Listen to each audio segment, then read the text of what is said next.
Light of my life, wrapping me gently, leaves gliding up where spill into night. I've loved the world, shaped by these shadows, held in a long sweet song of time, time spent with you under a sky framed by the trees, bursting with light. Time could have stopped there, but then leaves shuddered still. Wind hummed along our beautiful world, moving to its own song.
What is the use spending this last tear?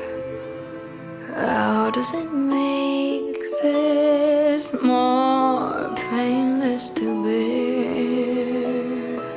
In a blink of an eye, all will be bone dry, drunk by the smoke-veiled flickering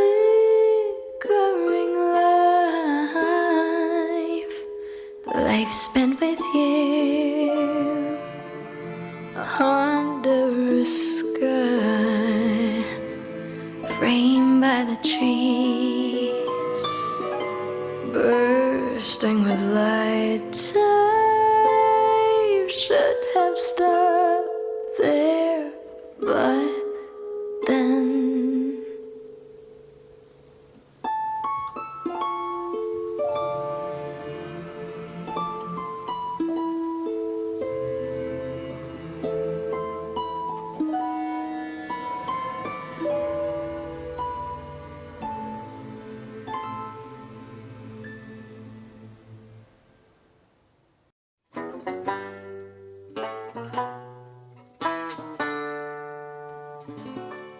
under a sunken sky, 5 cold light birds huddle in the sallow weeds, cackling at me. And it's times like these I hang my head and wonder why I never try to fight for myself.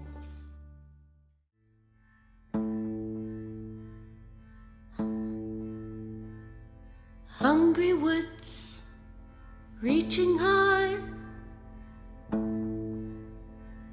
snatch the light out from the sky.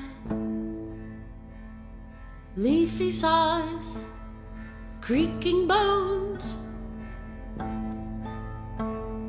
Pray you don't get found alone. Crickly crack, the branches pop, it grows the night that never stops. The tree that leans with twisted grin, her limbs are thrown, her soul is sin. Underneath the crooked moon stalks the king on cloven hoof, in pale decay and empty gloom. He comes for you.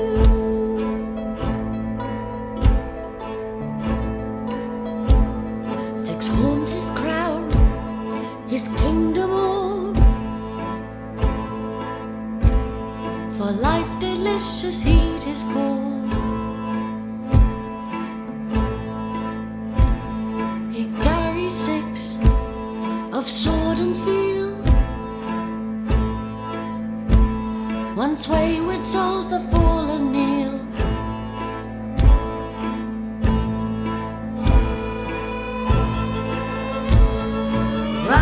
Run, don't shrink and cower, and join us at the witching hour. Skip and sing, thrashing light to smother the shrieks of endless night. Dance beneath the crooked moon, round rising rapture hand in hand. From pale decay and empty gloom, we'll comfort you. May our light embrace you too.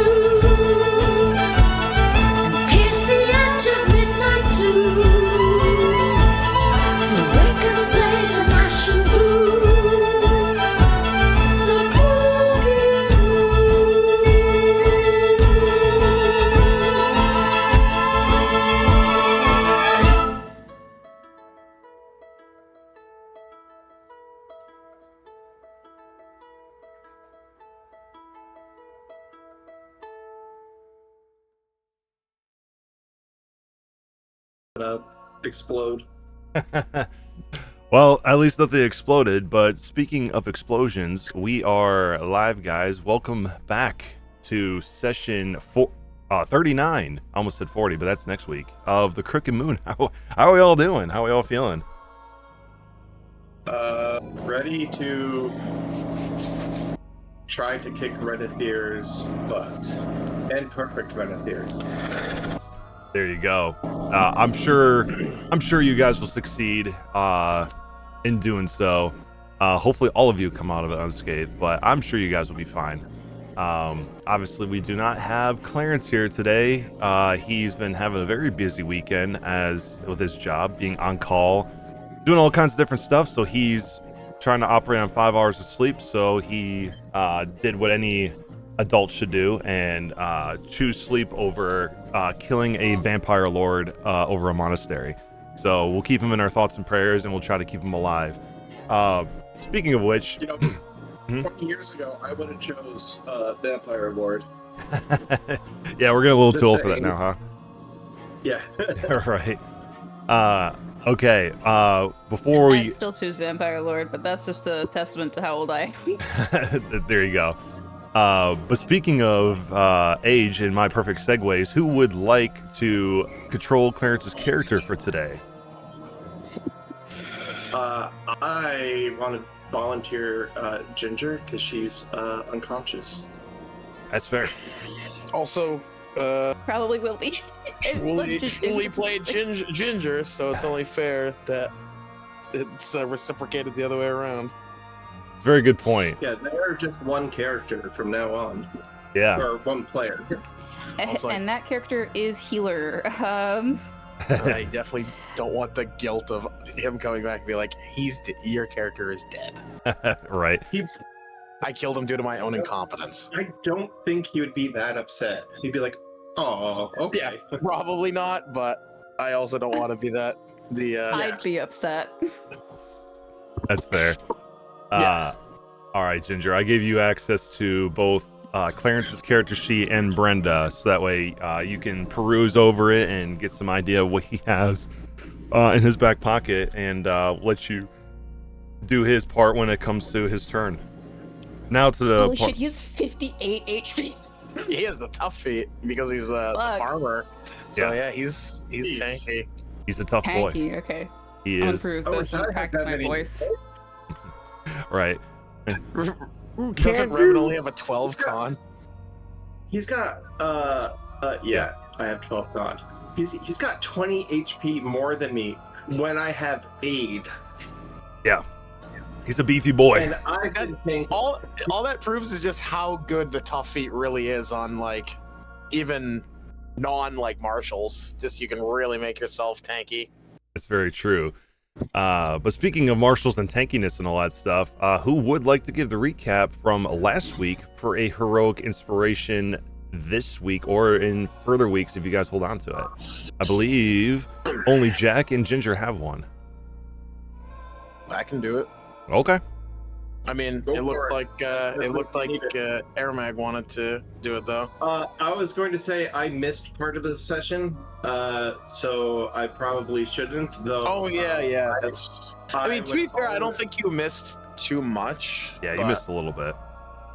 Like mid boss battle, I'll always take an inspiration, but if somebody else needs it more, go for it. I can do the inspiration. I can do the recap.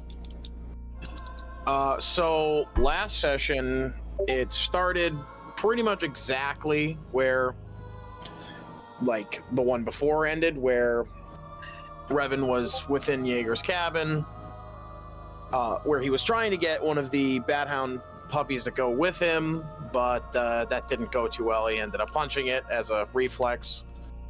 And then, while trying to escape the cabin, he used a piece of meat to distract the hordes of them, including the puppy, which he freed from the cage. While that was happening, we were basically outside the doors of the monastery in Lehman's tiny hut. He was able to get away, no issue. The puppy, not so much.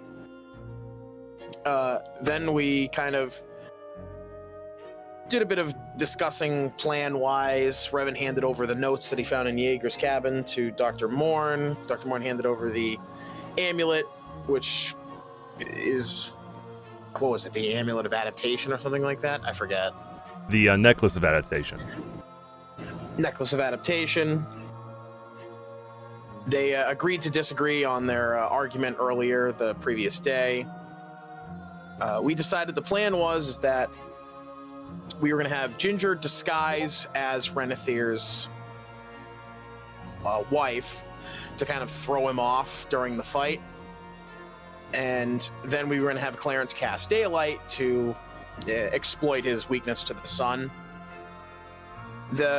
One of those went fairly well once we got to the fight, but before we got to the fight, we had to go through a holy vein underneath the chapel, which required one of a living person with blood to give over a leader. We filled up the chalice, which opened up like a stairwell down, which led to this river of blood, which we trudged through, but right when we got to the end of it, there was a door, which when interacted with, summoned a blood elemental, which we fought right before the door was unlocked. We got into this worship chamber, which had a portrait of his wife, as well as like his journal that he was like slowly, you could see him devolve as he was writing it, becoming more and more, corrupted into his current self.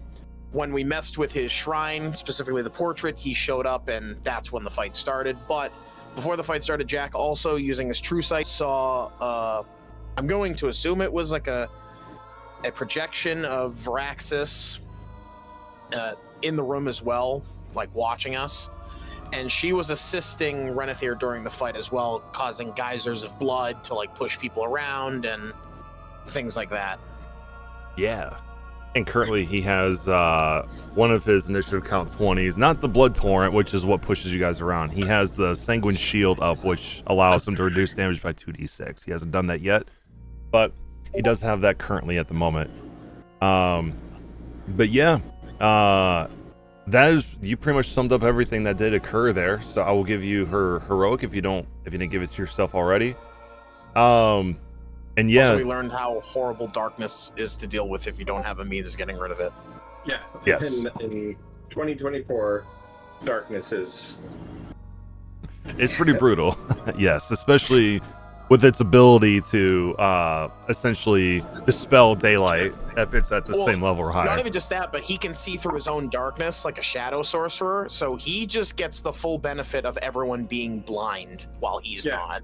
Right. As we all now take levels in Warlock so that we can get around darkness. Devil we all sight. get Because it is that much of a hindrance. Yeah, exactly. That's essentially what he has, is Devil Sight. That's what my next invocation's gonna be. There you go. Levels in to get that evocation, right? I guess if someone was a dwarf, they could get around it with Tremor Sense, but... True, or a Gnarlborn. What was your question, Jack? Oh, do they have Tremor Sense? I didn't know that. They do. I think with the warlocks, to get the evocations, you have to take a couple levels, right? They stop you being able to just take a dip. You get... 2 minimum. Yeah, I believe you get them at 2. Yes. Yes, you do. But yeah, that was the recap. Appreciate it. We'll start with you again, Dr. Morn, since we're going into order of the little stream thing here for the warm-up question today. And I think this is a pretty easy one for you, since you are an artificer. When was the last time your character has used a set of tools? 5 minutes before this fight. yeah.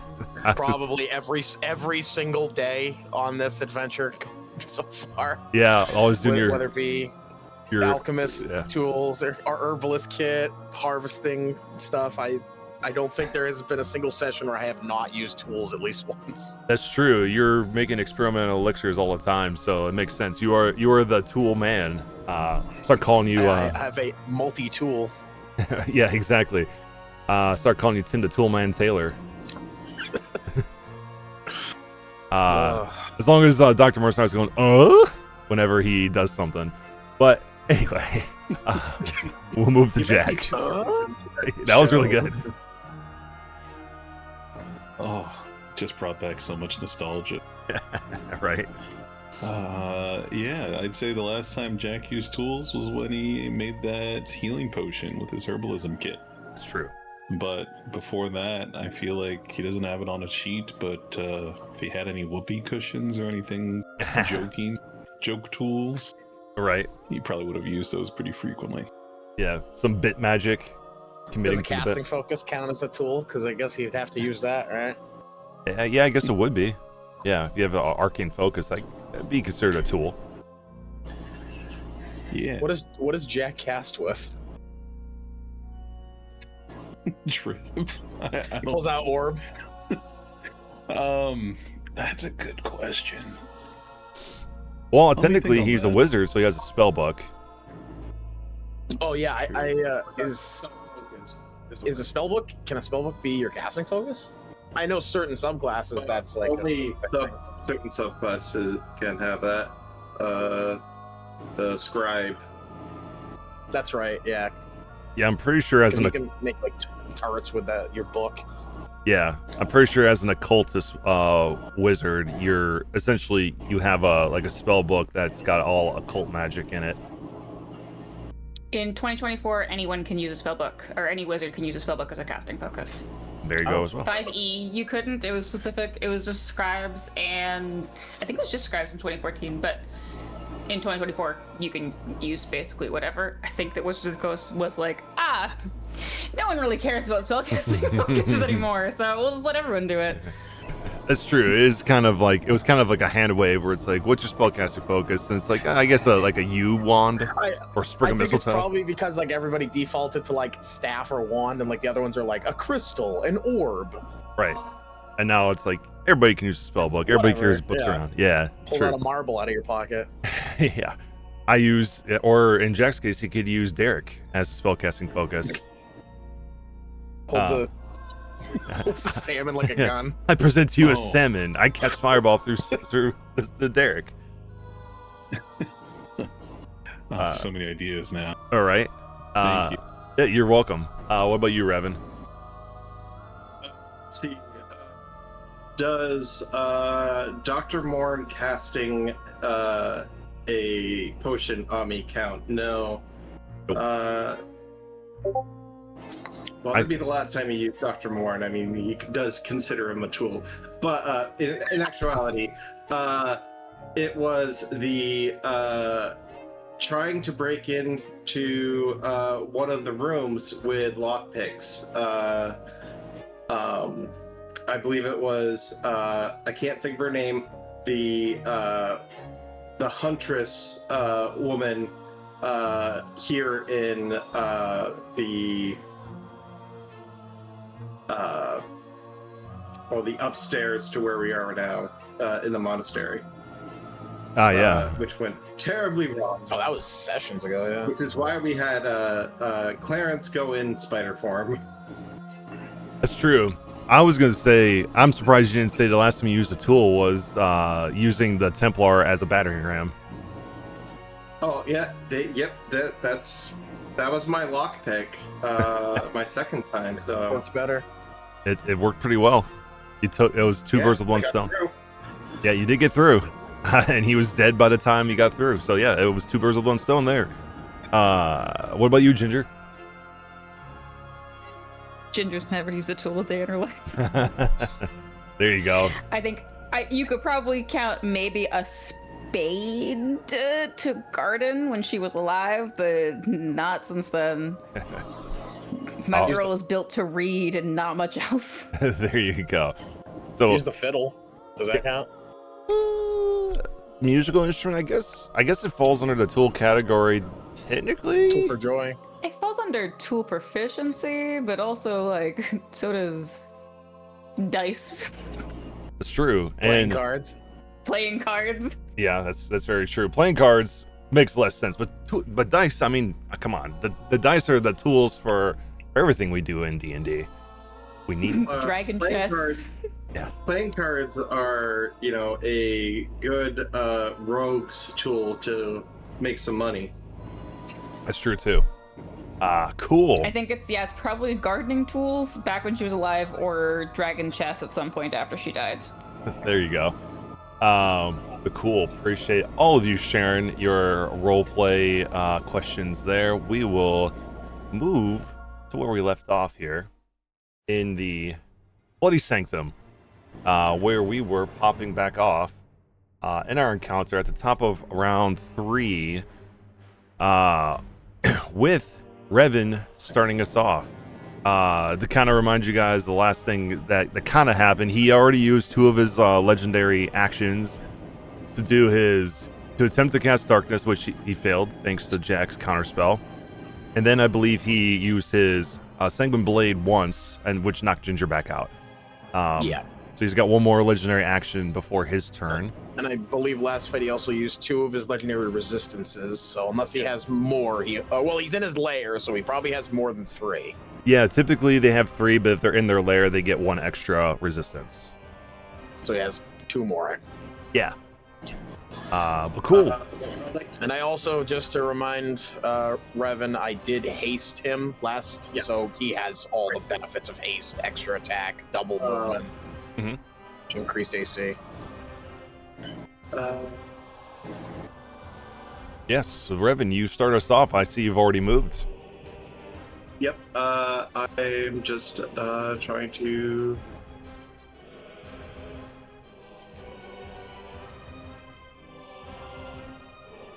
Okay. Just double checking.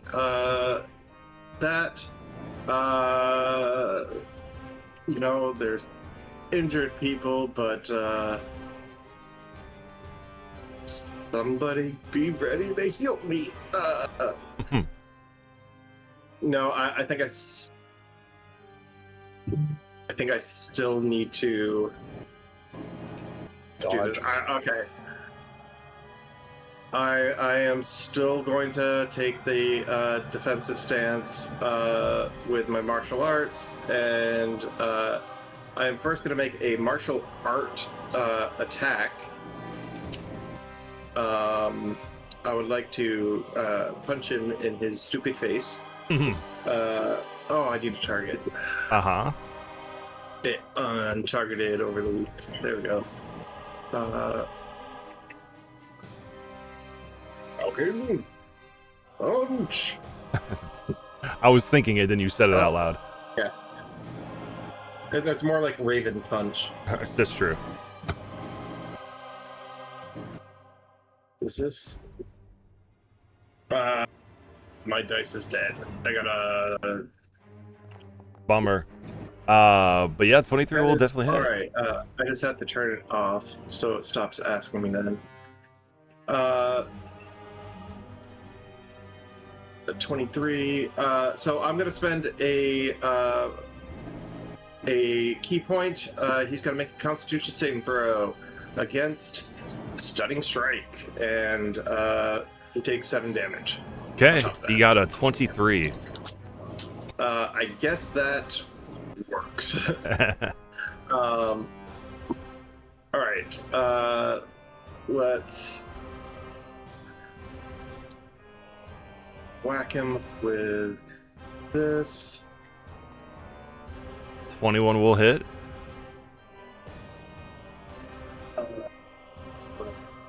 Doing another 13 points of damage. 5 radiant, 8 slashing. 15 will not hit. That's too bad, but we have one more. So You do. You have a lot more. Yeah. well, I Hasty could have a boy. lot more, but I'm That's another miss. 15 again. Dang it. Is that using your hasted attack as well? I think that was his hasted Yeah. attack. That last one was. Because you can use one of your hasted actions to dodge as well if you'd prefer to do that instead of eating your bonus action. Did not realize. I will keep that in mind next. Yeah, you can use your hasted action to attack for 1 extra attack, dash, disengage, hide, or utilize. Gotcha. All right, so I'll have to do that. Okay. That was me. He at least did take some radiant damage. He did. He is going to use the Sanguine Shield on this one to try to lower the damage he took.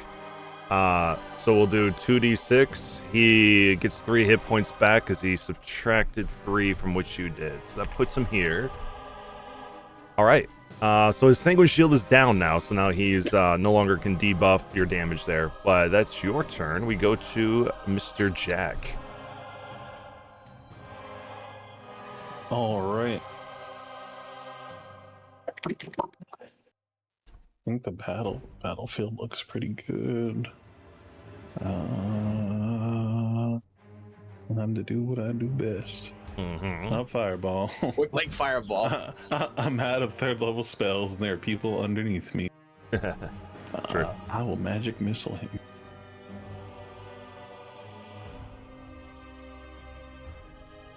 The unavoidable magic missiles. Yeah, I did mean to do that at 2nd level. I haven't rolled any damage. Am I good to Yeah, you can just do that? Yeah, you can do Okay. that.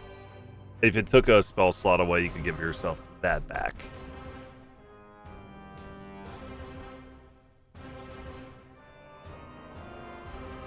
Here comes Morty. 2 on that roll. 3. Looks like it's all gonna be 3s. So 9 total, or actually you did 4 of them. It looks like. Did you mean to do it? Okay, you did it at 2nd level Yeah. still, right? Yep, 2nd level is All what I right. meant to do. Sweet. So 12 points of force damage to the Crimson Abbots. 4 3s? That's right. Jeez. Yeah, I think it rolls at once and then it just takes it all the same. I think that's how And because it works, I unfortunately. saw he was bloodied. Is that accurate? He is bloodied. All right, let's throw a Cullen on there. Okay.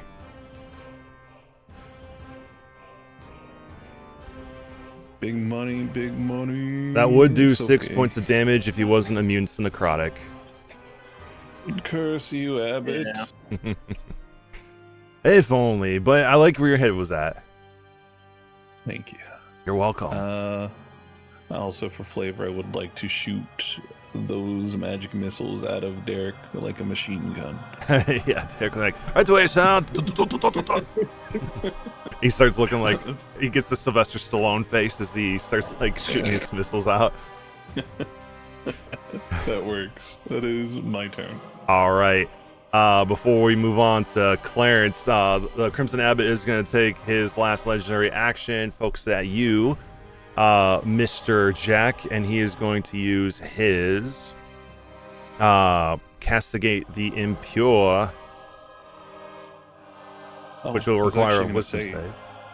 Should I think I'm supposed to take fire damage, right? Because I'm on fire from the last time you did that. You yes. We will re-roll that. We roll that D4 in a moment, but roll that wisdom save.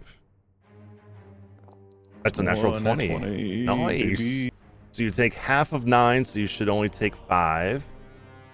Sure, took 4. There we go.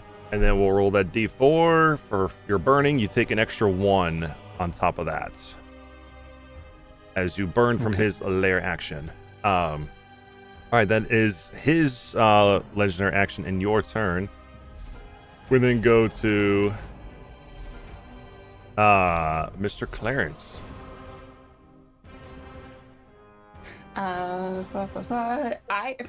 Clarence has like 70 spells. Right, but if you look at his spell book, that it just shows all the spells he has as a druid. If you look at the ones with the sun next to it, that's his prepared spells. I see. Mm-hmm. You can also filter to just the prepared ones with the filter toggle in the top right. You can. Oh, I see. Okay. He does have the doll out. That is the healing one. Yes, he does have his effigy out. That is his soothe effigy. Carol Ann, I believe. Yes. And I'll help you along with that. That will just be if you choose to use it for his bonus action. That would be under his Bewitched Effigy Soothe, and it would be a D6 to hit points.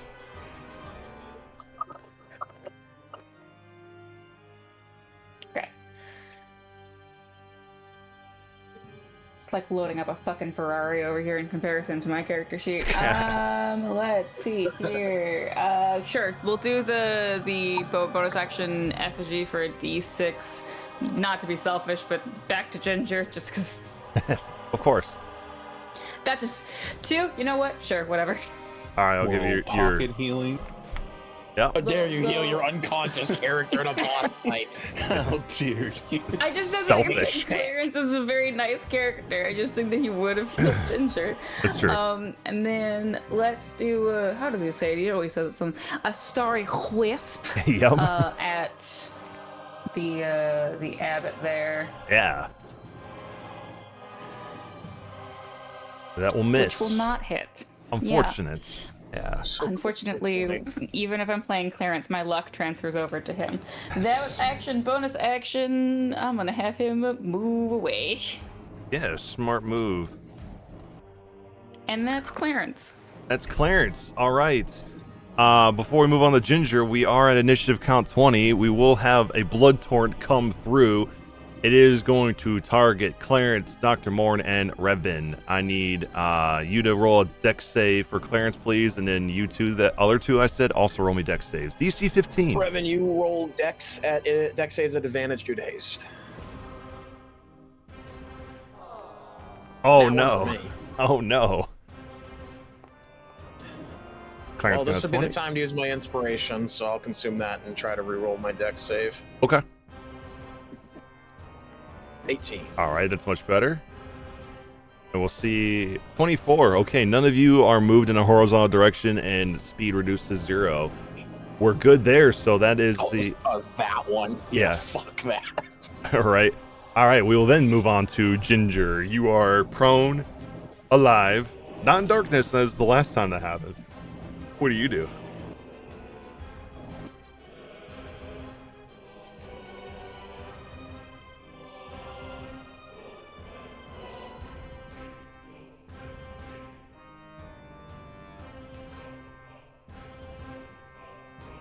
So many decisions to make.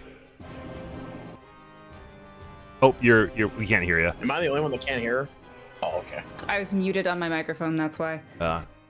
Ginger is going to spit blood on the ground and place a hand on her chest, and her like snake tattoos will like glow for a brief second as she will look towards the Abbot and not use her action to disguise into Lithgow again, but will use her bonus action to taunt him once again, and look towards him in his direction. A good man doesn't do this kind of shit. I've known good men who'd eat you alive. You think this is what Lithgow would have wanted? But Farron, Jericho, Brigsby, any of your fucking friends would have wanted you to do? No, you're the fucking monster. And then she's gonna cast Protection from Evil and Good on herself. Okay. Using a pack slot, and and that's a persuasion check from me. Indeed. DC 15, 26. 26. Perfect. He has disadvantage on his next ability check, attack roller saving throw. Okay. And then she'll stay here. Okay. And then so he'll also have disadvantage against you. Because you have protection of good and evil. Perfect. Are you gonna stay prone, or are you gonna use half your movement to stand up? She'll stand up. She'll use half her movement to stand. Okay. You stand back up. That's me. That's you. We go to the Abbot now. The Abbot is going to take a finger, and the blood that you spit on the ground is going to take it and with his finger and put it into his mouth and go, tastes delightful. And then is going to look towards Revan and replace one of his multi-attacks with a blood call to attack you, which will require a Constitution saving throw.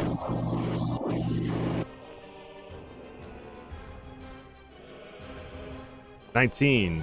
So you will take half damage on the 4. And because of blood call, it doesn't say it here. I don't think I can reveal it for you guys can see this, but it says on failure or success, the Abbot regains hit points equal to the damage taken. And a humanoid reduced to 0 hit points by this damage and then buried rises the following sunset as a Crimson Clergy under the Abbot's control. So he will gain 4 hit points back. You will take 2 points of necrotic damage. I only took 2, so actually I take none. I'm raging. What? You take none? Isn't that? Yeah, because of the rage, or is that only bludgeoning, piercing, slashing? Oh, from your the- bargain. Yeah. Let's see. Unquenchable Fury, it says... I have to view this. There's a lot of stuff here. I'm trying to see where it says this at all. I'm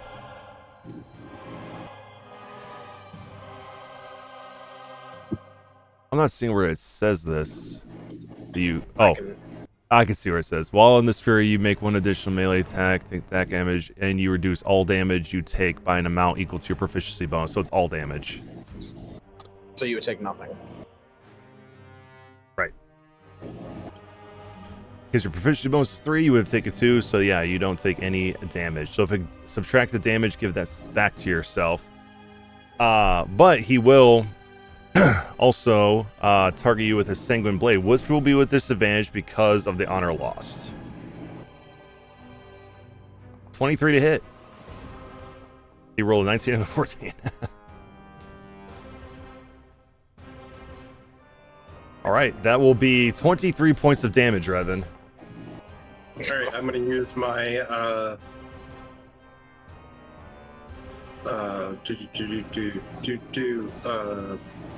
deflect attacks.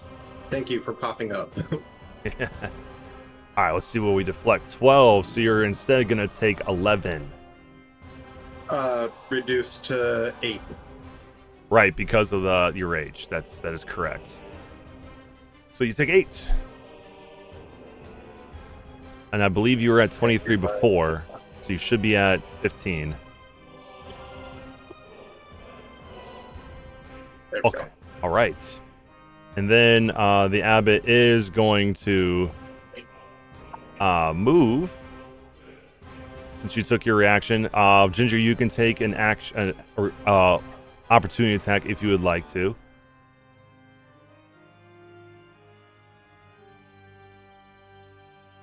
She'll try her darndest. All right.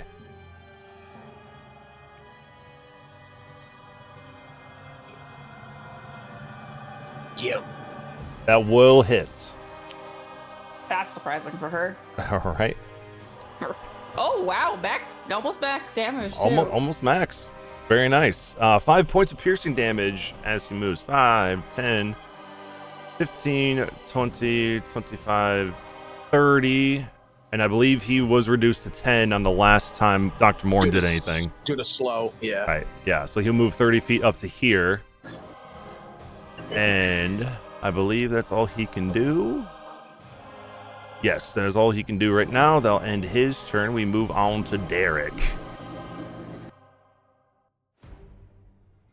I think he's just going to stay in a central spot so that he can cast his wisdom on those that need it. Right away, sir. I will cast my wisdom as it is requested. Giggity, giggity. Moving on to... Those Family Guy TikTok shorts are off. Right, Dr. Morn. I watched one episode over the course of 30 parts. Yeah, exactly. YouTube So, shorts. By Jack being 45 feet in the air, I'm assuming this is a huge room height-wise? Yeah, it goes up to... What was the height of the room? It did specifically say the room is 40 feet high. So technically he's 40 feet up. All right. I gotta keep Revan in the... Man. Is Clarence gonna keep Ginger topped up? Because I was gonna heal Revan since he's gonna be the one brawling with... Worry about Revan. Okay, I wrote down, I still have my...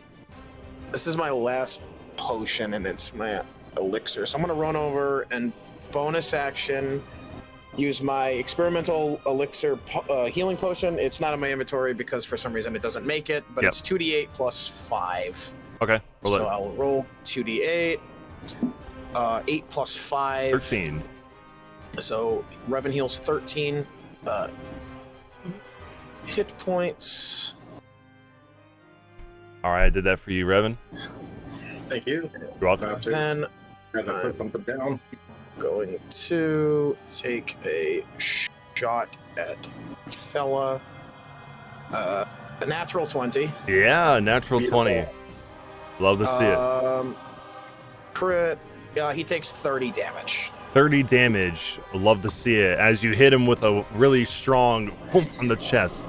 Keep in mind, characters with legendary resistance do not get lingering injuries. I figured. Yes, but you did a hefty point of damage there. I will slow him, reducing his movement speed by 10. Yep. So it'll remain at 30. What do I got? I still have 30 feet. I'm gonna stand next to Clarence here, and that is my Torn. Okay, as a legendary action, he is going to drop another darkness down. Why? Where's my measurement tool? There it is. No, Jack's at a 3rd level, so no counter spell. Right there. I'll counterspell. You will counterspell? I will counterspell. I'll take 3 levels of exhaustion. Are you sure? I'm sure. I don't need to punch things. He just needs to die from my magic missiles. All right. Do I still need to roll a saving throw for that to go away? If they share the same level, I believe he just puts it out. It's level 3. Well, it's done. Yeah. Is that the 2020 for rolls, not for counterspell? I get confused. Is that how is counterspell ruled now? Yeah, they changed it. They did change it. It's a saving So throw do they- either so you get a way. save- It's always a saving throw. Constitution saving throw. Yeah.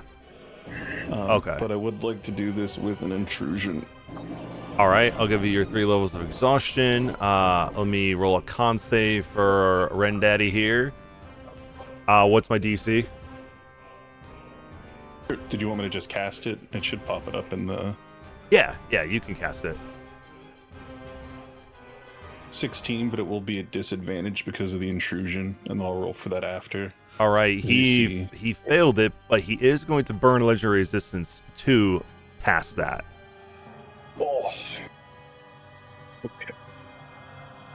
So my question is this though, DM. Yes. So normally you get the spell slot back if your counterspell doesn't work. Does he take the exhaustion because his counterspell didn't work? Yes. You still take the exhaustion because you still expended the extra exhaustion to cast it in the first place. The spell slot isn't consumed technically, but yes, the act of doing it would cause exhaustion. Okay. Does that give him a spell slot then back? No. Worth a shot. It's worth a question. Bargaining on Jack's. Oh god, that's so bad. Yeah, counterspell's a tricky one to work with the exhaustion stuff. Because 2014, it was just like, it was basically fuck you both for the DM and for the player when used against you, because it's like there was no save on certain lower level spells. Right. So you had to roll a 1 to get the intrusion. So it doesn't look like an intrusion happened. So now you're back to a D6. Okay. Yeah, that was his legendary action. So that was after Dr. Morn's turn. We're now at Pox. So he's immune to necrotic, so exsanguinate is a no-go in that regard. All right. So I guess this would be the same question when Revan does it. If I were to have Pox try to forcefully cause a potion effect on Renethir, what would be the check? A grapple? Yes. Okay, so that's definitely not happening. His strength is his strength. So is it a strength grapple, or could Pox use his dex to try and contest it? Well, Pox can use his. Pox would have to use strength, and then Renethir can choose dex or strength. It's usually the one who's being grappled can choose, and the one grappling has to do strength. In 2024 it is a save though, so it's not Pox. It's Pox's save, not skill. It's not contested anymore for grappling in 2024. Right. So he could still. So it would be just a save against. Yeah, the save DC would be whatever. It'd be 10 plus or minus whatever his modifier is for strength. So, still pretty bad. It'd be 8 for him. Yeah, not likely to occur. All right, I'm gonna have him fly over to me, and I'm gonna have him. Can he take an item out of my inventory? Yes, he can. What would that consume for him? Not like he can do much right now, so. Yeah, that would be his action to do that. All right, I'm gonna have him fish the potion of flying out of my pocket, and I'm going to have him administer it to me. Okay. It's the debuffed one, obviously, because it's my created one, so it only gives me 10 feet of flight instead of my full movement. Yeah. But I will have him administer flying to me. Mm-hmm. And then I'm going to have him basically attach himself to me and be my eyes, because he has blind sight. Right. Okay. So he's just going to attach himself to my person to give me some semblance of eyesight. And Sure. I'm gonna close my eyes so I'm looking through his. Okay. Sounds good. That'll be Pox then. Omen. Revan is on his way back. He flies up. He's 25 feet already. Is he already out of the darkness then? No. When he goes up to... Well, actually, it's a 15-foot. That's how darkness is. So, yes, he's technically above it. Okay. I don't see the tracker at all. I can at least go to it here. Okay. You can also right click and pop it out. That still doesn't show me anything, but I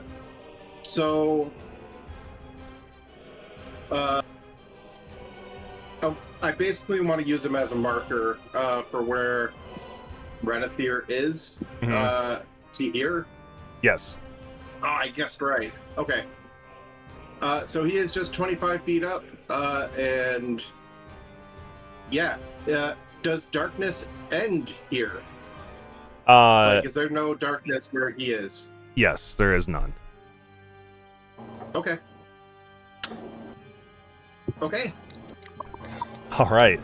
And then during as a legendary action, the Crimson Abbot will disappear from Omen's sight, enter the darkness.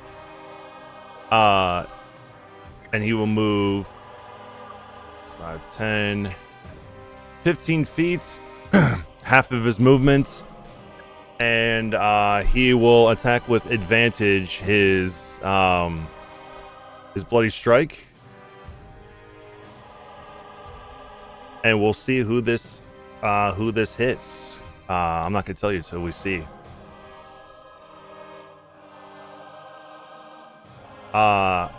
It's a 20 to hit towards Revan, which will miss you because of your haste. Yep. And now you know where he is because you felt the blade come from your left-hand side. So he is right here. All right. That is his legendary action. And then go to Brenda. Brenda also cannot see anything. I don't know. She's blind sight. Damn. She does. Damn, Brenda. Good shit. Brenda is gonna give Revan the help action. Okay. Help action to Revan. Moving right along to Revan. Oh, actually, right before you go, Revan, he is going to expend his last legendary action here. He is going to target. He's going to target Brenda with his castigate, the impure. So it'll be a wisdom save from Brenda. She passed with a 16, so she will take 3 points of fire damage. And I believe she's not immune to be the frightened condition, but she did pass anyway, so she doesn't get frightened. Yeah, that is his turn. We now go to Revan.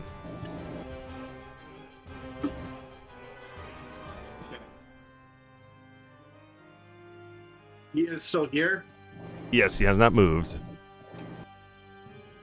Okay. I want to use my action from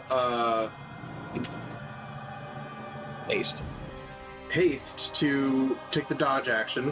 Mm-hmm. I am going to attempt to punch him in the face. I'm going to use Brenda's help.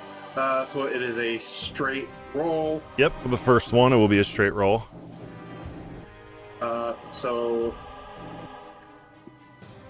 let's punch.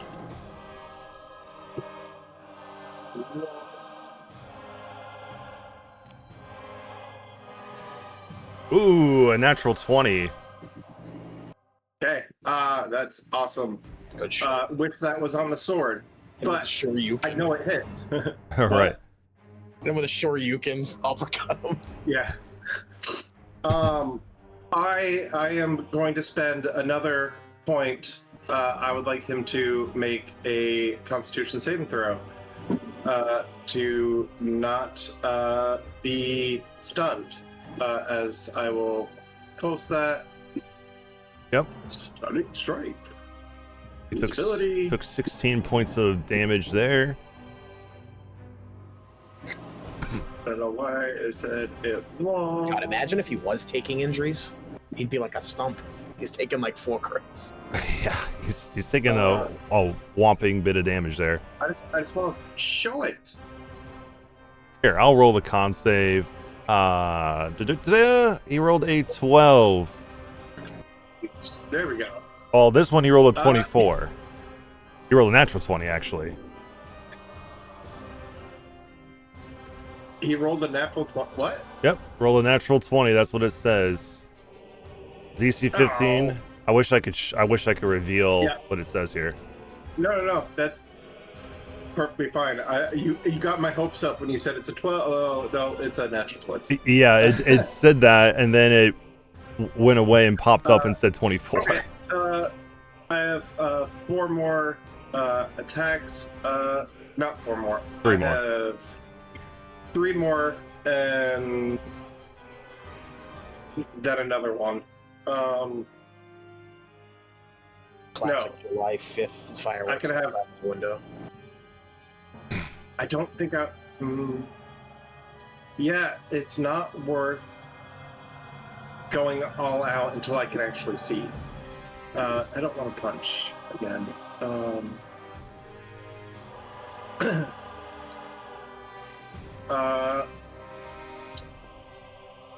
I'd love to try and grapple him though. All right. You try to grapple him. He technically failed it. He will burn his last legendary resistance to pass. Oh, okay. I was hoping he was out of them. I forgot he said 4. That is his last one though. Mm-hmm. Yep. I was gonna do what you had told me to do. All right. Probably better to try that when you can see him. 25 will hit. Okay, that would be normal. Oh, jeez. Thanks, dice. Yeah, 9 points of damage.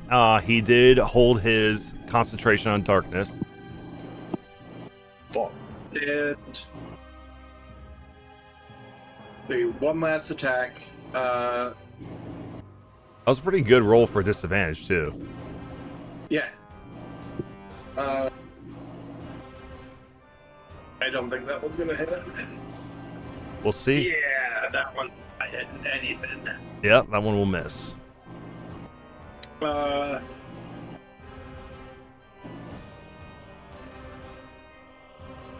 bloody does he look? Yeah. I wish I could tell you, but you can't see him. That's gonna be it for me. Okay. I don't want to use my stuff, my lucky yet.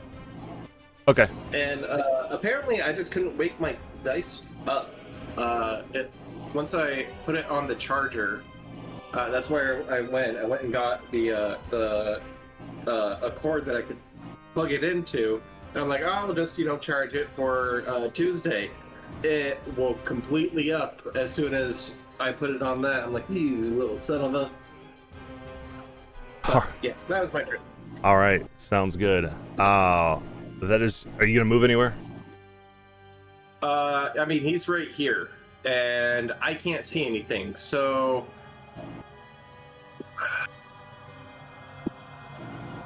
Now I do have. You are dodging. Remember.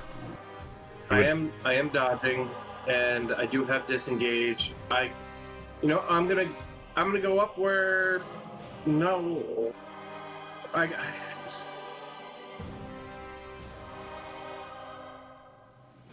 gonna go up.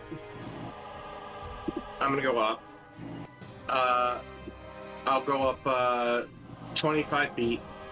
Okay. As you fly up, he is going to try to hit you once with a sanguine blade at disadvantage. 23 to hit. Yeah, that unfortunately does touch me.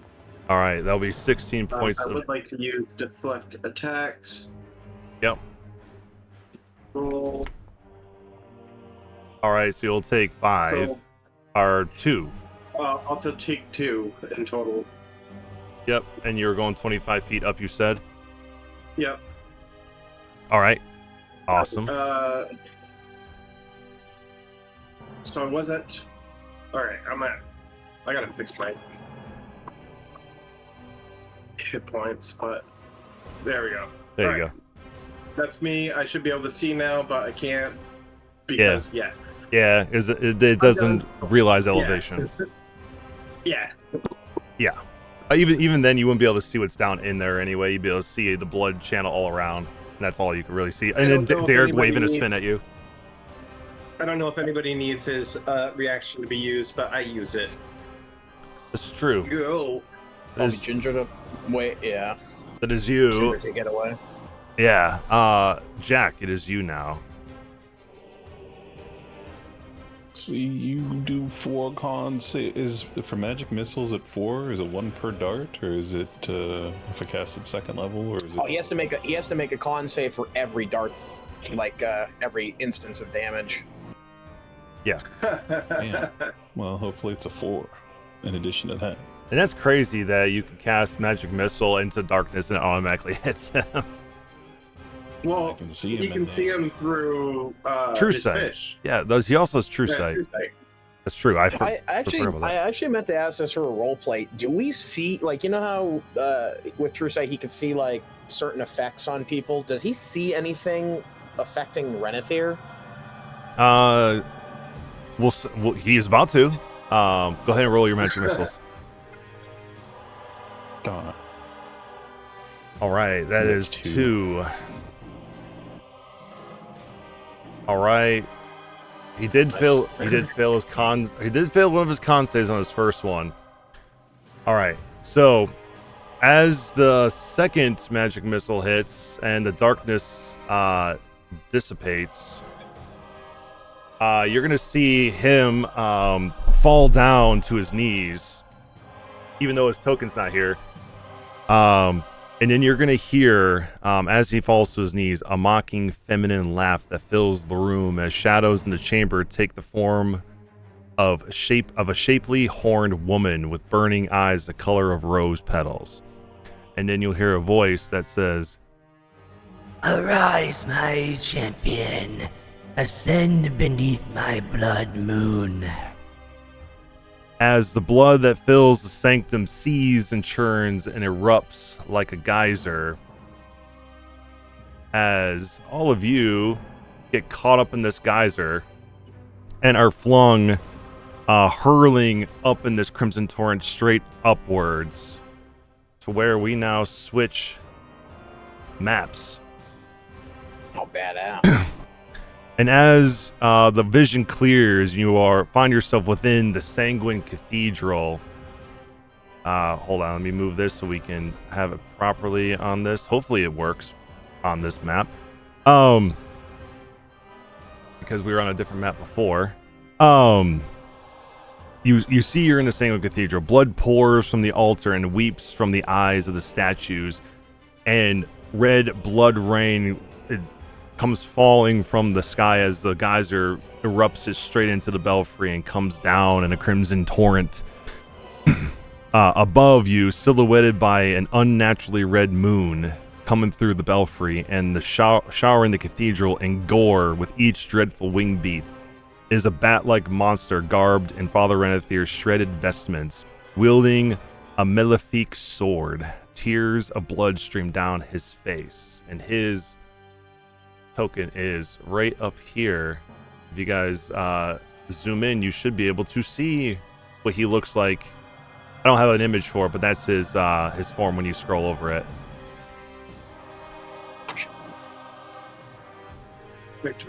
Oh. As he's flying 40 feet up into the air. And you also see amongst him, he's not alone. You see 2 swarms of bats flying down from the belfry up above, and pouring out of the blood torrent are 3 blood versions of crimson clergy that emerge from there, ready to assist the abbot, who will act directly after his turn. So that was your action, Jack. I don't know if I have to put you guys into initiative here. I don't think I do. But we'll see. Anything else you're gonna do, Jack? You got to move the familiars, or Oh yeah, the familiars. That might be why, because the familiars are not up here. We'll put them by each person here. Did it seem like he took the damage from the last two, or they just went into his corpse? He did take them from the last two. Yes. Okay. Fox there, and Derek over here. I'd like to use my movement to go up 30. Oh, I can't do 30 feet. How bad is the exhaustion to... How far can I move? What's the level of exhaustion 15. buff? 15. Yeah. Yep, 15 reduced. So you're magically moving. What is your thing based off of? Because you're magically flying. Is it based off of your movement speed, or is it A flat amount. Yeah, it's a flat amount. Oh, so then, yeah, your, fly speed. then your flight will not be debuffed by your exhaustion. It should. It should. Oh, does it? Well, It should affect all movement. because he's using the boots of flying, right? Yeah. Yes. It Boots of Flying gives you a flat amount. It goes off of the flat amount. It wouldn't affect the magic doing it. Just like the fly spell gives you 60 feet of movement, it wouldn't affect that. But Wait, he's using the winged boots, right? Mm-hmm. That uses his movement speed. It's not a flat Then- amount. then yes. Yes. Then he's Then yeah, it's completely it's debuffed by his exhaustion. Yeah. Then he struggles to go up 15 feet, and that'll be his turn. Okay. Hopefully this works. Otherwise, we may have to start another initiative here because this might be attached to a different map. But we'll find out. That's Jack. Oh, it doesn't. Cool. Sweet. We go to the swarm of bats now that come into the fray.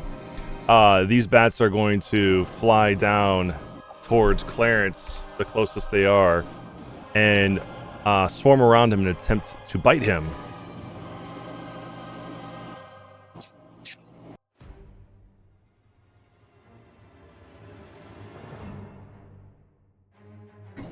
Is it given a reaction or anything from Clarence? Absorb elements, which is not a spell that he has prepared. All right, 19 to hit Clarence. 19 will hit Clarence. All right. And that will, as soon as damage pops up, we'll tell you what the damage is. Anytime now. Let's just force this to happen. That's going to be a total of 5 points of damage. Piercing damage to Clarence. That's the bat.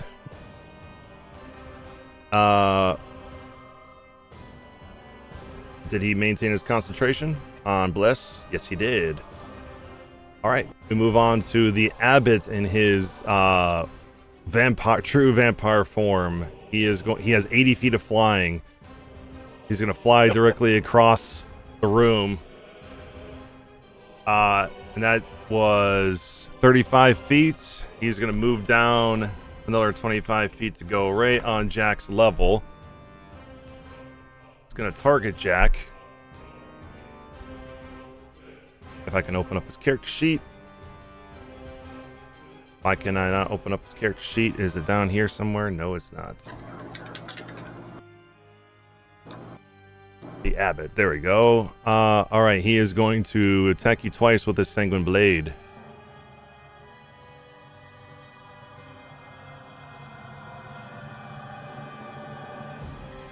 Did it prompt? There it goes. Normal. It will be a natural 20.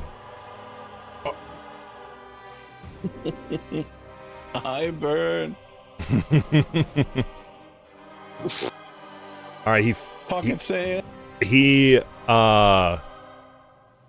does say, well, hold on, I gotta double check something because I know he burned all his legendary resistances. I have to make sure it does not come back. I don't believe it does, but I have to double check. No, it does not. Okay, so yeah, he will fail that. So we're gonna roll that. We'll roll a regular 20 before I roll the damage here. So it'd be a 9 plus 9, 18 to hit. Oh, that's my AC. At least it's not a crit. That's true. Yeah. So here comes normal damage. It'd be 25 points of damage. Oh, okay. Oh yeah, yeah. That's the normal name. That's not the crit. Nope. I burn can. Nice. Yeah, I burn does cause them to be blinded until the end of the turn. So, but after the turn's over, the blindness goes away. But it does knock you out and unconscious, and you all have the wing boost keeping you up, so you don't fall to the ground. But you are burning still. Oh my god, yeah. That's the bad part. Yeah, that's. Is it not, is Oh it no, not this is like raining?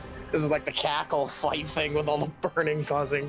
What was your question? Oh, I said, is it not raining? Or is that just the map? It is raining. It's raining blood. You're also getting hit with blood Oh. torrents and all that stuff. Well, I guess you weren't in there. You know what? I will be a kind DM, and I will take the burning off because of the rain. I will not be cruel. You're not burning anymore. So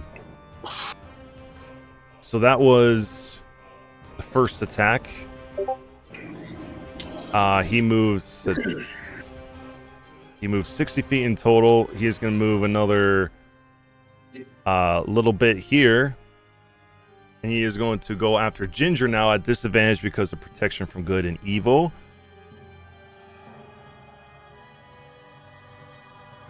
And be 5 feet up to use his last of his 80 feet. Attack you with a Sanguine Blade at disadvantage. 16 to hit you. 16 will hit. Okay, that'll be 19 points of damage. Ginger's down again. All right. That is all the Abbot can do on this turn. We then move on to the clergy members. This one's going to move 10 feet this direction. It's going to target Dr. Morn at a distance with its consume. Yep. 22 to hit. Yep. Also, I have to do the lingering injury for you, Jack, because I completely forgot. But we'll do that in a second. This is going to He be. avoided the crit because of eye burn, didn't he? You're right. Yeah. Thank you. I completely forgot about the eye burn thing for half a second.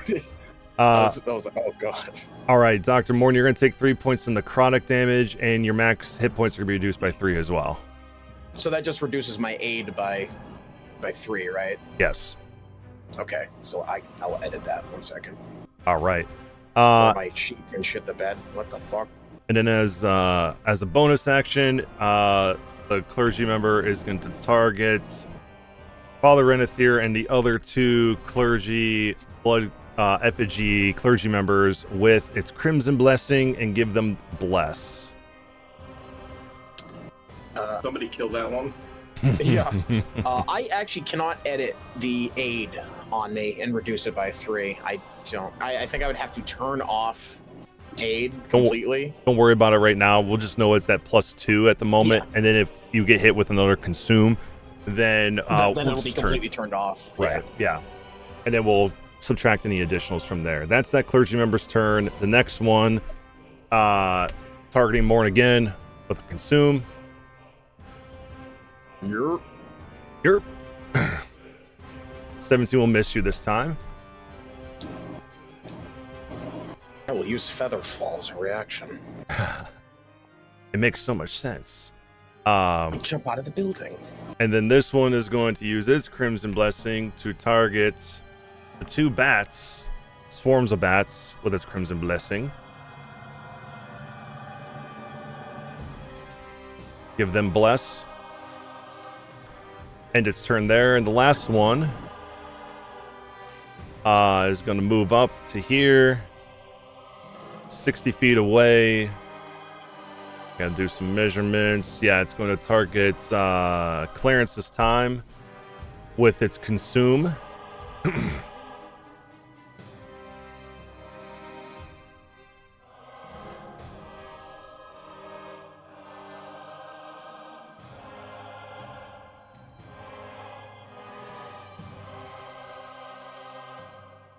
25. just click no on absorb elements 5 times. Right, yeah. 25 to hit Clarence. Doing hit. 8 points of necrotic damage, lowering his max AC as well. I'm going to take the 8 off of him. And that will... So he should be at 52. Or no, sorry, not 52. He should be at 54. Then? 55, sorry. Yeah, 55. It says 53 at the moment, but should be 55. And it looks like he loses his... Oh, he keeps his concentration. No, bless us up. Yeah, there we go. You can't keep this boy down. Right. Okay, that's all the clergy members' turns. Weird it didn't have Clarence in here. But it is Clarence's turn. We'll zoom over to old Clarence boy. Clarence is... So... Can't hear you, Revan. Is darkness still up? No. Okay, cool. Wondering why the it's map, so dark. It's just dark the in map here. is black for me. Yeah, I can't see anything really. I can't see anything on the map. To be fair, when I was brought here for the roleplay scene, it was also incredibly dark, so I think it might just be the art in general. It's just a for very this dark map, yeah. Okay. No, I was wondering if the effigy was brought with the blood turned or not. Yes. Where would you like that to be placed? I'll put a 30-foot emanation wherever you want that to be. If I could see people, I would know. Probably like I'm right close here. to the here. Maybe can I ping that? If I put it there, that's where it hits everybody. Yeah. All right. Okay, that works. I need my glasses for this. Oh my god. Sorry.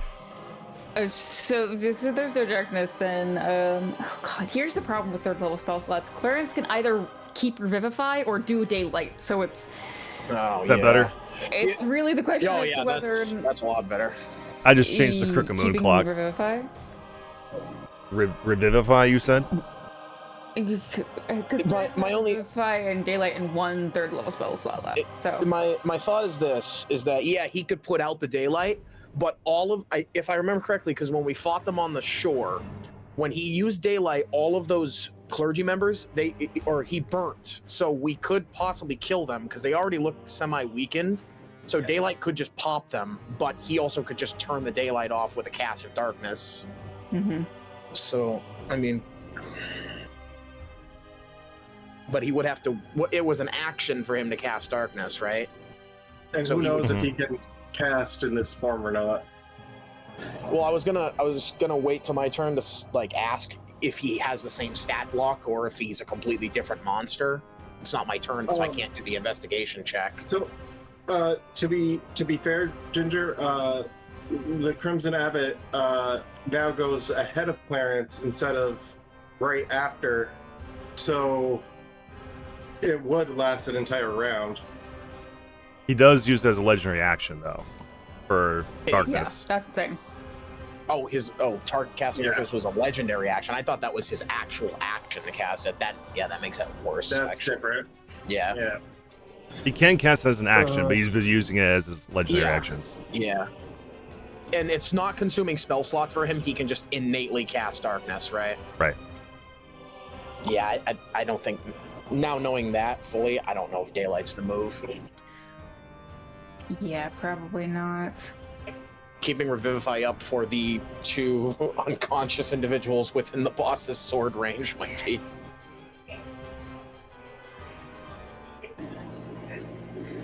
Okay. Let's do this. Here's the thing. Where's Clarence? What level is Crooked Ward? Crooked Ward's all Third. The third level. So,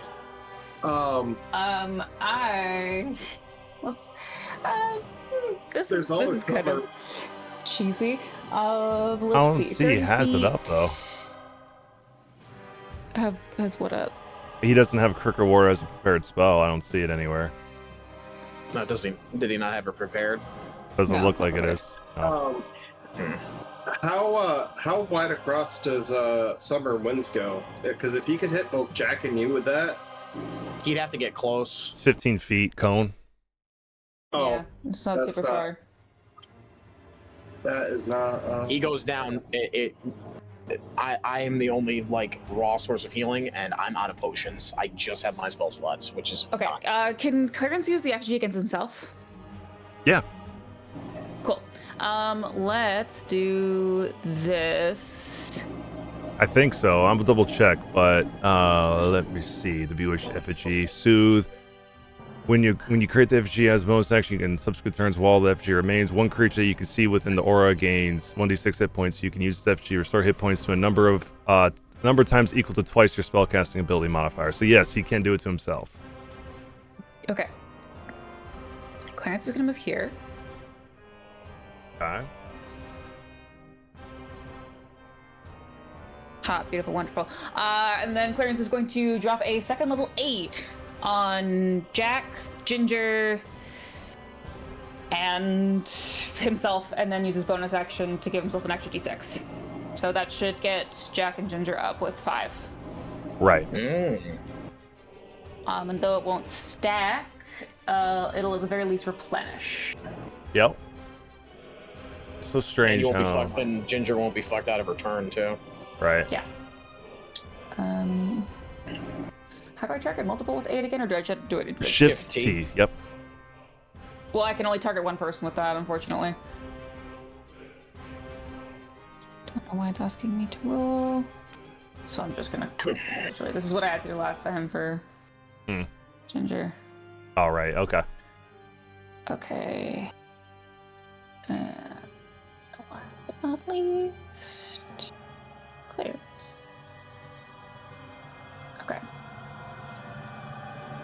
So she give us 5. I'm just gonna real quick replenish all those spell slots that consumed, and then give himself an additional d6 of healing with the effigy. What? Cool. All right. I saw it. He still has. Yeah. It gave it to Jack. I don't see it gave it to you. Or himself. I don't see that aid hopped on there. But either way, I will give you 5. And I will make sure he has his HP back up. Clarence to should be at 50. 25, and Ginger should be at 5. Yes. And then gonna use the rest of Clarence's movement to kind of move over here. Yeah. By the way, when he did move, the Swirl Bats will take a opportunity attack on him.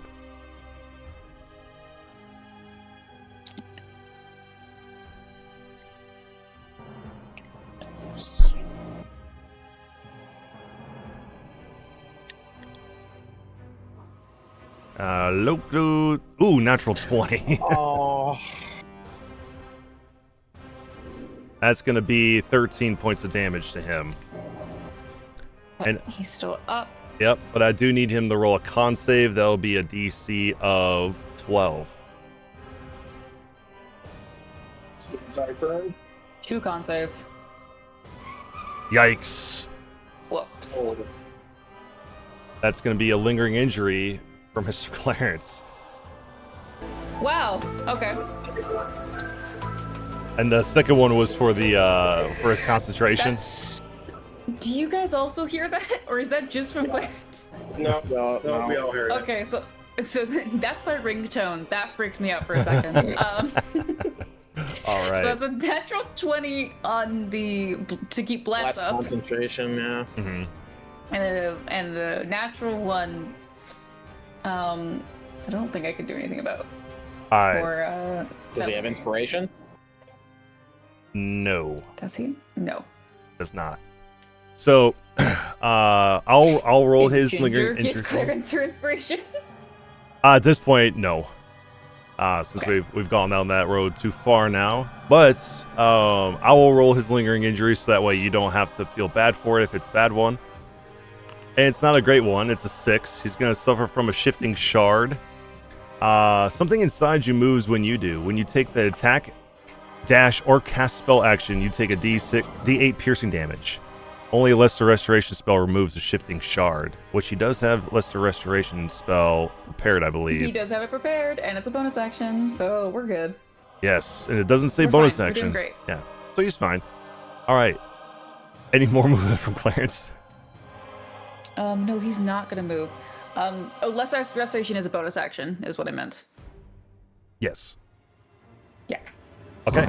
That's nice. All right, we'll move to you, Ginger.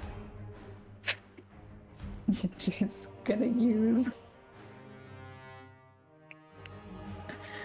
Spent so long reading all of Clarence's spells, I just figured that Ginger would be down for a bit. Okay, so You can't- Did the Abbot use his reaction? Oh, thank you for reminding me. He will use a legendary action. Well, Two. that's not what I meant, but I saw the used reaction thing. I didn't know if she could get away. No, I don't know why it says that. He didn't use a reaction yet. But he will use a legendary action to do his what's he gonna do? He is gonna use his Sanguine Blade on you. You are alive, you are prone. So he can speak. Who? The Abbot, he's not like a monster. He can still speak. Yeah, he can still speak. He just sounds more vampiric. Okay, I didn't know if he was like just a monster at this point. Well, he is, but he can speak common still. A 19 to hit. 19 will hit. All right, I'll do 12. Cool. Ginger's unconscious again. All right, and then he will. I haven't even gotten to use Bardic Inspiration yet. That is rough. And then he still has his 10 feet reduced. He's gonna move half of his movement. He is flying, so he can move. So he's at 70. He can go 35. That's 5, 10, 5, 10, 15, 20, 25, 30, 35. Okay. That was his first legendary action. It is now Ginger's full turn. Ginger, I need you to make a in the blind or private death saving throw, please. Alrighty. Did he move away from me? Yes, could take your opportunity attack since you are conscious. Did my turn ever come back after I use Pocket Sand? I think so. I don't know why it says I use my reaction. It says you used your reaction from the last turn with Eyeburn. Gotcha, but my turn's passed since then. Yeah, we actually moved into this on your turn. Okay. Oh, wait a minute. When did you use Eyeburn? It was when he was gonna get crit. Yeah. Yeah. And was that no, okay. That was on the Abbot's turn. Yeah, so you have a reaction still. Yes. Go ahead. Okay. Which one of these is better for me? I'm gonna try to stab his shin. Okay. Oh, and I'm exhausted. Okay, let's see how this goes. You got it.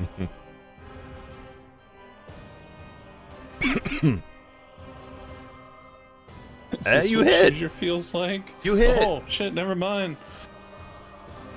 You hit his AC. Why did it say 12 this time? Oh, it popped up with 2 rolls. There we go. All right, you did 4 to him. Okay. Those shins are mine. Those shits are mine.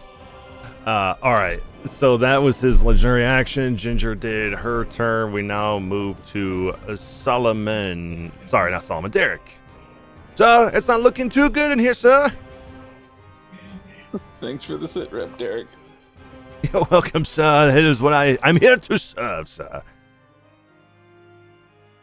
You're like invisible to him, Derek. He hasn't even tried to go for you once. I don't. So happy. I don't believe the abbot is a pescatarian, sir.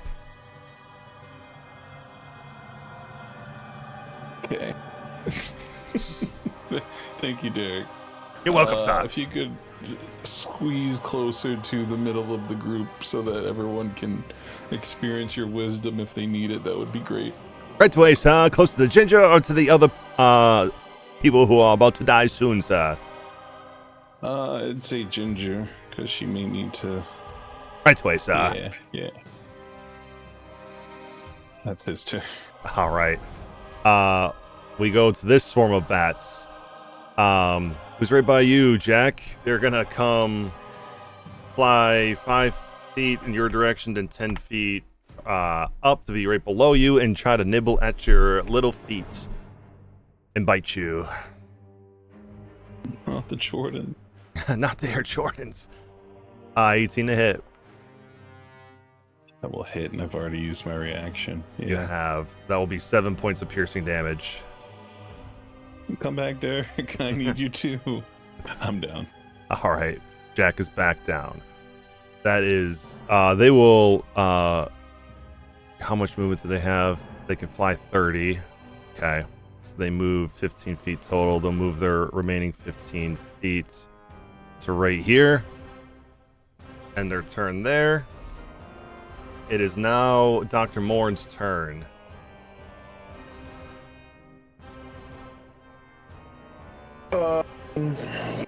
Fucking hell. Okay. He is 10 feet in the air. 5 I am feet. 10 feet in the air. You are 10 feet in the air. No, I Oh, you are 10 feet. Yeah, He's I can fly 10 feet into the air, but not like that's gonna matter because he can fly 80 feet. So he has complete control over his own arena. I genuinely don't know what to do with what, like, because if Clarence goes down, that's really fucking bad. But I don't know what. Because he goes before Ginger, Clarence. If I get Jack up, he gets his turn. I don't know if this is the greatest play, but I'm going to use the healing word to pick up Jack so he can get his turn. Mm-hmm. If you got up, Ginger should be able to use her violin. She goes after I him. go after him. So he could just say, what the fuck, and go over there with his 80 flight and just dunk her into the ground again. At least Like with... what he did last time. So Yeah. it makes more sense to get Jack up. Yeah, because Jack gets his turn at bare minimum. So yeah, healing word, Jack. And roll. Alright, so Jack gets 10. Yep. And then with my gun, where's the Joker that's targeting people with blast? 2 of them. I'm gonna try and shoot this guy. This one. 2. Which one? It's this one that did the first bless. I mean, these two both are Yeah, they're concentrating on it. blessing the bats, but he's blessing them. Yeah, I believe this one is blessing them, yes. I'm going to... Oh, as a free action, I want to analyze the Abbot and learn if he has any new abilities or something that we are not aware of in this new form. Can I make some sort of check for that? Yeah, religion or arcana. Arcana, gladly. 26. No, he has nothing new with that 26. So nothing has changed. He just has a fresh health bar. Yeah, he basically has a fresh health bar. That's what's So new. the things that change is he has 80 feet of flight and his health bar is refreshed, but he doesn't have any more legendary resistances. He Right. has the same amount of legendary actions, and Yep. he has the same legendary actions to use. Right. So he has Castigate, he has a sword attack, he has darkness, all that. Yes. Nothing has changed in that regard. Okay. Right. Yeah, I'm gonna try and clear out his fodder. Hopefully. Okay. Take a shot at this one. Normal. Terrible. Yeah, that'll miss. That'll miss. I'm gonna move.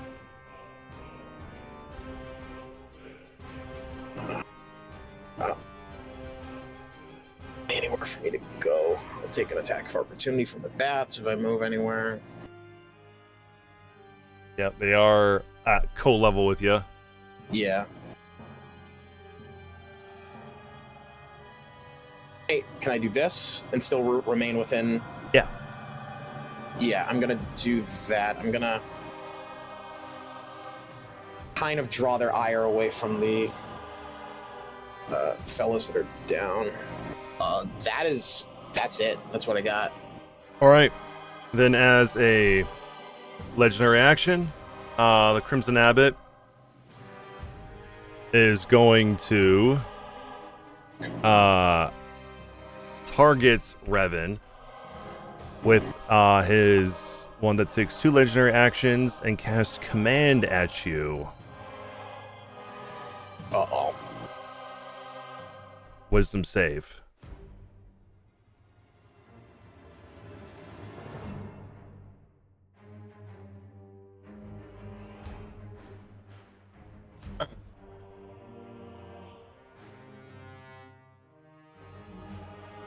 Doesn't want to roll. All right. It's just- You got 25. You passed. All right, that was the legendary action, and your turn, Dr. Moore. And we go to Pox. And Pox is right here. Pox was attached to me when we got thrown up. Would that have changed? No, he could still be attached to you. I have no potions to help pick up people. Right? Let's see. Don't believe so. No, I'm literally just checking to see if I have anything that can. All right, so I need to ask a question to, I guess, the general party. What's the Can only specific classes cast through their familiars? How does that work? Everyone If should you be have- able to cast through their familiars Yes. if you have Okay. spell slots. All right, I usually don't use spell slots this way. Fly over to Ginger. I'm gonna have Pox grab onto her, and I'm going to cast Cure Wounds through Pox. Perfect.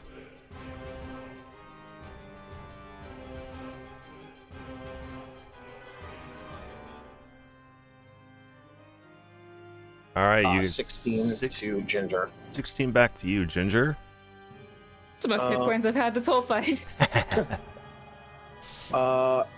And then that's his action. He's gonna fly back to me, and he's gonna rummage in my pocket, and he's going to grab.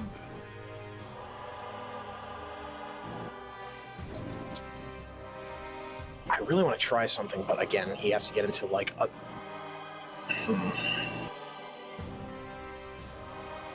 You know what? He's gonna grab my healer's kit out of my inventory, just in case. Okay. Because not like I'm gonna really be able to use that, and he goes right after me. So, yeah, he's gonna remain attached to me, but yeah, he's just gonna fish my healer's kit out of my pocket and end his turn. Okay. I will say, because he did move, the swarm of bats will take an opportunity attack against Pox. That's fair. So they'll try to bite Pox.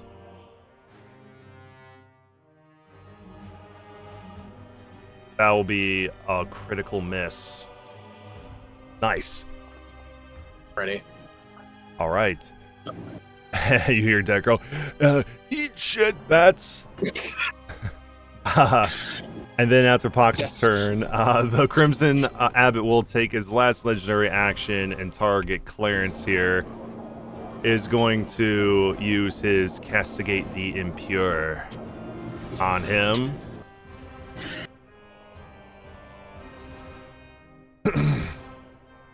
So that will be a wisdom save from Clarence, or take 5 fire. He passed, so he takes half of that. You only take 2. And he's not burning, right? No. Well, actually, let me check the... Yeah, he would be, because this Incinerate Heresy right here does say, within a mile of the lair, when an enemy of the Abbot's takes fire damage, that creature starts burning, taking a d4 of damage at the start of its next turn. Oh, so that's not part of the save. That just happens whenever he deals fire damage. Right. Fuck. Yeah, it's a bad one. All right, that's Pox. We go to Wait, Omen. Sorry, can you read that again?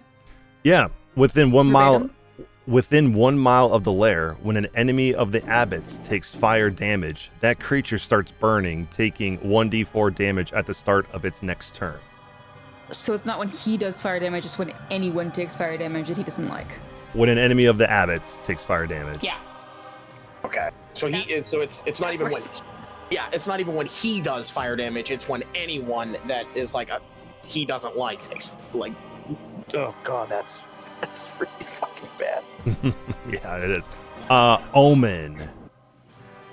Omen would like to give me the help action. Okay. Did you want him to be flying still? Yeah, right now he's next to me, so he will go, No, he's just gonna stick next to me. All right. Sounds good. Provoking an attack of opportunity right now is a bad idea. Yeah, I see. It wouldn't provoke it from the Abbot, but yeah, I see what you're saying. Okay. That's Omen. Then we go to Brenda. You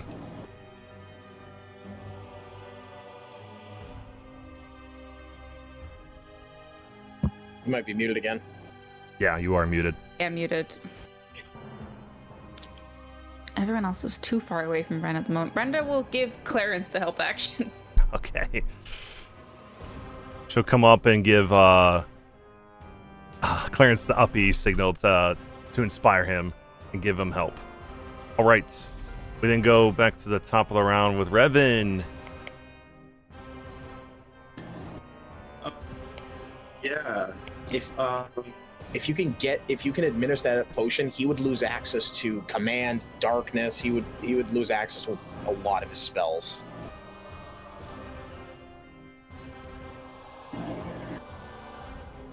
Yeah, well, let's start with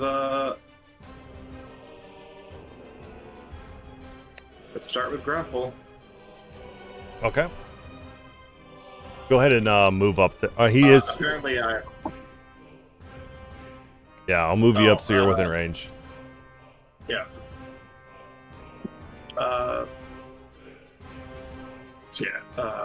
We do that again. It doesn't even give me the option now. Thanks, martial arts. Here, I'll roll the strength save just so we can save us some time It here. says punch grapple. Oh, yeah, punch grapple. Oh. You're rolling that one. So what kind of action is it to force him to, eat a bottle? That would require him to roll a con save to not swallow it. He will fight against you. But what is your? It'll be basically his con against your strength. So what would your strength I DC don't have a be? great strength. Or your dex actually, because So you're a I monk. just make Okay, my dex is I'm +4 to it, so Plus your proficiency, so it's +7, so it's 17. yeah. All right, he's gonna roll this con save to not take it, and this would be your second action Yeah. to do that. He rolled a natural 20. Fuck. Use lucky. I use lucky to make him re-roll. Yeah, let's re-roll that. Okay. Gotta beat a 17. He gets a 22. Fuck. Can I use my next action to try and make him drink it? Or So that's you used your action to grapple him, your first, your second one to try to force the bottle down his throat. Now you have your bonus action. You have your bonus actions, yeah. Yeah. No. I'm hasted. Oh yeah. I'll and allow I it. have my rage one as well. However, It's your choice if you want to force him to drink it or try to hit him again. I want to force him to try and drink it. All right, you roll another con save then. And remember, lucky you only can use it once per turn, so no lucky on this. This will be a 13. That would fail. All right, I will force the drink.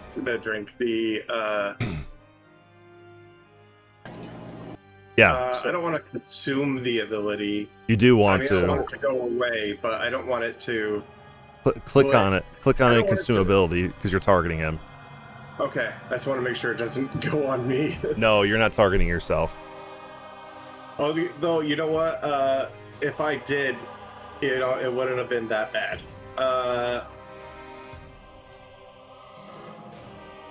So he basically loses the ability to.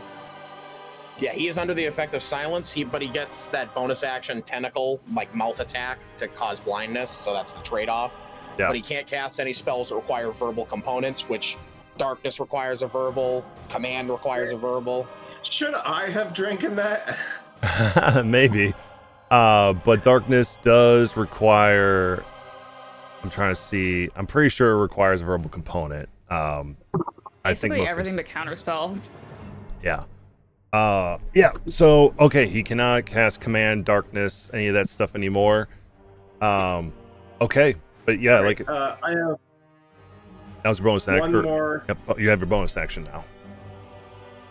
I have one more attack, or I can use it as the dodge. I'm going to use it as the dodge. Okay. So that leaves me my bonus action. I am going to flurry of blows. Hold on one second. You already did 3. You did martial arts to grapple him. You forced the potion twice. That was all your actions. My regular attack, my 5th level attack, my rage attack. Then I'm using the haste to do the dodge action. And now I am using my bonus action, flurry of blows. I see what you're saying. Okay, gotcha. Cool. So much action economy for monks. Yeah. Not to mention he has 80 feet of movement if he wanted to use it. Right. So I am going to punch him in his lovely face. Hopefully. We'll see.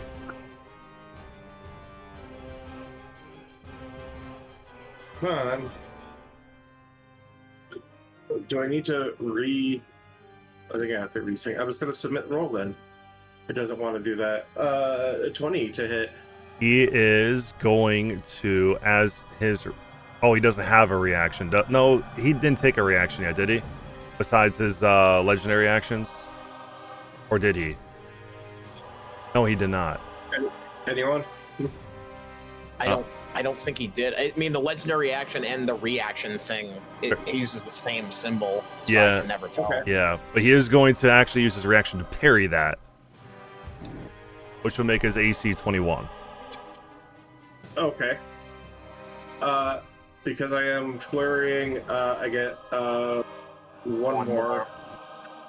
Right, and it's just for that one attack, so don't worry. It's not like it's 21 until the end of your turn. Yeah. It's just for the so one. It's not like shield. It's just for that one attack. Yeah, it's just for the one attack.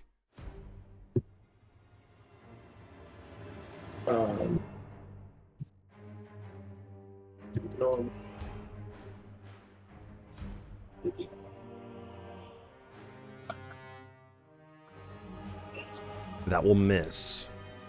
That sucks. Yeah, that really does suck. You know what? Yeah, no. Yeah. Okay. Okay. That is what it is. Fuck. It is what it is. Any more movement? He can't command you anymore. No. You could. He used his reaction, just so you know.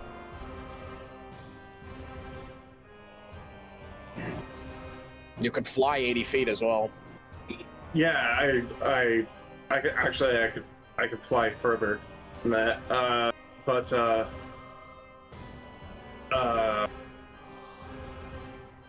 I should have used my last attack to grab Clarence and run, but or There's nowhere throw a dagger at someone. So many. There's nowhere he can't get to. He's too fast. Yeah. He is grappled, though. I'm just, That is true. He is grappled. Yep. I'm going to put him on the ground. That is what I'm going to do. I am going to make him have the prone condition, which doesn't help anyone and just hinders Dr. Moore. Never mind. Yeah. I believe, yeah, you can bring him to the ground. I don't know if you can force someone into prone without some sort of check, I believe. Let's see. I mean, he could use his movement to, like, pick him up and drop him, which would instantly put him into the prone condition. But, again, like he said... You know what? I'm going to pick him up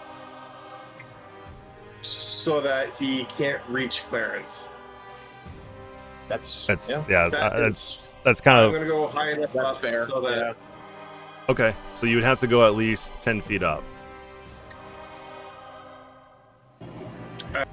We'll go 30. All right, we're going 30 feet up. Put yourself at 30 feet as well, sir, or I can do that for you. Yep. I got it. Okay. The Abbot having a dog fight in the air. Okay, so that is your turn Bats then. versus birds. That's true. All right, we go to Jack now. Okay. I would like to cast Magic Missile. Okay. Take out the guys. Pop them. Sending 2 into each of them. That's the plan. One into each of them. Which one is blessing the Abbot? It's the one that you shot at. This Oh, one the one right I here. tried to and rolled terribly? Okay, so Yeah. that's my target then. Or Oh, damn, nice. Well, Bless went away from one of them. Good shit.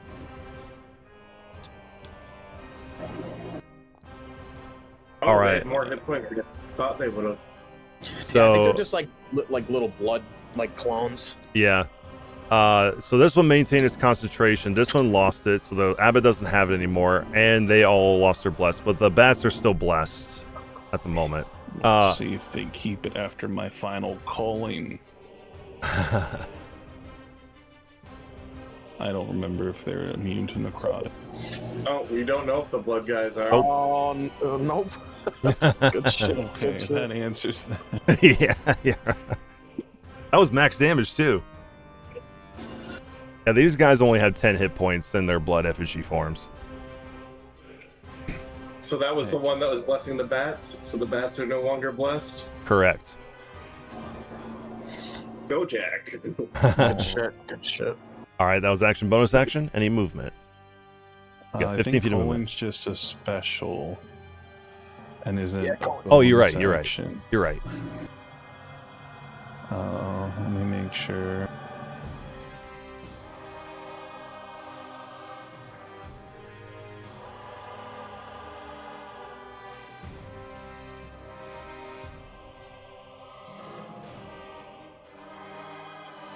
Would not hear the end of it if Shoozy came back and Clarence was.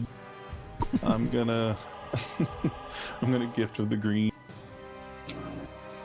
Okay. Who are you? Gift of the greening. Clarence. Clarence. Oh. All right, that will be, he can roll a hit point die, which he has, I believe it is a D8 for druids. Yeah, so Yes.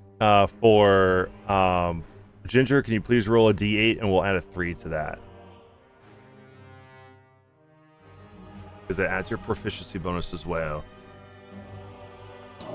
Nice, so he is at 21 now. Which is half of his hit points. All right. Sweet. That's my turn. Okay. We then go to the swarm of bats over here. We're going to fly to Clarence. Try to bite him.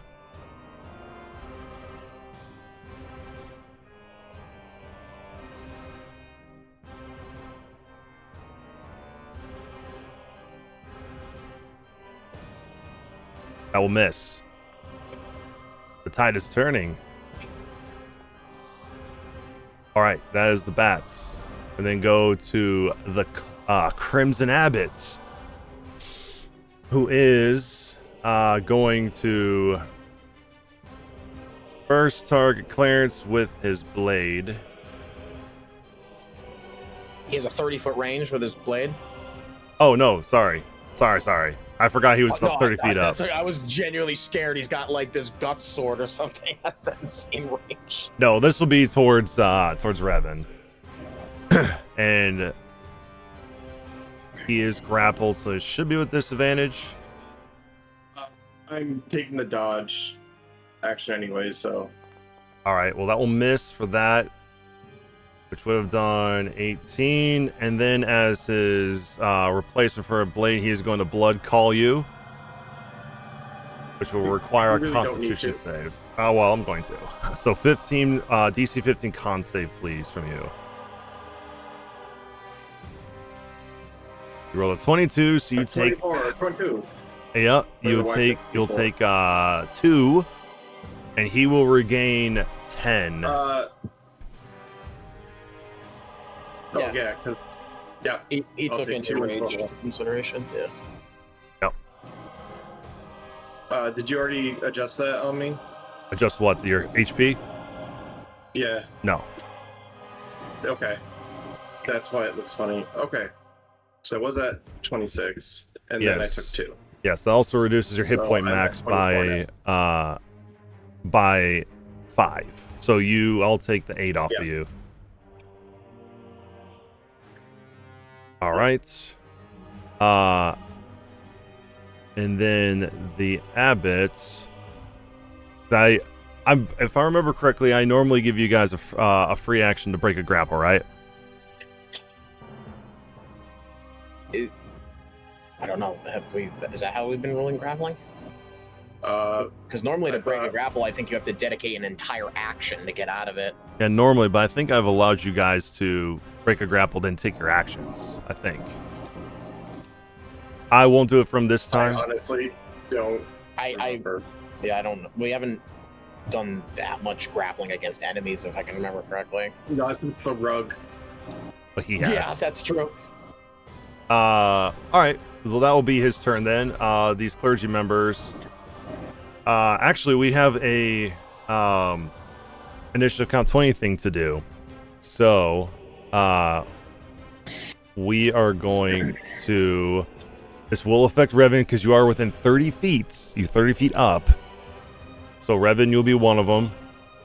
And then it'll be Jack and Dr. Morn. I need deck saves. DC 15. Okay. That's fucking hilarious, actually. Alright, so Dr. Morn failed. Revenant, you got advantage because of haste. Jack failed. That's Unless you want to use your Hell heroic yeah. inspiration. You have one still. That's true.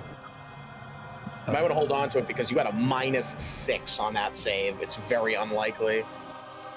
Oh wait, you are blessed. I love rolling the dice, though. That's true.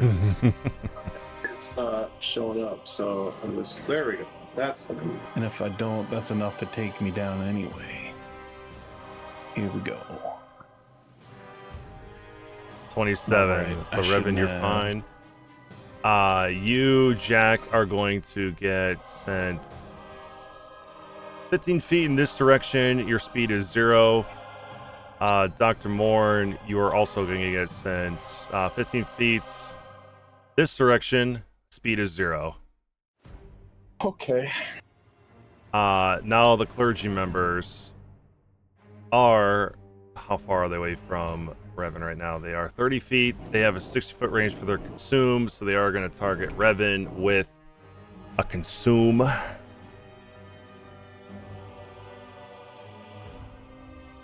$21 to hit.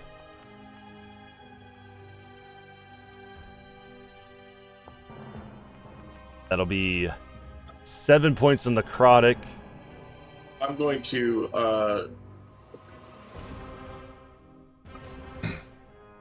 Don't believe you can. that gets turned into 4. I'm going to take the 4. So Okay. I'm at Your hit point max is also reduced by 7. Oh, Wouldn't it be by 4? Uh, Yes or no? you're right. It's 4. Reduced by 4. Okay, in which case that's I got 1 temporary thing from aid left. You shouldn't, because you had taken the blood call. You took half of that damage. Oh, wait a minute. No, I mean no. for my max. Oh, sorry. I ruled earlier that you took 5 because you succeeded for your hit point max to go down. I didn't reduce it then for aid. So, Oh, so yeah. okay. So because I ruled it then as it took the 5 instead of the 2, it would be 7. Since I ruled that earlier. Okay. Sorry. So So you are at 24.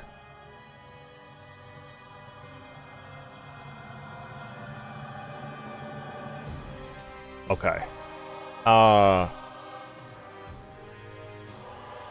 And it already used its bonus action before to do that. And it has a one-time use of the blessing, so it can't do that again. It is going to move over here, and its turn. This other clergy member is going to move 5 feet forward so it can target Revan with a consume as well. Natural 20. so wait a minute. Wait a second. What? What? Both of those guys have disadvantage. he's dodging. That's right. You're right. Okay. So hold on 1 second before I roll damage. First one, we'll re-roll the first 20 here. That'd be a 10 plus 5, so that one will miss. We'll fix your hit points here in a second. And then this is for the one that just went. That'd be a 18 to hit. I believe that misses. Which will miss. Okay. So your hit points don't change. You should have 4 back, I think, because you reduced it by 3 before. Okay, so give yourself 4 back. Okay. I forgot you did the dodge. So much to remember. Yeah. But this one does have its Crimson Blessing. It will target the Abbot, the other clergy member, and this swarm of bats with Bless.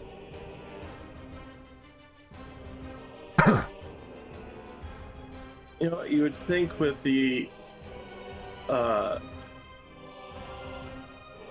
with all the different things on here, you could. Oh, there is. Oh yeah, there we go. That's a good way to remember it. All right, that's the clergy member's turn. We're now at Clarence.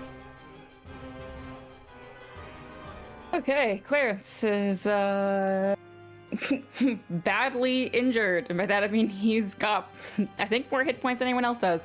But he is currently in a rough spot.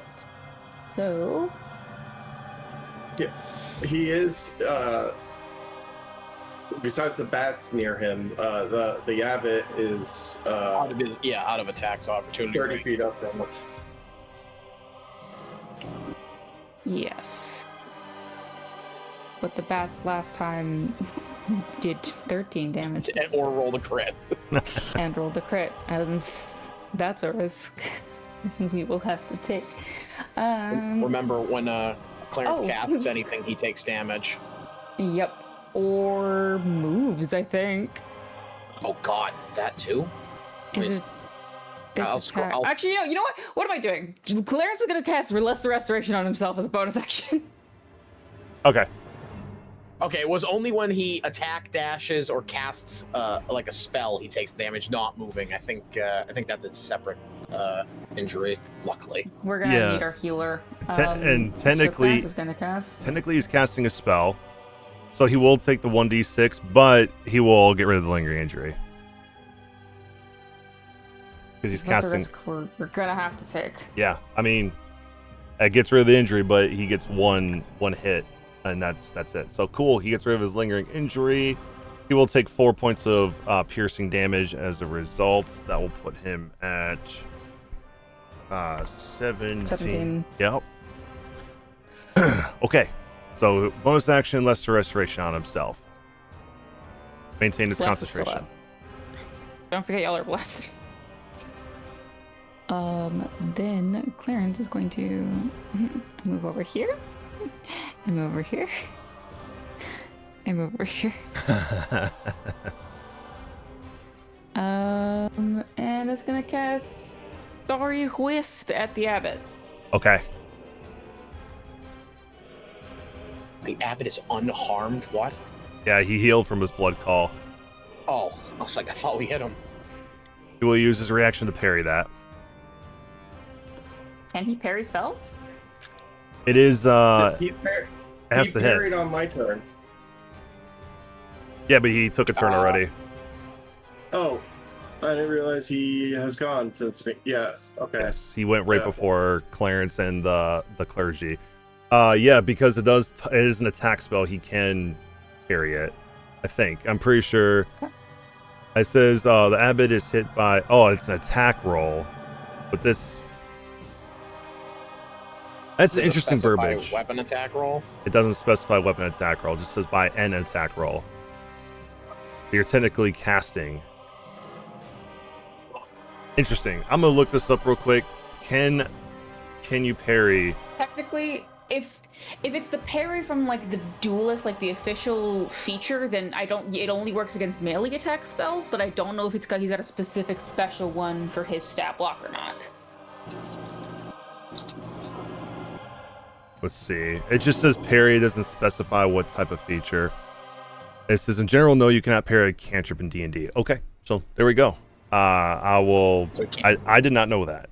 I thought you could if it had some sort of attack, but never mind. He does not use his reaction. The attack roll is pretty vague. Normally it says like Yeah. weapon attack, ranged attack Or roll. melee attack roll. specifically, usually. Yeah, attack roll Yeah. is really vague wording. Yeah, and this one says But trigger. that's where- It just says attack roll. It doesn't say a specific type. But we'll. Because I would think like, oh, maybe he could deflect spells, but yeah, that's kind of a weird wording for that. Yeah, go ahead and roll And damage that's on for that. third-party content, folks.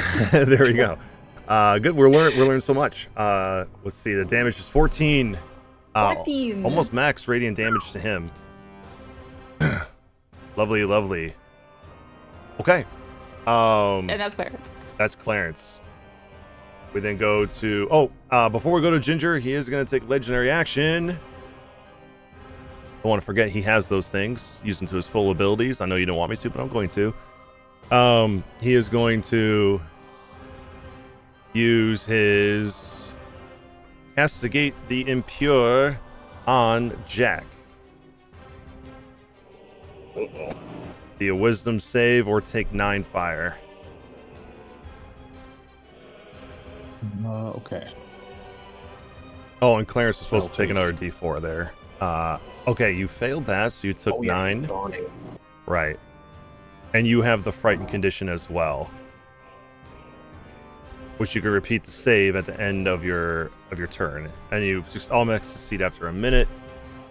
We'll do this for Clarence. He's going to take another 2 fire there from him burning earlier. So I'll put him here because of the lair action. And then I'll do the same thing for you. Put the burning condition on you and on Clarence. So that way I don't forget. Okay. All right. That was his legendary action. It is now your turn, Ginger. All right, Ginger. Oh, wait. Bless up. Okay, Yep. Ginger is going to stop taunting this man because it is really just kind of bitten her in the ass. But what she is going to do is now You can't hear anything anyways. That's true. He is silenced. Does Castigate use a verbal by any chance? Wait, is he silenced that he can't talk or that he can't hear? He can't speak. okay. He can't speak. So you can hear. Castigate. Yeah, he can hear. No, he's essentially sending out, like, I don't know if you know anything about castigation paladins, but he's essentially sending out No. like a almost Mote of fire. like a mote of like fire, like a chain fire to him. Which Okay. is odd that it requires like a wisdom Ghost save. Rider. Yeah, sorta. But anyway, Ginger, it is you. Ginger is going to risk the opportunity attack from the bats and move to the center of the room. The bats don't have an opportunity attack because Pox baited it. Correct. Beautiful. There. That's my movement. Bap. Bap. That's all 4 of you. Okay, great. Ginger is going to play a wedding march on the bloody fiddle Okay. in an attempt to use her to not rattle him, because I'm not using my bonus action to do that, but in an attempt to just irk him, ire him, pull him Rage bait him. towards her. But that means that everyone is going to get a d10 of temporary hit points, plus 3, plus I'll expend a Bardic Inspiration to do that. Bardic Inspiration to add that to it as well, which will be a d6. Yes. So everyone will get d10 plus 3. Hot. 4. Nice. 5. That's Yeah, 2 you 1 the roll. dice, folks, for anyone keeping track. You're still rolling a Private. well. Oh, still rolling private. Well, it was a 1 on both of the dice. There you go. I revealed it for all of Total you. of 5 to everyone. Yep. 5 temporary hit points to everybody. An errant swipe from the bats, mayhaps. 6. So Ginger will also apply that to herself. And then I will deploy a... Oh, God. You also roll that persuasion I'm since you going- did roll a wedding march. That does count. Oh, I wasn't going to use my bonus action, though. I gotcha. Okay. Or is she getting a freebie? Unless you want to give me a freebie, because Nope. I went down a whole lot, and I'm a really nice player. Nope. It does specifically say bonus action, unfortunately. Yeah, that's fair. So I thought, because I have all of my Bardic Inspirations to use, so let's toss some of those bad boys out. Oh, God.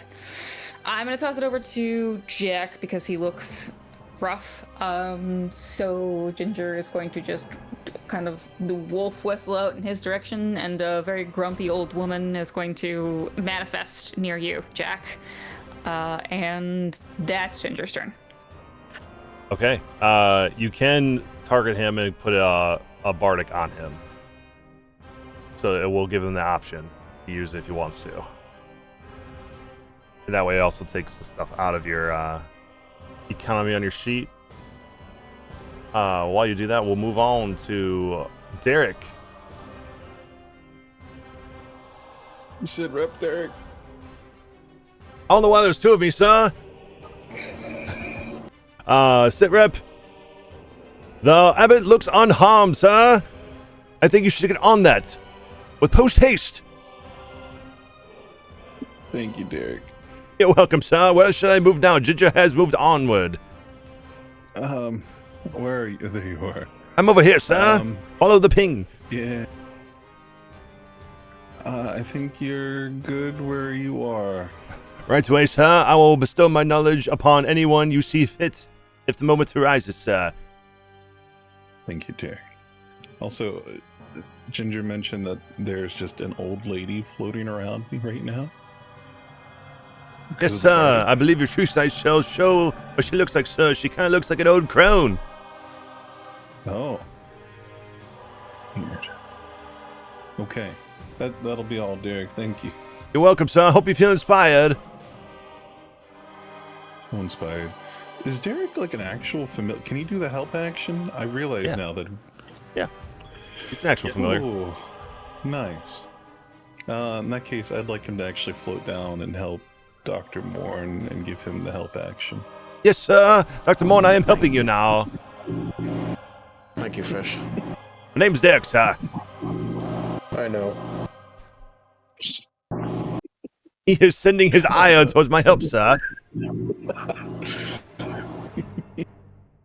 Anyway, I believe my turn is up, sir. Yep. The bats now will fly up another 5 feet to go at level with you and go try to bite you, Jack.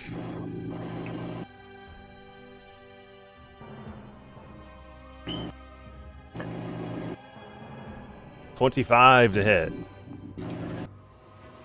That hits. All right, that will do 5 points of damage. That believes it takes out all of your temporary hit points. Oh no. Okay. Oh no. All right. Oh no. And then after the end of the bat's turn, the Abbot's going to take a legendary action to target Revan with his sanguine blade from his bloody strike. And is going to do this with disadvantage because dodge action. Oops, I didn't mean to click that twice. My apologies. Disadvantage, 21 to hit. Damn. Oh, he's blessed, that's why. Yes. I thought he got unblessed. That came back. No, he got re-blessed. Yeah, there was one that had not used his bless yet. Yeah. So that's going to do 18 points of damage to you, Revan. I'm going to use deflect attacks. All right. Roll. That is going to be 3 instead. Yeah, that would have been. So 6 minus 3. Yeah, so you just you 3. So yeah, you have 2 temporary hit points left. Not too bad, not too bad. We move on to Dr. Morn. Okay, I gotta ask, should I dedicate my entire attack to trying to kill the guy blessing the Abbot, or try to focus on doing damage to the Abbot? Because I might just straight up miss the buffer, and then that's essentially my entire, possible attack. I mean, here's some things to think about. You can attack the clergy and possibly get rid of bless if you hit it. Or you could target the Abbot and start taking some of his health away, but he does have the ability to parry still. So if you and he can heal and stuff. Yeah, with his blood call. Yeah. So up to you.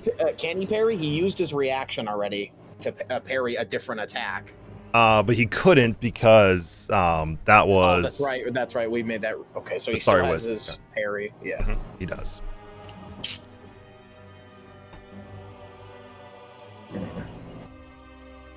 Okay. Oh, you know what?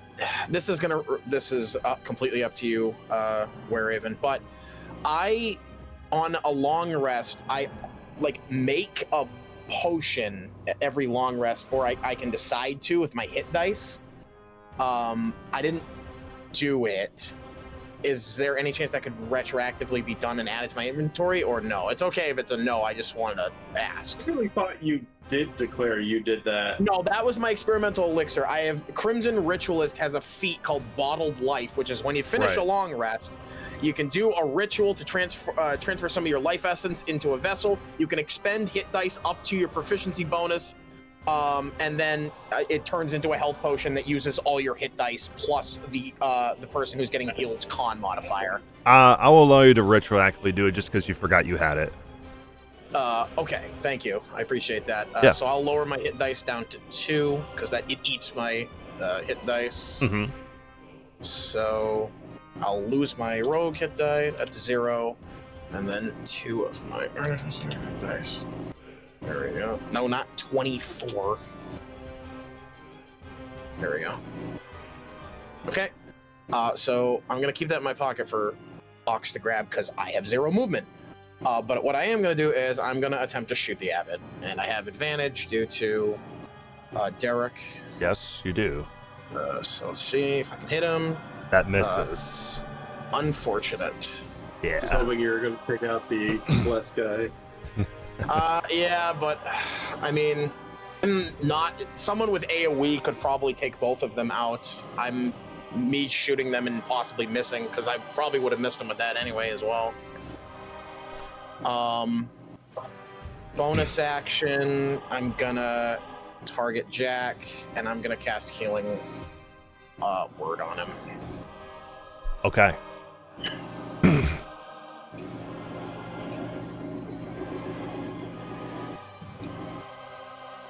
That is horrific. You get 8 health back. That's my turn. All right. And as Crimson Abbot's last legendary, well, actually, I guess he technically has 2 more because he can't double it up, but he has to switch them up. So he is going to use his Castigate the Impure. He's 30 feet up. What's the range on this again? It is 1 creature within 60 feet. He's 30 feet up, and he is too far for Dr. Morn, so he is going to do this at... He's going to do this at Revan. This is right there. That's fair. Yeah, castigating you. Be a wisdom save from you, or take 4 fire. Or 1, I guess. But if you fail, you get the frightened condition. You did not fail, so you will take half of 2 reduced, so you take no damage. Very nice. We like some action economy. He still has 1 legendary action left. Okay, so that is Dr. Morn and the legendary action's turn. We go to Pox. Okay. Who is like the most fucked up? Jack is pretty fucked up still. Fox can't get to Clarence. Alright, so I'm gonna... No. Fly over here. Bonus action. I can actually do this because it actually works now. I can then target with Crimson Ritualist, Bottled Life. Of course, it's not popping up now. But he heals 18 plus whatever his con mod is, and I will remove the hit dice. Your con mod is +3, so you have 21. You are up to 30. Thank you. No problem. And then Pox will use the remaining portion of his movement to fly over here. And provoke an opportunity attack. From the bats, yep. Yep. 14. That'll hopefully allow Jack to get away. 13 does hit his AC. 2 points damage. 2. Yeah. And we are aware that these fellas are not immune to necrotic, right? What, the clergy? Yeah. They are not immune to necrotic. Okay. Yeah, he's gonna use Exsanguinate. Okay. I can target them, I believe. Yeah. Yeah, I think it creates an emanation. Yeah, it's a 15-foot emanation. All right, rolling. First clergy failed and died. And the second one didn't die, but broke his con on Bless. Right. And That is what I need. and that is Pox's turn, as he is completely out of movement entirely. Right. And I believe it was. Oh, he did break his bless. Yes, he killed the one that wasn't concentrating on anything, and this guy was concentrating on Bless, but he lost it and broke it due to the damage taken from Exsanguinate. Gotcha. I was confused what the other con was for, but yeah, cool.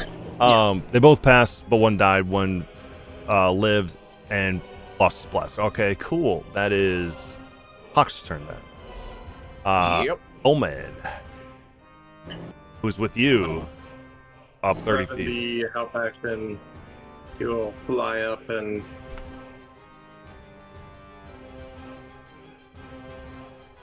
Okay. He's gonna do it from behind Revan as much as possible. But yeah. All right.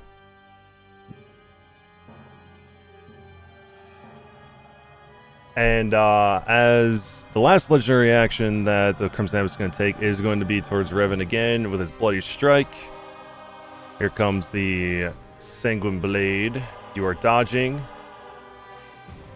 It's a disadvantage. That will miss. Good thing, because that was 23 points of damage. Oh.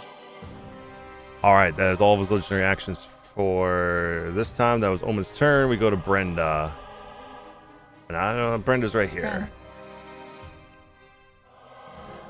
Brenda is going to. Oh, poor little Brenda by herself. Revan's already got the help action. Brenda will. There. And there. And there. And then give Claire a help action. All right, perfect. All right, we'll then go back to the top of the round with Revan. But before we continue, let's take this opportunity to take our 15-minute break. So we'll see everyone at 20 after. Woohoo. Quality time. All right, see you guys in a minute. Hungry wood.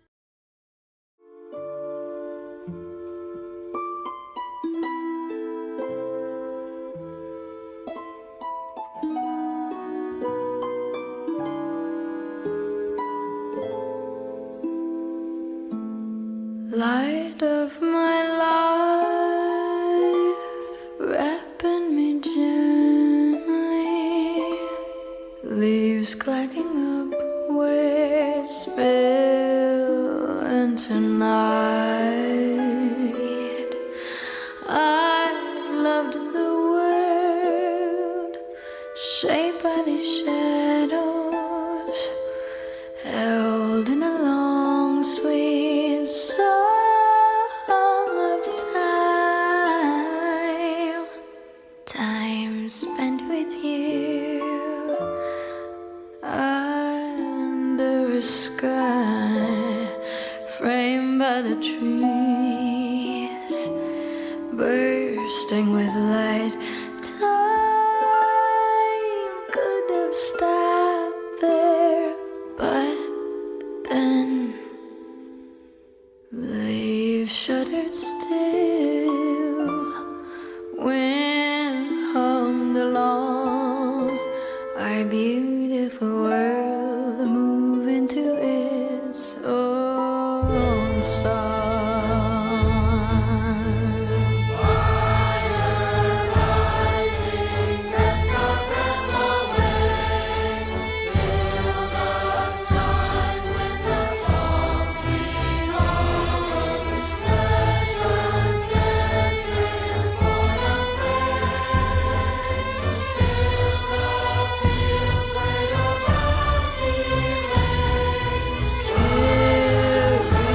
Carry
does it make this more painless to bear? In a blink of an eye, I will be bone dry, drunk by the smoke-veiled flickering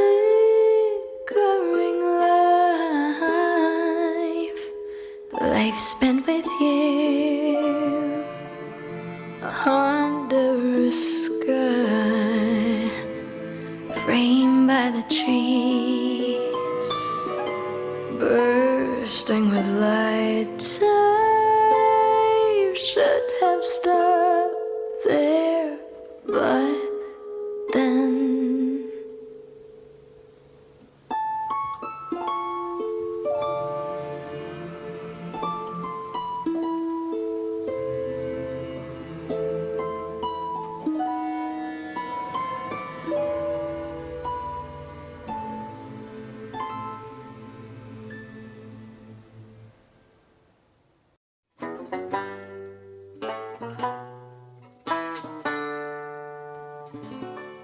Under a sunken sky, 5 cold-eyed birds huddle in the sallow weeds, cackling at me.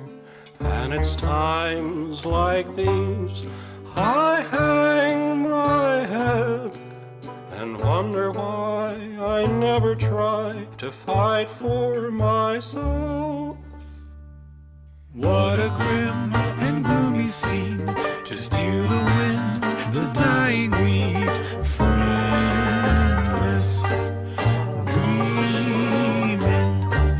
You wonder if you're incomplete, a husk without a grain of seed, and that's what they see. If they want to laugh, well now, let them try to do it after we take to the skies, loom above them like a great cloud, talons quicker than a greyhound.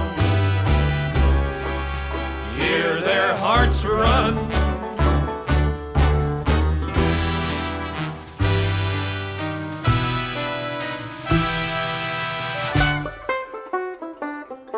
Out of all the things I've seen and done, in the back of my worried mind, I've never tried one.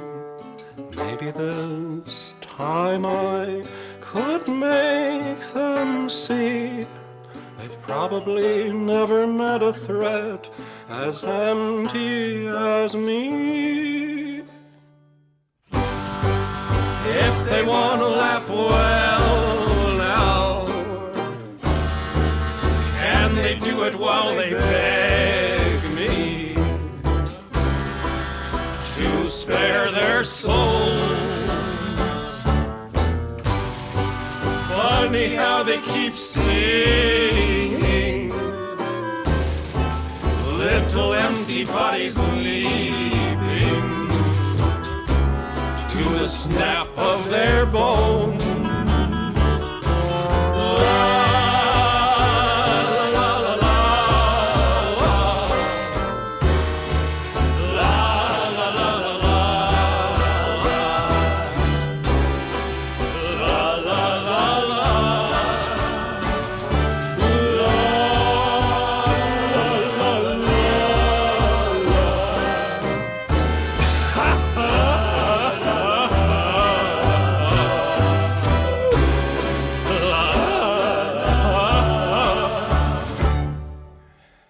Under a sunken sky, 2 cold-eyed birds huddle in the flattened wheat, staring up at me.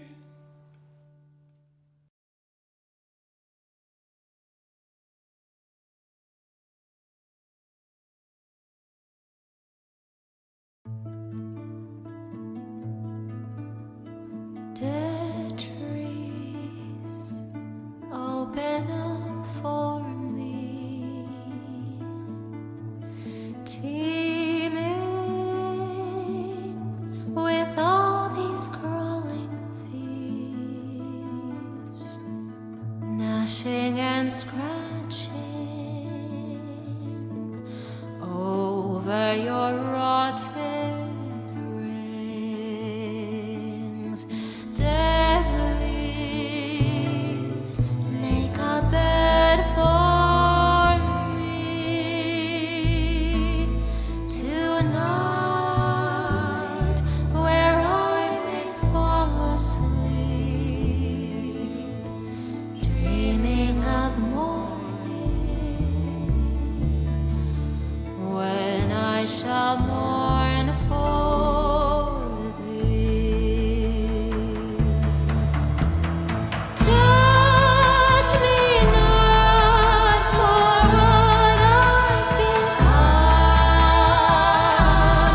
There's nothing more left to be done. All that remains is long dead and gone. Heavy sighs the rusted breeze, dragging over sunken peat. Roses once blood bloomed, wither in ashen heaps. Buried all these fleshed dreams, no more fighting night with their heat, slack and receding, cold as the earth where they sleep. Judge me not, my jury of bones, glaring from eyes gray as stone. Justice in black seeps from her rotting throne. Judge me not for what I've become. There's nothing more left to be done. All that remains is long dead and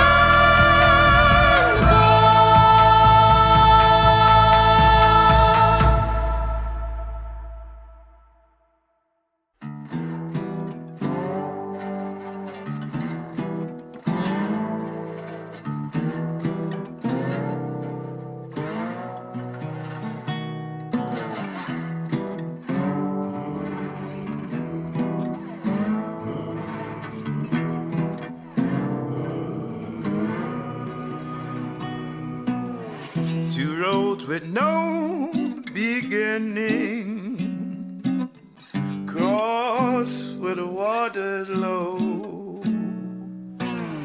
The ground isn't dry, but it holds up just fine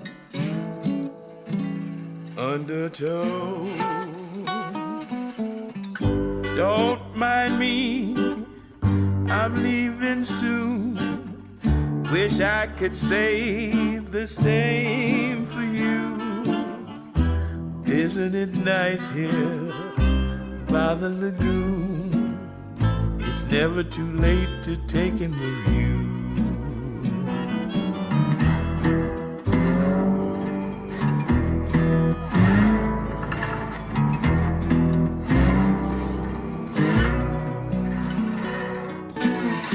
Now what's that gliding in the water? Blank eyes drifting above. If you see any of that little alligator smile, good luck. Just one thing before I go, I know there's a place just down the road. It could be nice there, a place to unwind, far from living so close to die.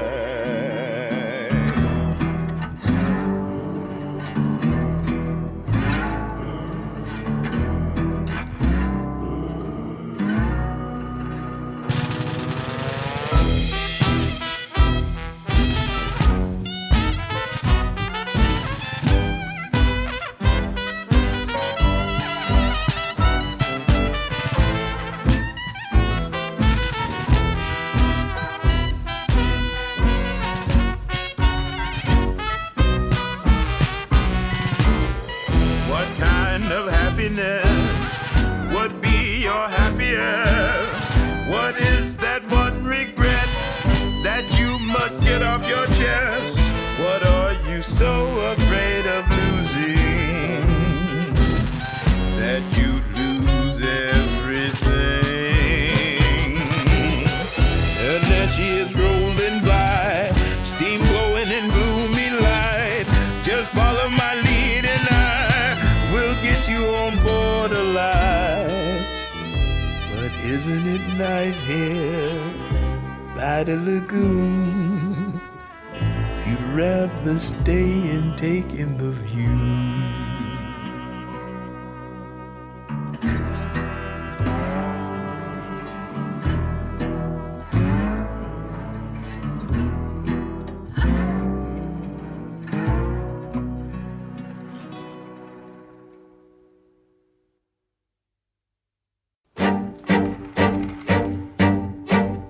This night, just like the last one, falls heavy as a stone, and stone by stone, this gathered dark is mine to bear alone. Impatient wrath surrounds me. It claws and scrapes these chains, the same cold irons that bind me to my own fate, now grown and strained. All right, welcome back from our break, everybody. We are at the top of round 6 with Revan. Your move, sir. I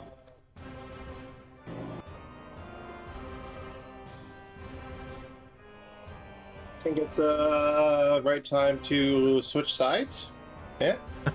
Let him go, give him a great big hug, and It's all one great big misunderstanding. yeah. Talk him into joining our group. Right. I think at this point he's too far gone. Yeah. No. I would like to start with the dodge action, and then I am going to attempt to punch him in his. We're just gonna say throat. It's gonna be a throat punch. Okay, and I'm assuming you're dodging with your haste action. Yes. Gotcha. Cool. Sorry if that was not clear. You're good. Just make sure to target him. Oh. And hopefully I fixed the little Like hell. floating D20 around you so it'll actually move around the map now. People know where people are, but yeah. He is targeted. Punch.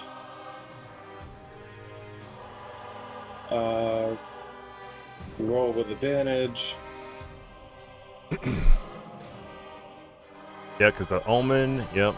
Your first attack will be advantage. That's a natural 20. That's some good use of that critical, and I would like him to make a Constitution saving throw. So we Okay. once again try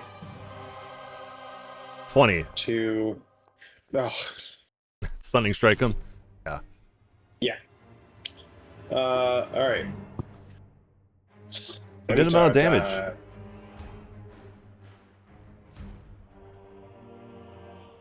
You say it didn't roll the damage, or No, it did. I said it was a good amount of damage. That will miss. Oh. Yeah.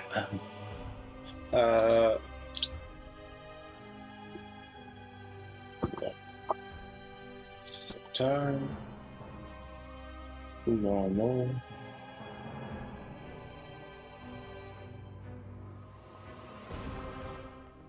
That is a. Oh. That was another good hit. Only I crit on a 19. All right. If only 19s were crits for you, another 15 points of damage. I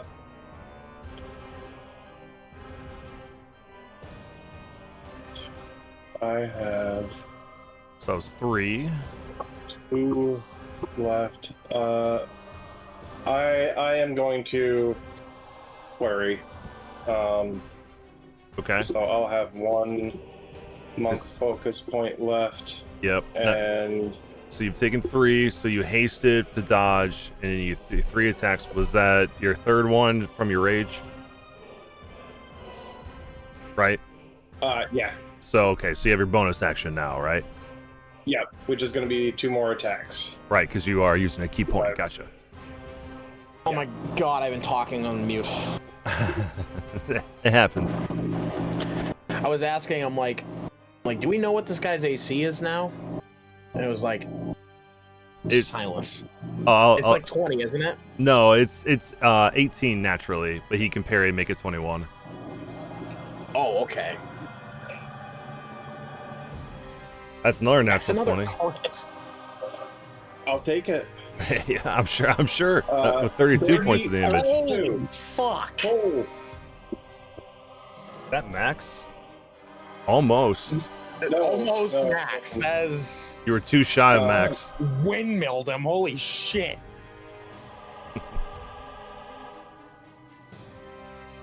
Yeah, see, you said you had faith. That's another hit. And look, the tide's turning, starting to turn. He can still heal too. Well, I gotta be wary of that. Only up to the damage. He can't overcome all this he just took in one fell swoop. True. and it won't do anything because it's not a bonus action. But I am going to point out, your wife shows up in all my dreams. Oh, Jesus Christ. Derek's gonna have something to say about that. All right, so that was actions and bonus actions. I'm done. Okay. We go to Jack. Jack, you are still frightened by him. At the end of your turn, you can repeat the save to end it. But in the meantime, it is your move, sir. Okay. I think I start with the fire damage, right? Or is it the end of my turn? You do start with the fire damage. That will be 2. Right, and I'll take 2 fire damage. And after seeing Revan do all that damage, I think I'm going to switch my target up. Thankfully, Magic Missile doesn't require attack rolls. Old reliable. Old reliable. Old reliable. Yep, no disadvantage for you because it's an auto hit. Bread and butter. Mm-hmm. Ooh, that was max too.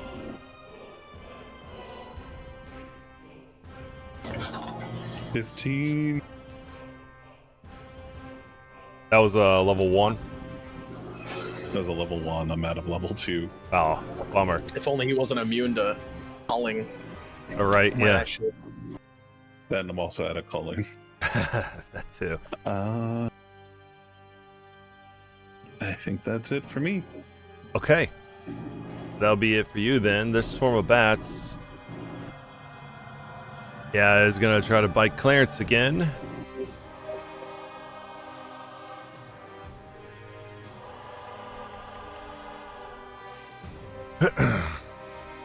That's gonna miss this time.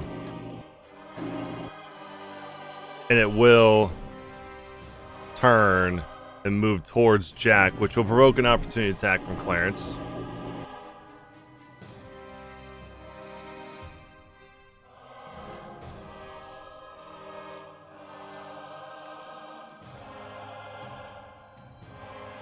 Damn, I rolled snake eyes on that damage anyway. Is Clarence going to take an opportunity attack? Oh, well, that'll miss. He's gonna try. He tried, but unfortunately missed. All right, that's the swarm. All right, the Abbot is going to look towards Clarence, replace one of his multi-attacks with a blood call to try to get a little HP back.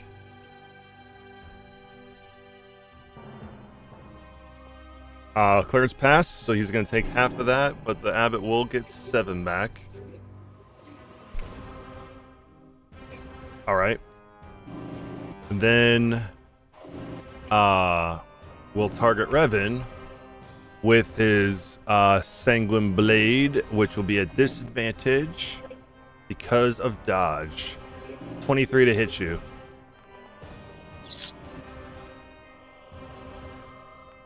12 points of damage. Yeah, I'm gonna deflect. All right, he has to make a dex save now because you actually overcame that. All right, normal dex save 7, so he's going to take the remaining, which is 5. Boink. No, I once he fails, I then roll my my monk dice twice. Remember, though, to do that, you have to expend a key point. Do you want to do that? Because you already said you were running low, right? Yeah, 1 left. Yeah, I only have 1 left. Yeah, I'll save my last key point. Okay, so it's the damage is if you it's extra damage if you use a key point, right? Otherwise, it just takes the 5. Yeah. Gotcha. Okay, that was his blade and everything. Okay, so that's everything he can do on his normal turn, I believe. Yes, it is. Okay. Oh, I forgot, because he did a thing. He is going to bonus action spit ink at you. So I need you to roll me a dex save, because I believe it's what it requires. Yeah, it's a DC 13 dex save where the person becomes blinded. Yes. 13 dex save. As little black tentacles come out and he tries to spit ink into your face. And I believe you have advantage because you're hasted. Yep. Yeah. What round are we on, by the way? 6. Holy shit. Nice. No blinding condition for you. And I believe there's no other effects that happens if you pass. I think it's just save or suck. No, it's a save or suck. Gotcha. I am going to take that potion out of your thing since you did give it to him. Yes. Okay. So that was his entire action economy. We're now on initiative count 20. On initiative count 20, there is a new initiative thing that I haven't used yet because I didn't have to yet. This is called Endless Minions. So because there is less than 3 of these effigies on the table, 2 more are going to appear. Oops, sorry, I moved Pox by accident. And come into the full ray here. Okay. Yeah. And they act after the... Oh, hold on one sec. I gotta do a little thingamajig. I gotta get rid of the other 2 that died. I gotta put them...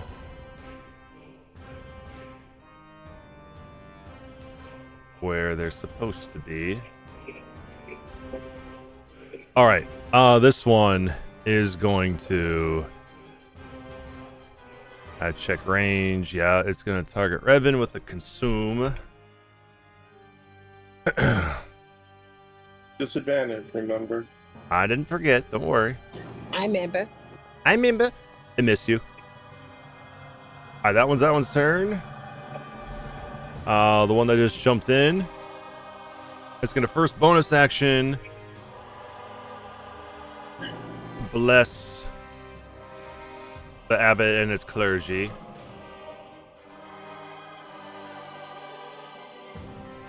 And then full action. Step up 5 feet. Target Revan with a consume. Disadvantage. Misses you. Okay. Moving on to the last clergy member, who is going to bonus action bless. Oops. The one that just came in, the bats, both bats, with this blessing. And then is going to target Clarence with a consume.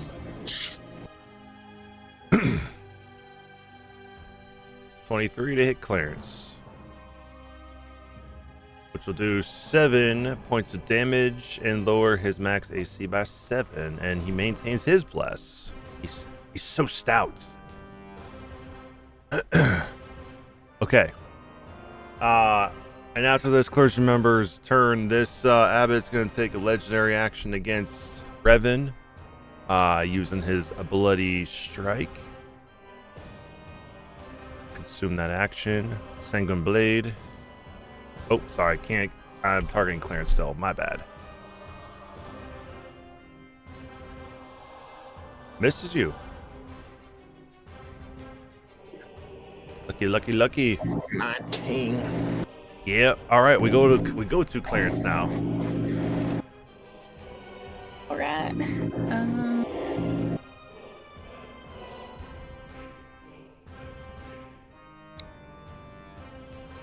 Well, everyone's looking okay. I think I can't see more. Oh, there he is. Yeah, everyone's looking fine. So Clarence is gonna spend his bonus action with helping himself with his effigy.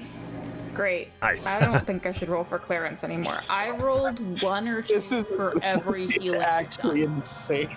And I'm healing with 2 characters right now. Yeah. You need the healer feat so that you can reroll those. I'm not saying that Revan is taking all of the natural 20s, but I'm sorry. He kind of That's is. usually the case. no, I'm kidding. Usually Okay. during these boss fights, when Revan is crit fishing. He critted Jaeger like 3 times. I know. Yeah, but you gotta understand, I'm also attacking 5-6 You have a times. higher chance. And, Oh yeah, 100%. and fumbling a fair amount too. Yeah. And you know what? That's entirely fair. I'm just saying, I've healed every turn. I rolled above half of the dice. I think the worst one was the fiddle one. Yeah. That was real bad. I'm gonna take more damage than I healed from that later. Anyways, let's start doing some damage. You know what, Clarence? What does Clarence have? Clarence has Probably got a thunderbolt that he could not thunderbolt, call lightning. I don't know, was that answered? Can that be done inside a building? It's got an open roof. It's raining. I think it's raining because blood is literally spewing from geysers from the basement. It is, yeah. Yeah. Call Lightning's a 3rd level, so that would be his last 3rd level spell. Is the only thing which means he couldn't help. As long as it's, as long as it clears the space, because call lightning actually happens from a certain height. But if it's raining, it does more damage. Does more damage. Blood rain like this isn't going to count though. Let's see. It doesn't It says if you're outdoors, so there is a stipulation if, but it doesn't say it has to be outside. But it would increase by a D10 if it is outdoors and there is a storm overhead. Ooh, does Clarence have summer winds? He could probably hit all the fodder, possibly break their bless, and give you a bit of health. It's true, they Just are... debating whether or not that is worth wasting the third. He only has one That's a level third spell. level too? Oh. I didn't know. No. Second He doesn't level. have any second. He doesn't have any second levels left. Summer. Oh, I was gonna say summer Yeah. wind would be. You can upcast useful. it, but yeah, that would take your last That third would be level. his third level, and then we'd have Yeah. no safety net. Yeah, in case anything bad happens. The only other so I safety basically net is the ribbon. I'm just working with first level right now. Who's blessing the abbot? One of the clergy members. Oh, which one you Yeah. mean? Yeah, which one? Should be this one. Let's focus on debuffing at the moment. That feels like more in my wheelhouse. No, I don't want to risk my bad luck tainting any attack that Clarence could do. Let's bane some fuckers. Yeah. Okay. We'll go Abbot. Don't bane. Why? He'll lose bless. Oh, right. He'll break concentration on bless, yeah. That's true. Which he's held for the entire fight, which is insane. Mm-hmm. In that regard, I shouldn't cast Call Lightning either, because Call Lightning would also That's be also concentration. concentration. So he has all of like the good spells that Clarence could do right are Yeah, concentration. he's so got to monopolize concentration. let's just do a Starry Wisp then. Okay. Starry Wisp. Starry Wisp. At who? The abbot? That misses. Yeah. This is why I didn't want to do attack rolls. This is why Ginger doesn't have any attack rolls. I know how I roll. That's it for Clarence, because that was action, bonus action. He is going to, you know what, just kind of skirt around over here and get over there. And that'll be it for Clarence. Okay. As a legendary action, the Crimson Abbot is going to turn towards Revan. Well, he's going to concentrate on Revan for the time being and try to castigate you.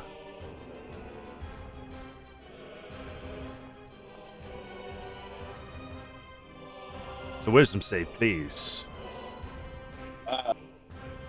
One moment, please. Okay.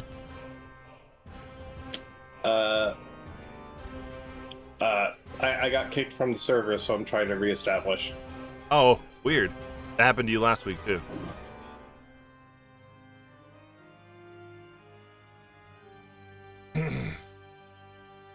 I would ask, would you trust me to roll for you, but I feel like I know the answer to that.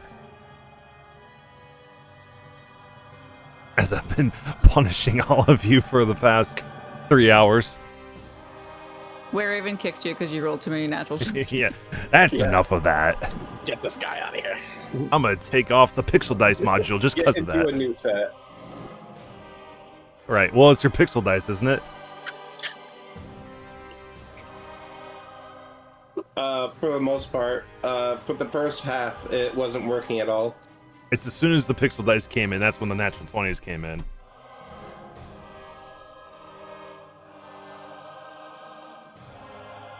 Oh,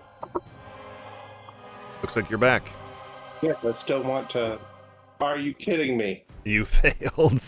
Oh, All right, so you took the 5 points of fire damage, and you had the frightened condition. Oh, by the way, Jack, you're supposed to re-roll that wisdom save.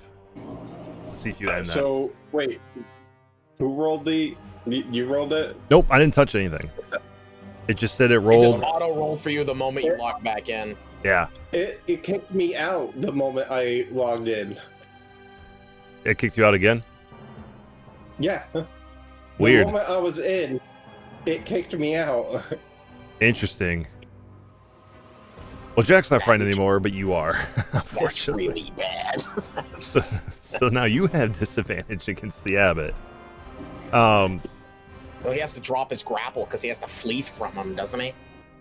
He does have to spend his movement to move as far away from the source of the fuck. sphere, yeah. But since Jack dropped his, he doesn't have to do that. But yeah, Revan, as long as you, unless you pass the next wisdom save, I would use my last luck point on Oh yeah. on that. Okay. If this will freaking Here, I got you then for your wisdom save. I didn't roll the first one. I will see if this will help. You are blessed. You rolled a 17, so you are not frightened. there we go. Does he still? He still I takes. have no more. I have no more luck. I have. He takes half the damage One. only, which would take none. Oh, now I'm finally back in. Okay, I fixed your health for you since you didn't take any, and you're not frightened, so you're good. That was the Abbot's legendary action, and that was then the Clarence's turn. We go to Ginger's turn. Right. Okay. Oh, hey, now I have the encounter tracker. I didn't have that before. Interesting. It never populated for me. Hopefully it's fixed. Well, good now.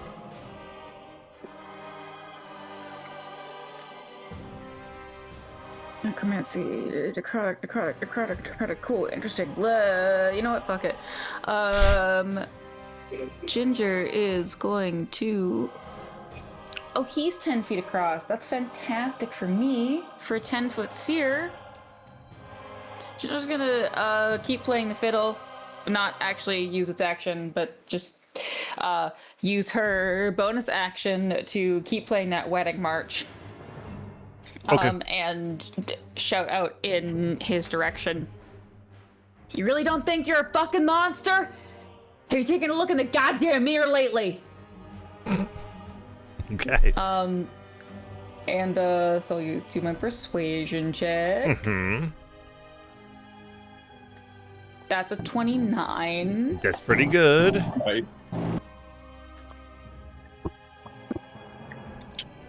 And then using the fiddle, Ginger's gonna cast Shatter Nice. on him. So I'm gonna DC 16 Constitution saving throw, and he should have advantage or disadvantage. And you're doing this at the who? At the Abbot. Okay. So that will hit Revan too. I'll do it here, so it should hit just the Abbot and the bats. The bats are 15 feet up. Yeah, so it won't hit the I'll bats. do 15 feet up. Yeah, it won't hit the bats, but it will Isn't hit he the 30 feet up? He is. It's a 10-foot radius, right? Or wait, I see what you, It's a 10-foot sphere. I see what you're She saying. put it in between them. She Yeah. should be able to hit both. I was Yeah, just because I was just thinking that. I see what you're putting down. All right, so Constitution save. I'll start with the bats. 18. 18 will do it. They'll still take half damage though. Yep. Some sturdy bats. For the Abbot, he will get a 16, which beats. Meets it, beats it. Yep. So he'll also take half damage. Mm-hmm. No. Wait, he is disadvantaged. Oh yeah, because of honor lost. Oh, right. Oh, well, reroll for him. He actually failed this time. He got 15, and apparently the bats as well technically failed, but they passed. I'll give them their 7 back, so they're here. And then the Abbot takes 14, which he did take his 14. Perfect. Okay. He's still alive. Barely, but he's still alive. I'm just gonna run over here. All right. And that's my turn.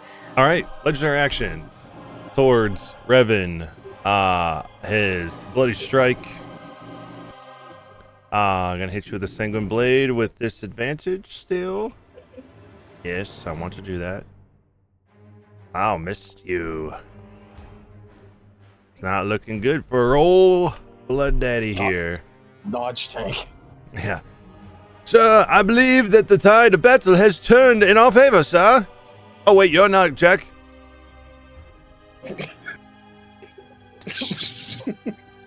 Turns around, sees me just standing there, just shrugging my shoulders.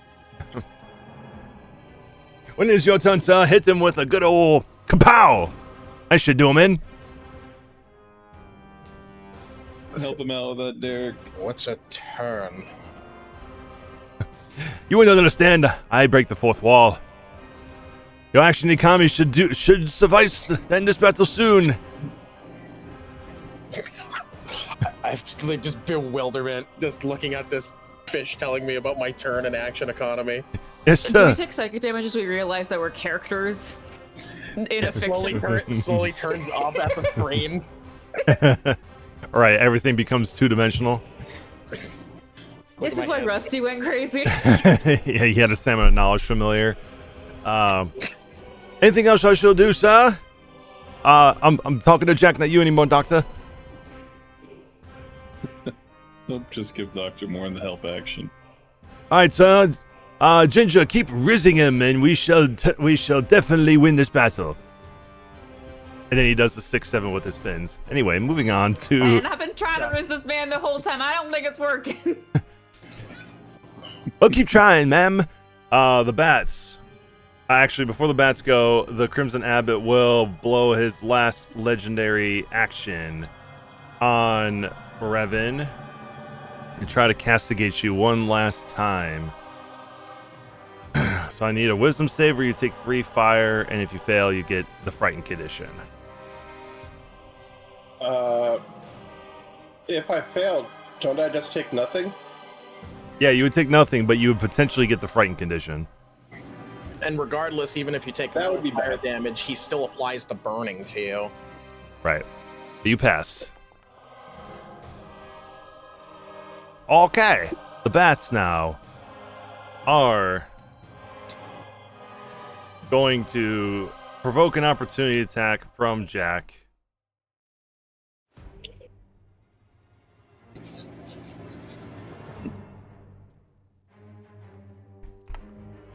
No, I'm gonna save my reaction.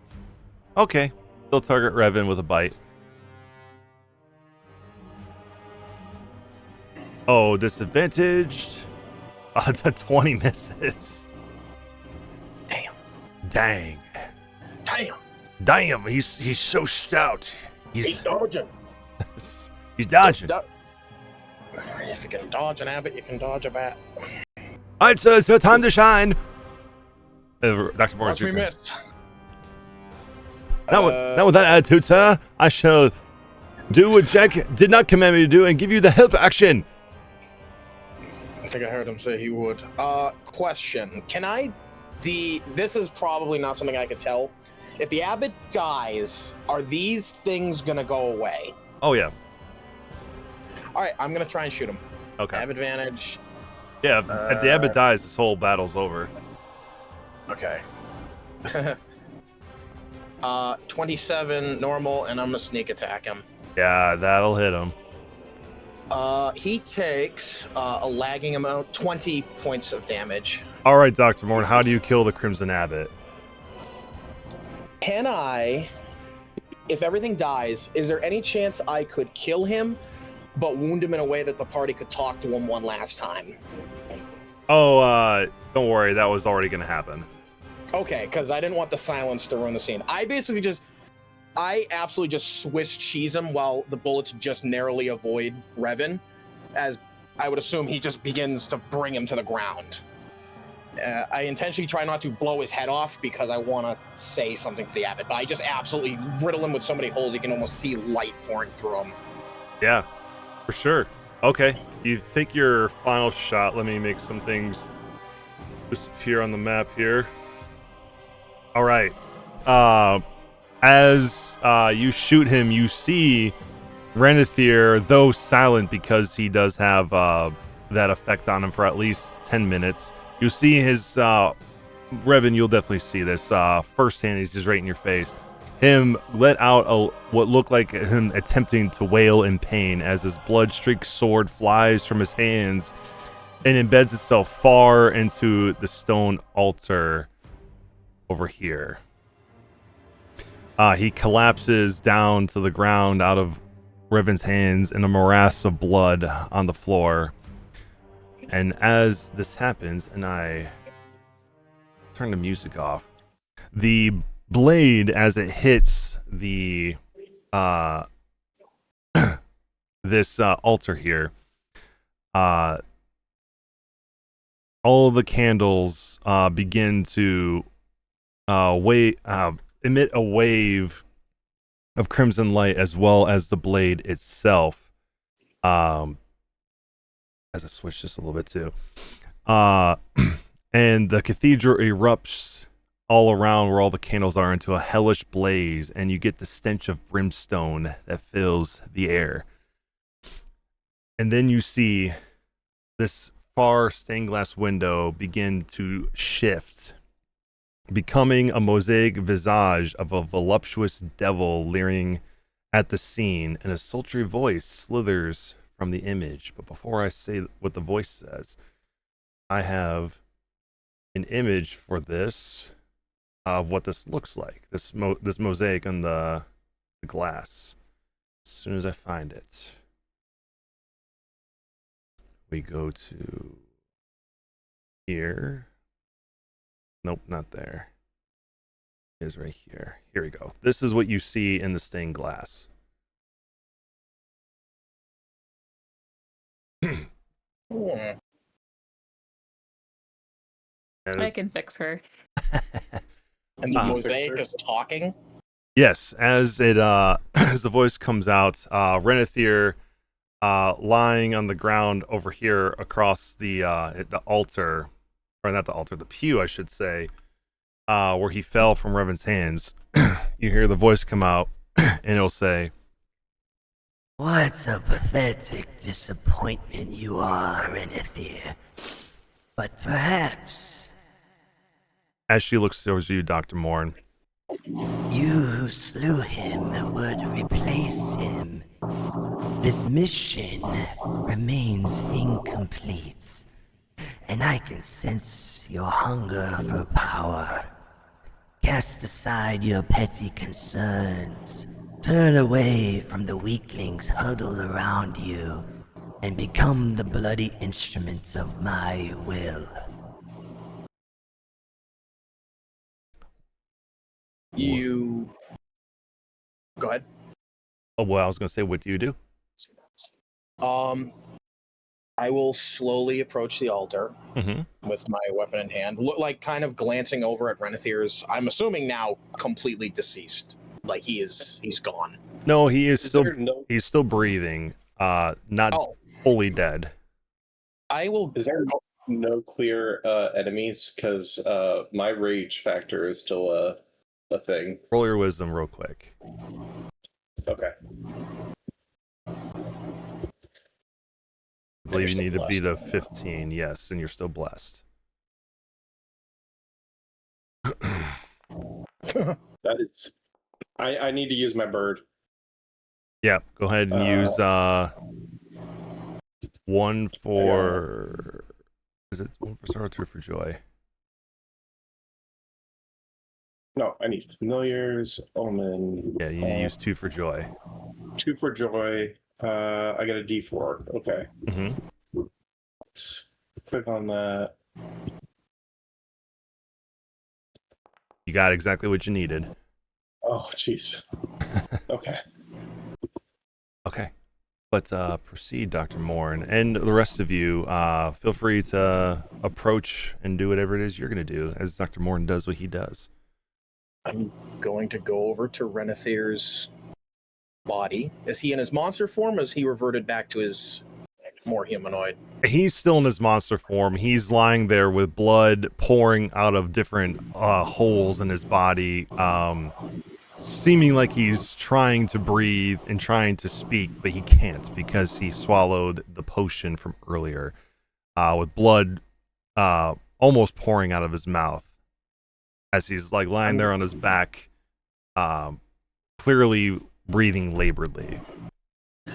I'm gonna crouch down so he can see me, and I'm going to, using my gauntlets of ogre strength, like the claw, I'm gonna grab him by like the front of his armor, and I'm gonna start dragging him to the altar. Okay. Yeah, go ahead and put yourself over by the altar. And then where he dissected that other guy, I'm gonna throw him up onto the altar. All right. Isn't his sword embedded in the altar right now? It is. I put him so he's like near his sword, but I don't do anything yet. I just throw him up on the altar, and I wait and see if I hear the voice again. Yes, very good. Take the sword and give him his final death. You are stronger than him and more controlled.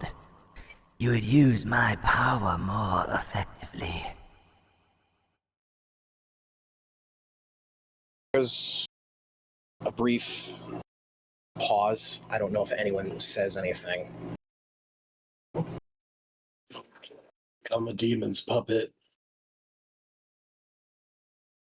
And you'll see A goddess, you mean? You're no goddess. You are more clever than that, aren't you, Dr. Morn? Yet with the crooked queen making her move, can you afford to pick and choose your allies?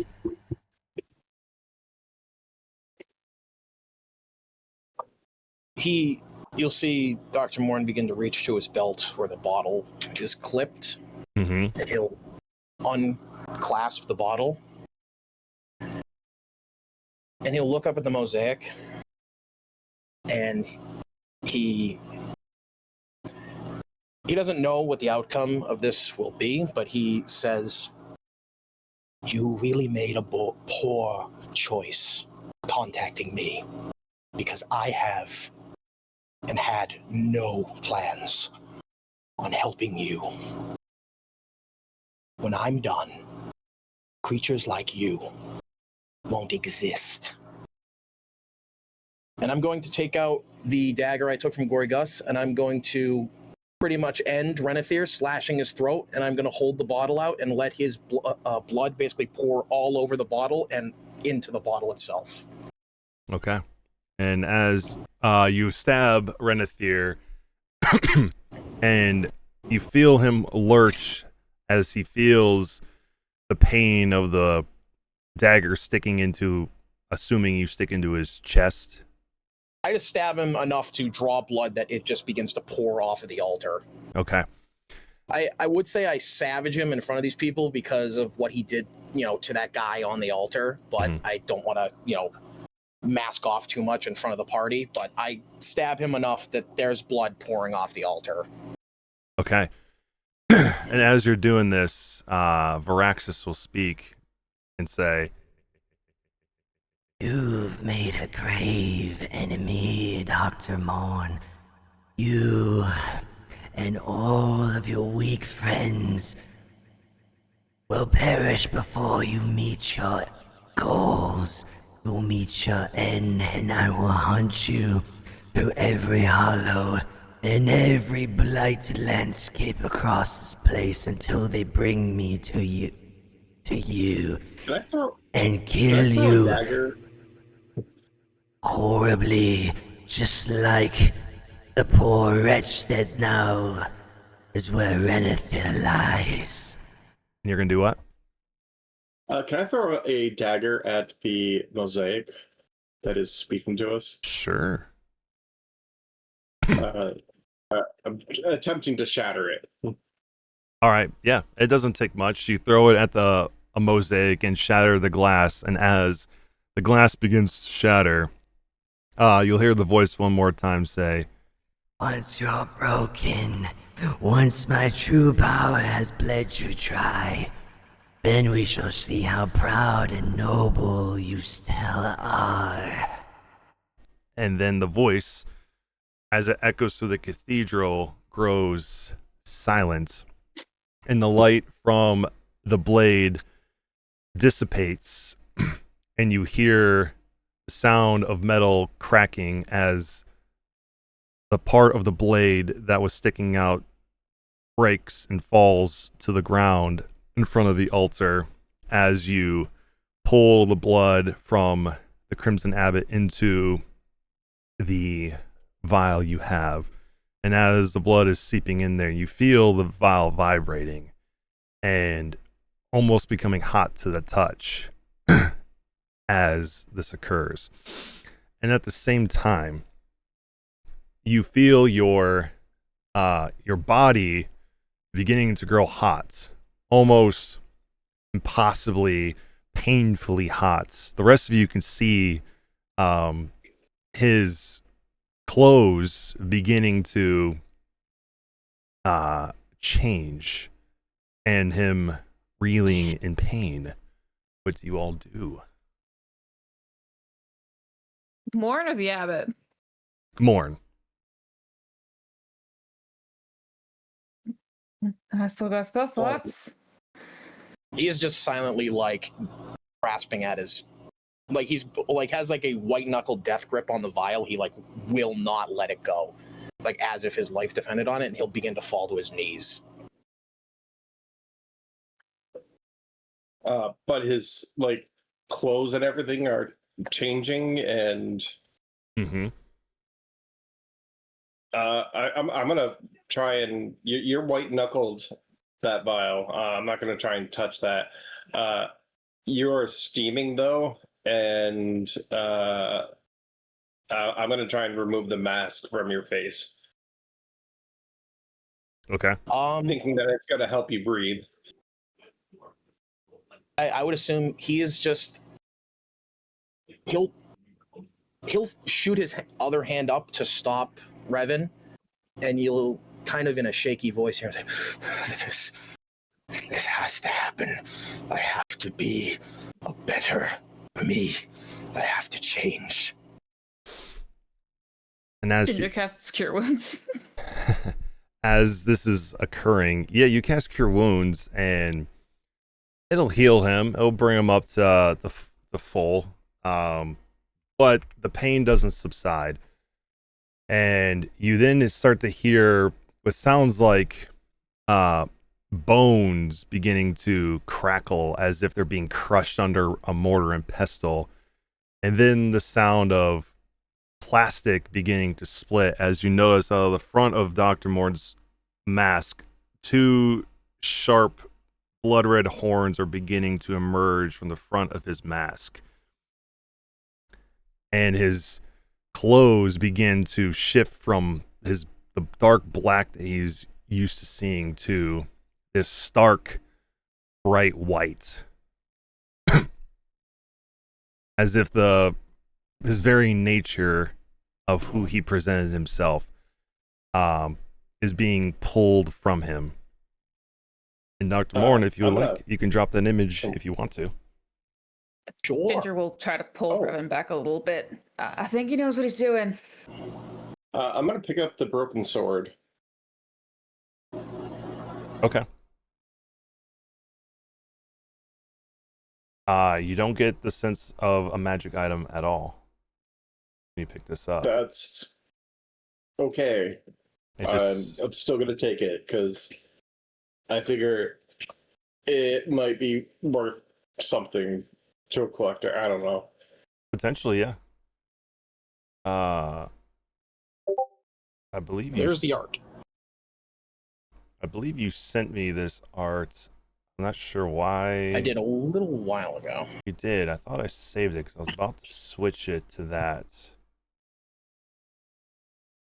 For some reason. That fucks. I love that. The only thing that's changed about your homunculus is that he's got a little hat on. He's actually had, funny enough, I haven't described that. He's had that before we went into the crooked house.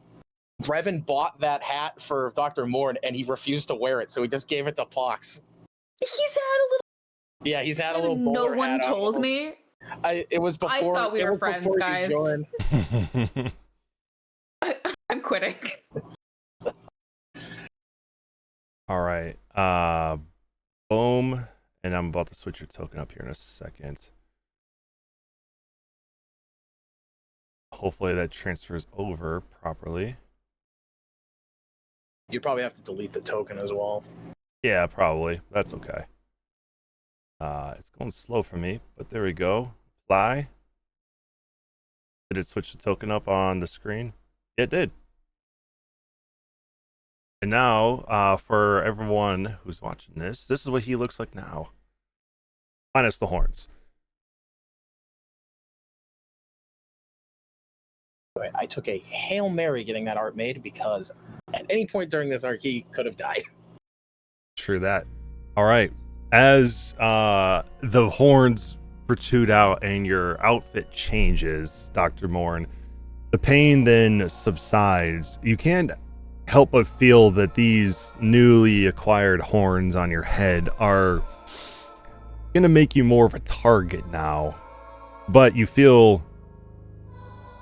changed, both in a way that may, over time, be a bad thing as you refused to fulfill your contract with this devil, but you do feel that your resolve and the path you're going to be moving towards further by doing this is going to benefit you, and the pain subsides as you're still clasping this bottle, kneeling at the altar, no longer feeling hot like you're being boiled alive. What do you do now?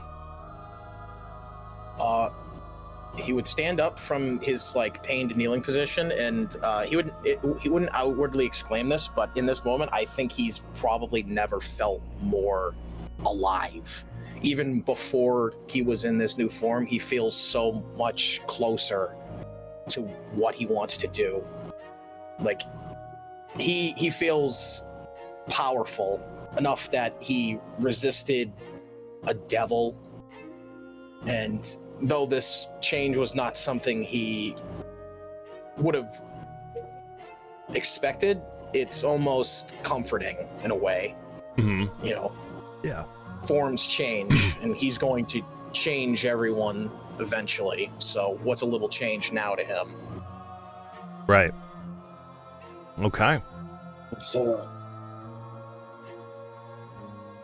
up with the new duds? Pretty I guess. snazzy, I gotta be honest. My inward nature now is reflected outwards. I have to be better for everyone. He'll turn to Revan and put his hands on his shoulder. I'm sorry for what I said before. It was cruel. It was unbecoming. What you are is good enough. But you could be better. We all could. He has a very tight grip on your shoulder. Becoming a demon? What you consider better? No. Stronger. So we can resist those temptations. You're going to be stronger than that creature you hunt. I know it.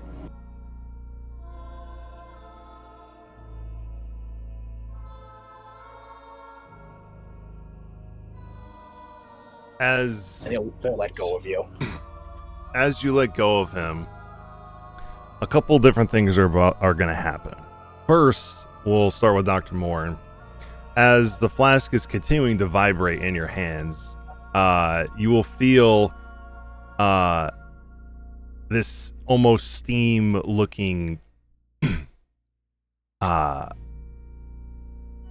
whisk start to come out, and you'll see it snake its way towards the blood that coats the ground, and you'll see it begin to write something into the blood.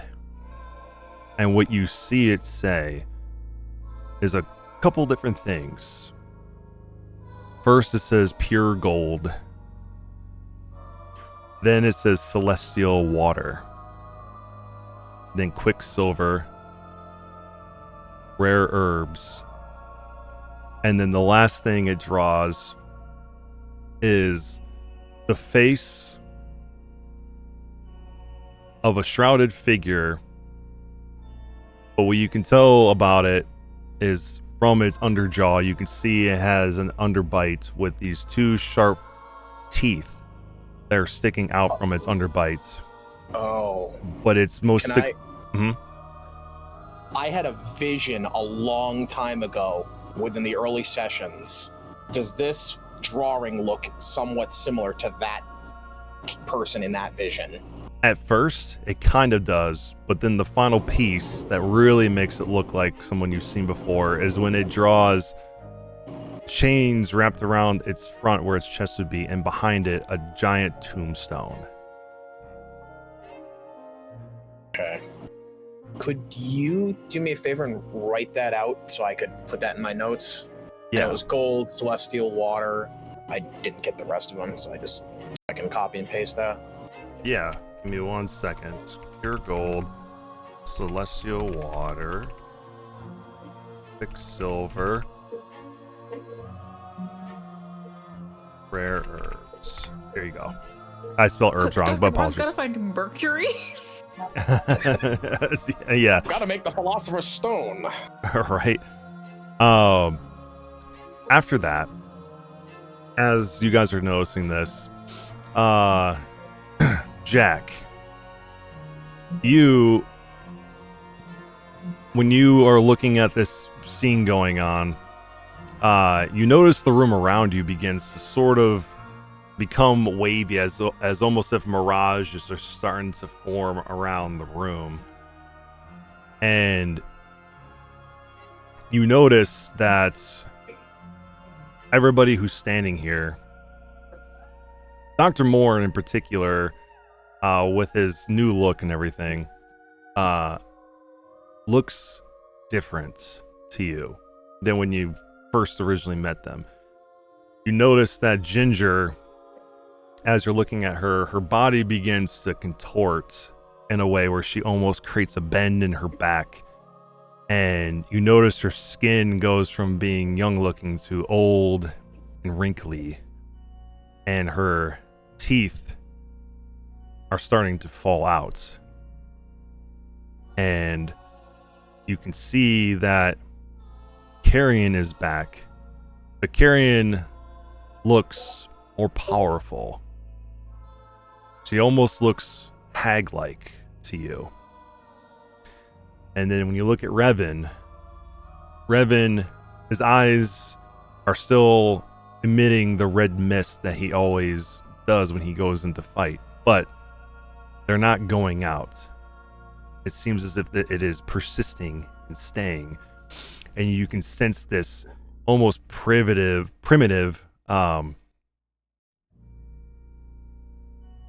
evilness to him, as if he's pushed beyond hunting evil, but hunting for sport. And you can see his hands have turned from feathers to these long, sharp claws that are covered in fur, flesh, and gore. And he almost seems to revel in it as he brings the claws to his mouth and begins to lick some of it off. And Clarence's honeydew head looks shriveled and rotten, and you can see his magic that emanates from before, the old ways, the wicker, the harvest, turns to blight and rot, as if the very land he walks upon dies underneath his feet. And he seems to revel in the death of what he touches. And Dr. Morn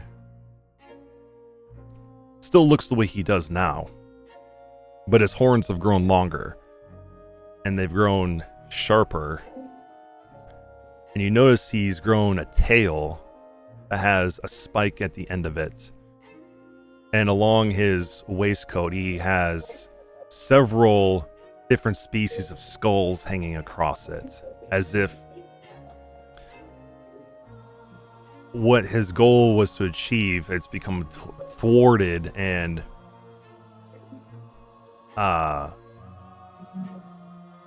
almost as if his achievement to try to save everyone went the opposite direction, but he still believes he's saving people, almost like what Renethir was doing, just more macabre. And as you're seeing this, you can't help but feel deja vu.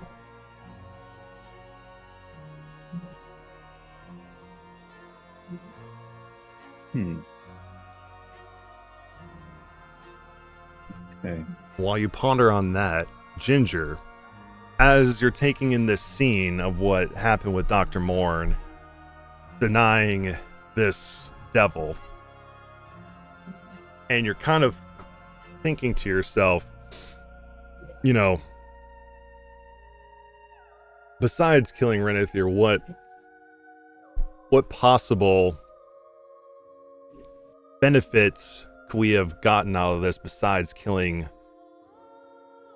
a priest that sought to make his flock his cattle?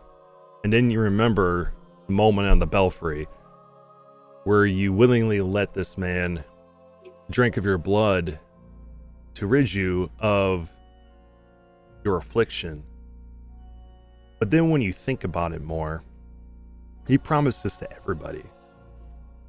Yet no one benefited from anything besides being fed upon. And as you're pondering upon this, you feel something squirm beneath your skin. And you realize that he lied to you. He didn't cure you of anything. He just fed upon you for his own pleasure.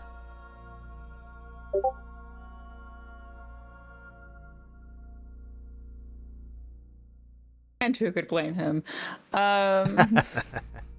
Ginger is going to take a deep breath and is going to start performing funeral rites for Marius. And for Revan, while you're doing that,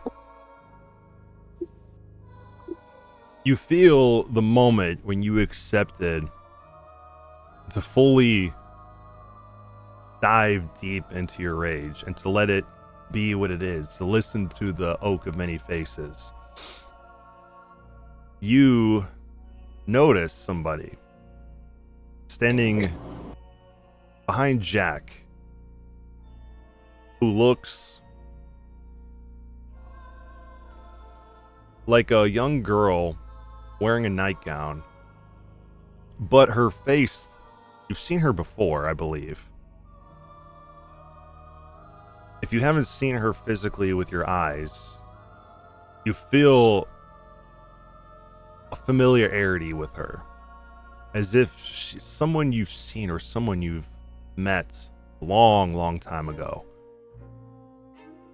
But what you notice with your passive perception being pretty high, that on her neck, similar to what Hilda was shown, but with Heartsblight, you notice that her neck almost seems bark-like, just in one spot, as if part of her was either afflicted with some sort of bark skin that never went away, or something else. But when you look upon her, she gives you a smile that again feels familiar to you. But then you feel your eyes burning, as if the mist that you choose to let go is starting to become like as if it has a mind of its own, and like it wants to come out whether you want to or not. And because you chose to succumb to the anger, or at least lean into it more, you feel it'll be harder to resist or to break from it, as your DC goes up to 16.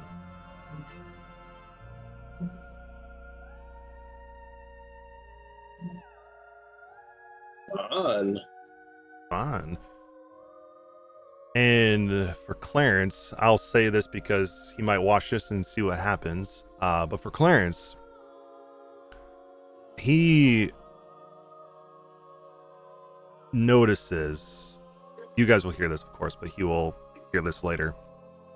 What sounds like he'll sniff the air as if he can smell petrichor.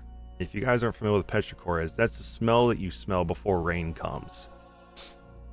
But he senses more than just petrichor. He smells something odd, almost alien, as he looks out the broken stained glass window of the monastery that Revan broke out.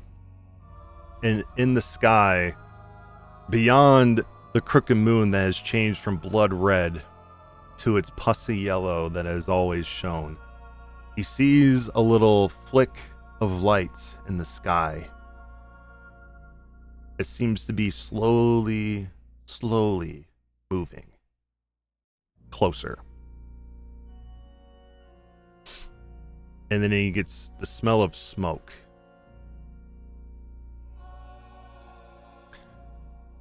And with all that being said, everybody, what do you guys do with that information?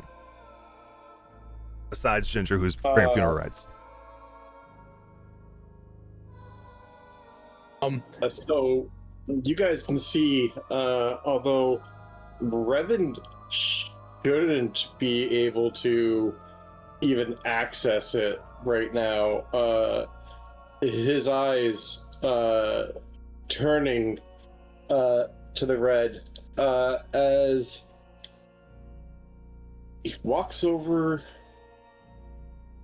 to Jack, not even looking directly at Jack, but to the others. Probably it would look like that. And I am going to be going to say, do I know you? You feel familiar, but I can't place you. Straight to the little girl that I assume everyone else can't see, but Revan doesn't. Mm-hmm. Before you say anything, Jack, what you'll notice as she continues to smile at you, you'll notice her eyes begin to let out a mist as well. But it's not red. It is an orange color. And you notice that the little lines of the bark on her skin are also emitting this little orange color. And then you notice as the moonlight shines through this broken stained glass and hits her, you notice her shadow does not look like her at all. You notice that the shadow looks like a goat. And as the moon moves, the shadow grows bigger. And you'll notice as the shadow grows bigger, the horns become more present. You see 2, and then 2 more to make 4. And as this is occurring, and she's looking at you with the orange mist going over her eyes, she will blink. And as she blinks, a 3rd eye will pop open in her head. On her forehead, I should say.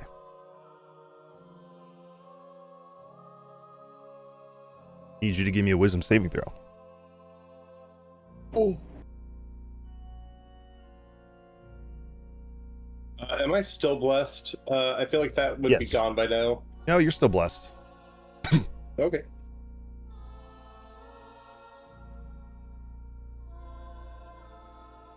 Oh. I gotta hit the normal thing. Yikes. Damn. One, 2 for joy. it's not gonna help you, but you can try. Yeah, it's not gonna help. 11. All right, I need you to roll me a D100. Oh. Indefinite madness. An indefinite. 14. 14. You are going to experience vivid hallucinations and have disadvantage on ability checks. And roll a D10 for me. Oh. This is gonna be days, isn't it? For the next 40 hours. So, a little less than 2 days. Right. I mean, And- we got 2-day travel back to Wickermore, so. When these vivid hallucinations hit you and you look back towards Jack, Jack has a goat head instead of a pumpkin head. And when you look to Morn, instead of 2 horns in his head, he has 6. Clarence looks like Jericho. Omen looks like the crows that were pecking at you in the cornfield. Ginger looks like Vesla. And I Derek think the looks fighting delicious to eat.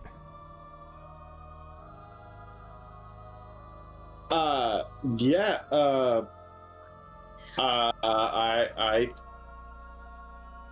I take a fighting stance. I'm gonna first pop Jack because It's like you blink and he has a go ahead and you're like, oh, and fucking punch him in the face. yeah. While this is happening, Jack, what do you say to him as he said, "Do I know you? I think I've seen you before." Does it look like he's staring at me? Looks like I'm staring. Well, actually, it's hard to tell. I have the red mist. Yeah, it would be hard to tell. I'll have you roll perception to see if you can tell. Okay.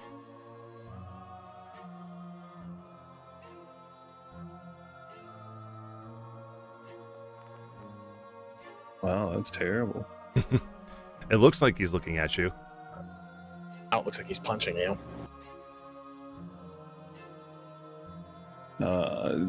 Did Morty hit you in the head a little too hard, buddy?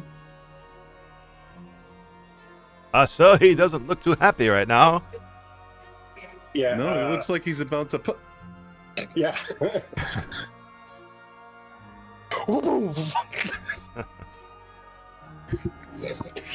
Pumpkin guts go everywhere. Seeds everywhere. God, I'm not expecting this either. I assume. You're just actually getting sucker punched. Yeah. Oh, whoa! We should probably start drinking, right? It's been a really rough week. I start pulling shackles out. Jesus. 29 to Okay. hit. Okay, all right. Everyone take a deep breath. As Jack I gets don't it. know why it's asking for another. Only 8. That's not too bad. Badly injured. Yeah. Not too bad. Not too bad. Move. As he gets bloodied. I look up at you when I pull out my siphon scroll. No. I go. Hey, Revan, we're not punching kids. I want to grab Revan and say, "What is wrong with you?" Robin, with me. Just I'm gonna- look at him. I have disadvantage on all ability checks, correct? So, Yes. trying to break free from a grapple is going to be a disadvantage, correct? Yeah. If he doesn't break out of the grapple, I will shackle his hands. I don't know why that just rolled that, but okay. The saving Let's throw all is take actually a fairly deep high. breath. Revan, can you tell us what's going on?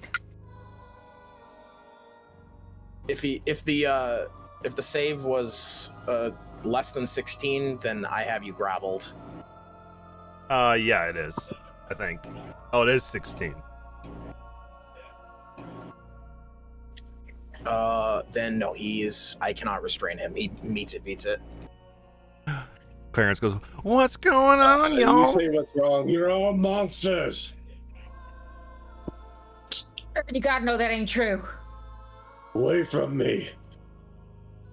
Is Revan acting like a scared animal? Like, is it similar to like when we were in Fox Willow and he had like 1 intelligence? Like he is just lashing out.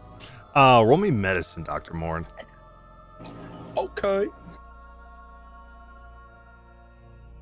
I will admit, I'm probably breathing like I'm having a panic attack. 24. Yeah, you could tell that Revan saw something that's causing him to have some long-term madness, and he's experiencing hallucinations right now. I know a certain someone in the party who's not here has the access to the spell Calm Emotions. I believe that's Clarence might have it. Clarence does not have that prepared. Also, isn't a druid spell. Wait, were you trying? No, I think some druids do get Calm Emotions. Some do. Some druids do. Clarence does not. Well, then, if Revan is going to freak out, so I'm aware he's seeing things, right? Mm-hmm. In fact, with your medicine check, you realize that everybody here, Clarence, Ginger, and Jack, have all seen something.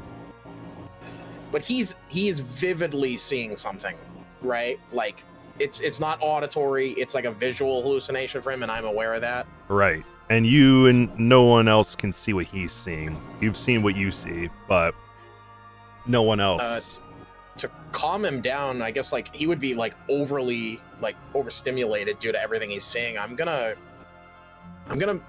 use magical tinkering and make like cloth, and I'm gonna try and hand him like fold it up like a blindfold and hand it to him so he can at least try to calm down so he's not seeing a million things all at once. Sure.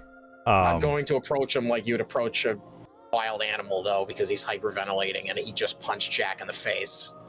Yeah, Revan, when Dr. Morn approaches you with this cloth, it looks like he's approaching you with a bottle that has 3 X's on it with a cloth about to put it to your face.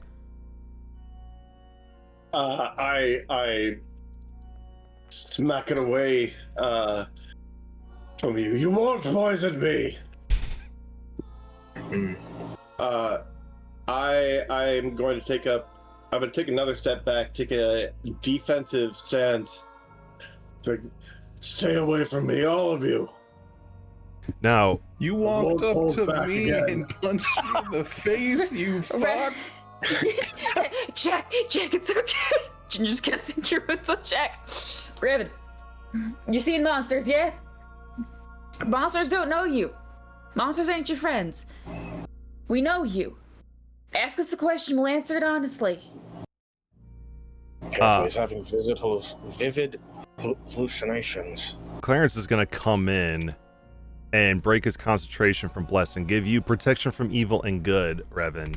So for the meantime, your hallucinations subside. You still feel like you're seeing shit, but what you see in everybody else dissipates as this evil sort of feeling that you were seeing kind of washes away for a moment. Or at least however long the spell lasts. Take a deep breath. What does Revan do when Clarence touches him? I jerk away. I go to punch him, but as the spell takes hold, I pull the punch, so I don't end up hitting him. Here you go, buddy. This will make you right as rain. I can't do a Clarence voice. I wish I could. It's so far in the back of his throat, I don't think I can either. Yeah. Okay. Everything. Nothing is normal. I can see. It is used. Yeah, no kidding. Hey, But you are going to attack. I hold my hands to my face. A little girl with 3 eyes behind Jack. A goat silhouette. A goat shadow. Tap the tarot card in my pocket further in. And you know what? Same thing happened to my sister when she ate that weird mushroom we found in the woods, so I'm very adept at trip sitting. We can talk this through. I didn't consume anything. I just looked into her eyes. Her eyes burn like mine. but they're orange. And she has some bark for skin. I think she's the...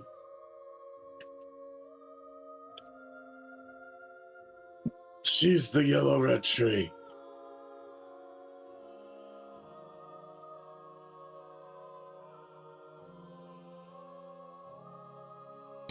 Considering this is out of character, like thought-wise, you're seeing vivid hallucinations. So what you're describing could just be complete nonsense to us. So I'm gonna kind of lean over to Ginger and say, let's maybe wait until he's a bit clear-headed before we take anything he says at its face value. No, this was before you were monsters. Right. Why don't you have a sip of this water? Should we? I swear this is just my own sensibilities. As I said, there's a whole monastery still out there. We kind of just killed their leader. Should we skedaddle out of here? Maybe grab a drink at the tavern in town before we head back to Foxwillow? I mean, I could definitely use some firewater or any other kind of stiff drink, but I don't know the rest of y'all. Well, you're not going to be burned at the stake for drinking alcohol anymore. And I'll look back at his corpse. Hey, you know what? 1 time's enough for me in terms of getting burned at the stake. I guess 2 times. Jack, did I punch you? If you call that a punch, yeah. Not really. That's fucking awesome. You certainly did, sir. You punched my patron. You have a dent in your head. Yes. I was there before. That was such a Sigma move of you, sir. Are you an op now? There, please. Demonic goat head. Is Jack spitting out seeds like teeth? Yeah, absolutely. No. Moen, you had six horns and who did you say Ginger looked like again? Like a hag. Yeah, like Vesla. Just the weasel teeth lady. Sure. Did you guys kill her? What happened with it? Yeah, brutally actually. But she didn't die because her familiar got away with something that was a part of her, if I remember. I guess hags don't truly die until you wipe out their cover. You were Vesla. Ugh. I'll like to think that I'm keeping myself better in shape than that. His spell isn't gonna last forever on me. And that's why we're gonna put these on, and I'm gonna hold out the manacles. So just so I understand, you I'm gonna let him. Small goat man I have. and a hag, and you decided that the small goat child was the one to punch. You appeared in front of me really quickly. It's startling. I didn't move at all. Oh, you startled me, Jack. Sucks him in the fucking mouth.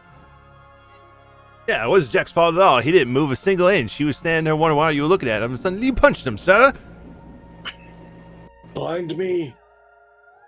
I believe you thought what was going on was called a teen takeover.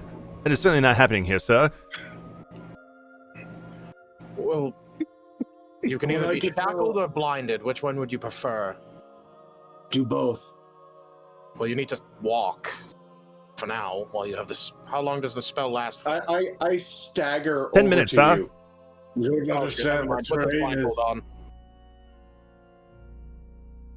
The train is changing.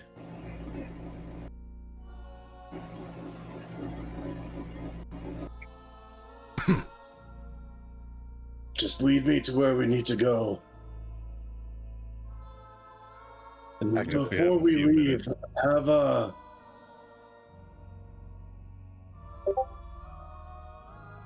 someone that can see magic. Look at Wereraven.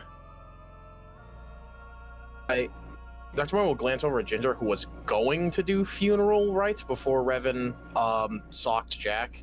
Is she still going to do that? Because I was going to do something to his body when everyone was gone. I think I finished those. It didn't take me too long. I was doing them when I realized I was still pregnant. What? What? No, didn't mean to say that in character. Sorry, it's hard to get the voice. Oh, you did not say that in character. Okay. Sorry. The voice is What? very easy for me to do. Just wanted to double check because. What? Good thing that bite and all your exhaustion was That's right. Is the girl still here? No. Well, you can't see shit because we're blindfolding you. Well, yeah. No, I mean right before I was. Oh. No, blindfolded. when the protection from evil and good went away, so did she. Whatever Clarence did to me, the girl disappeared. I don't know if she's still here.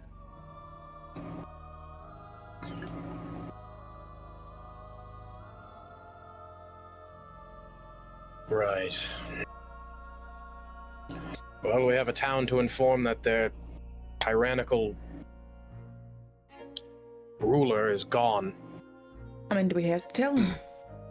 I don't care. We can leave for all intents and purposes. No, we Let's get started. outta here. Something. We started something with them. We told them that Alder Tree would save them. They need to know. They need to have something to believe in. All you, buddy. Yeah, as I ain't blinded and taking credit. shackled. We'll walk you in. What is certainly a great idea, sirs. Have the one experiencing vivid hallucinations explain to them how all the tree is the way to go and believe. Sorry, I spoke out of turn, sir. Ginger's honeyed words.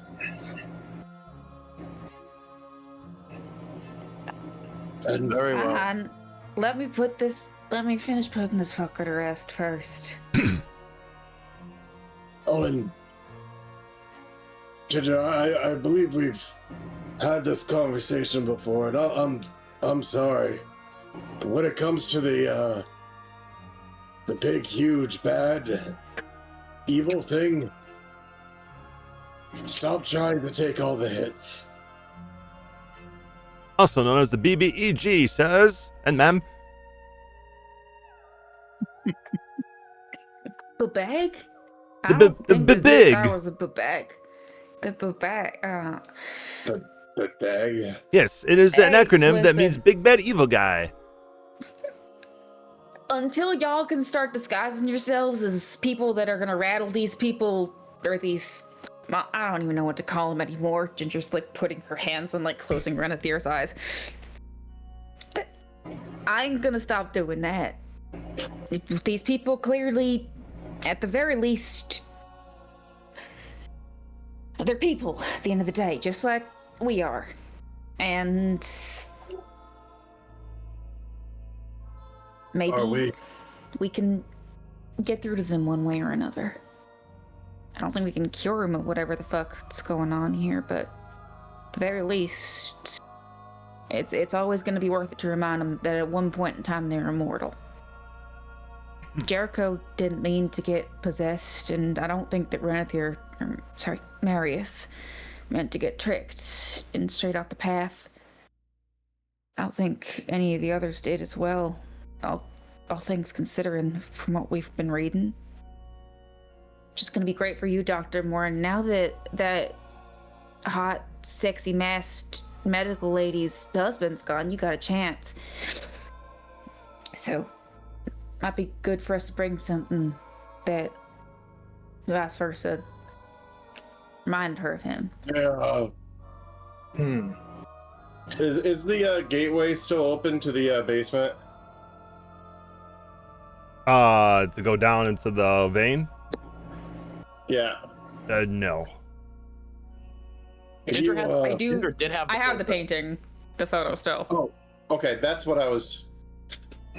That is what I was curious about. Mm-hmm. As Ginger's saying that, like, having a chance. Like, obviously, I don't know if it's like an in-character jest, but all he's thinking of is like he can't wait to reunite Marius with his wife in death because she's next.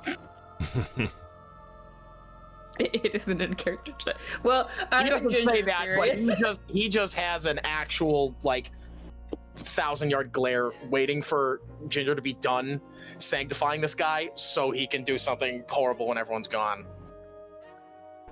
We're taking her out next, aren't we? I thought we were. No, sirs, What I is believe next on- I believe your next task is to head back to Wickamo Village and bring back the poor Gareth back to his flock to make sure he is properly buried, sirs. Ginger starts pulling out Marius's teeth and fangs. Okay. Yeah, maybe we should regroup. I know that all of us could probably use a rest. Jack looks fucking exhausted, especially if you punch him in the face. You punch an exhausted teenager in the face with it. I was gonna say, I thought he was like 30. Jack, isn't Jack like 15? I wrote Jack to be like 13. Oh, okay. Yeah, Jack's a teenager. Jack's a child. Yes, he hasn't even grown his. Influences. Yes, he hasn't grown his first leaf off of his stem yet, sir. Oh my god. Well, that indent will go away, right? In time, sir. You know, I know you know the word. Why can't you just say sorry?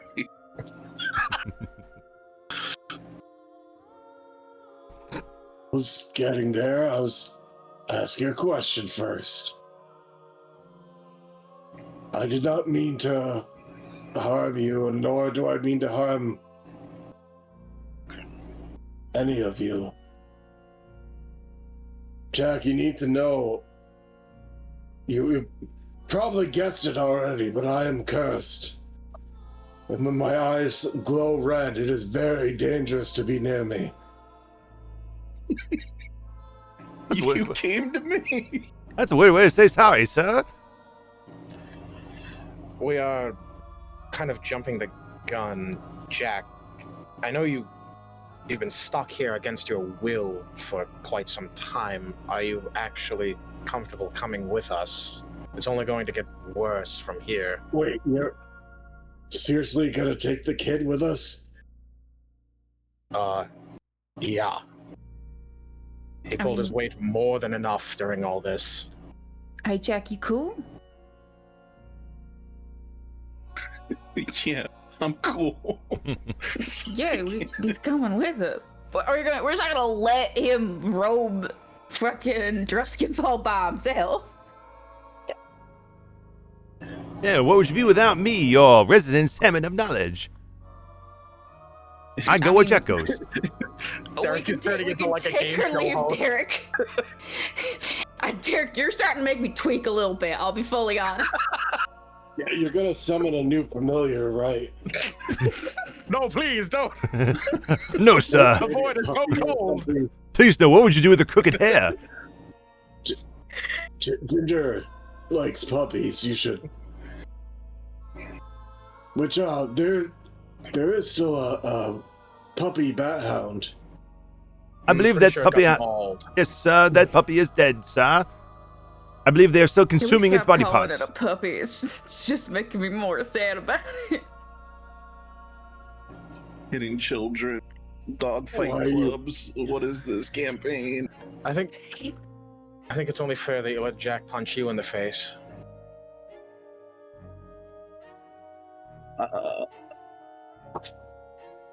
Or you should. Or a better idea. He has summoned you a tensor's floating disc, good sir. Maybe you should sit your hiney upon it and dawdle on out of here with the rest of us. All friends, yes? Jack, where did you get Mercury? Is that just a thing people can find here? Yep. Yes.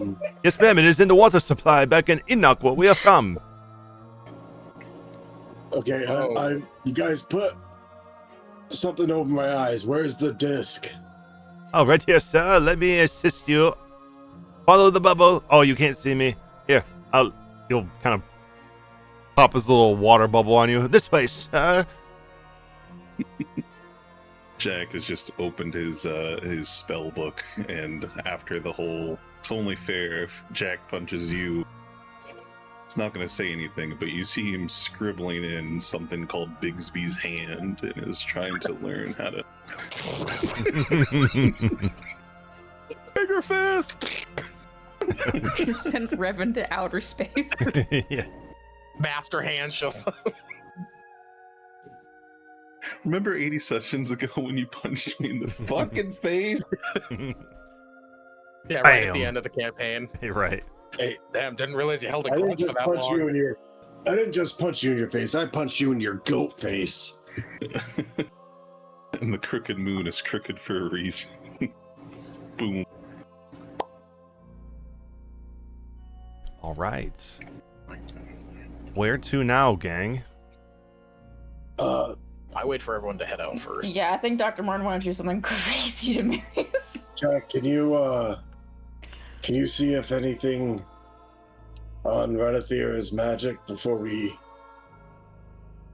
depart? I will look back and do a precursory scan of the area before Yeah. going back to town. Yeah, I'm glad you asked.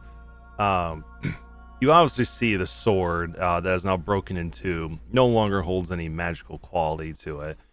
But when you look around the room, you notice with your true sight, there's something happening to Renethir. You can see what looks like some sort of black roots that have meandered their way through the stone altar and have implanted themselves in Renethir's back, and you can see them like pulsating as if they are pulling Like something, draining him? like draining him. Yes, Similar to what he did to everyone in the courtyard. right. And you can see that these black roots go from underneath the stone altar and out the stained glass window. I will relay that to the party and look out the stained glass window. Yeah. You look out the stained glass window of this monastery here, and you notice that the black roots continue past the walls of the monastery and go further into Wickamore Hollow, and you notice that these aren't the only ones. You notice that these black roots that you see coming into the monastery go back to almost a network of these black roots that are snaking their way all across the hollow. You see there is some that are dormant. Most of them are dormant. But you see the ones here at the monastery are pulsating. And you see another that off in the distance, towards the direction of Wickamore Village, another set of roots are pulsating. And it all leads somewhere dark in the distance that you can't see. But it all seems to lead to one central location. Are there 6 strands of roots that I can see? Nope. Or are there more than 6? You see what looks like thousands of them. Cool. These to you look like almost like ley lines to something very powerful, very ancient.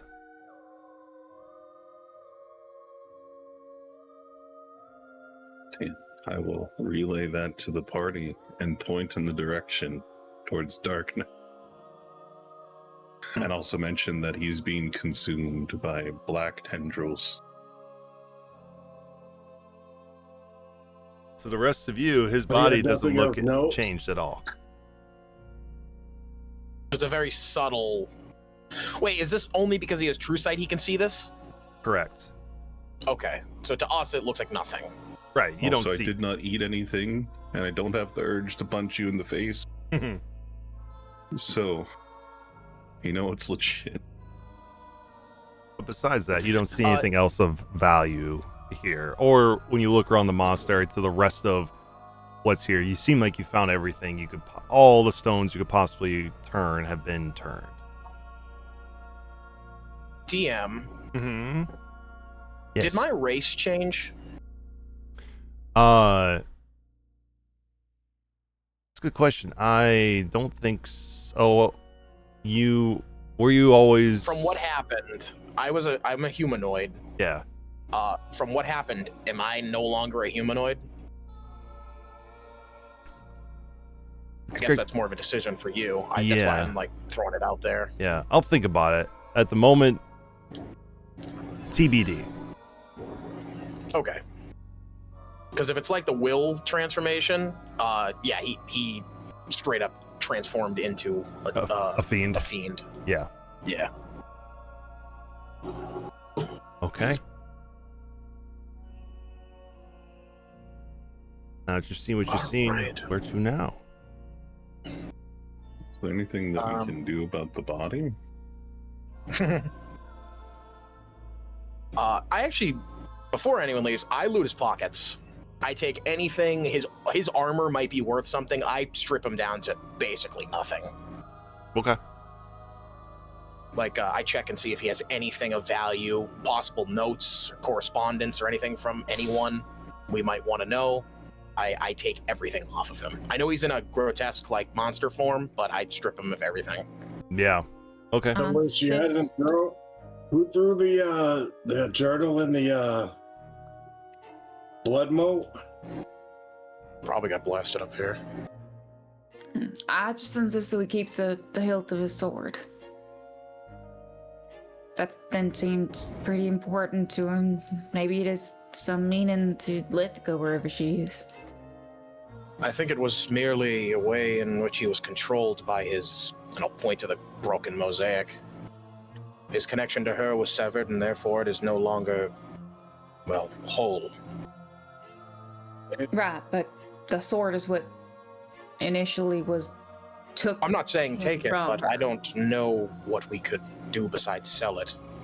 No, I have half the sword. I don't know if Dr. Morton can pull out the other half from the altar with his gloves of... I'm a giant person. Can the blade be removed from the altar? No, cannot. I'm assuming it's just like embedded magically. Yeah, But, does it's an OD. Renethir have anything on him? Nope. Okay, then yeah, I'll take the handle of the sword, and once everyone leaves, I'm gonna dissect him. Okay. Yeah, I was gonna say the only thing that was on him that would have been something that you guys could have got was his sword, but none of you have that Fated Tarot card, so the sword is broken. But I will say this to the rest of the party. Yeah, you can take the hilt. I have the hilt. Okay. Yeah, but the sword itself is broken; it can't be I mean, used. you can take the hilt if you have use for it, but I took it because I thought we could sell it. The lady might like it. She likes mementos. Yeah, that's probably the best it you can get makes out a of it. cool dagger. Or we could mount it in our house. That's She it. just wants to do what she did to Marius to Lithika. Fair. What's fair what's enough. that? Yeah. Just a psychological. I'm a winner. Here's my prize.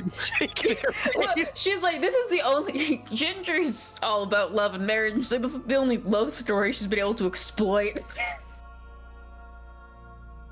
Yeah, I can't wait to rage bait his wife. Yeah, exactly. That's what Ginger's excited to do. Can anyone check the stained glass? See if the demon's image is still part of it or not. It is not.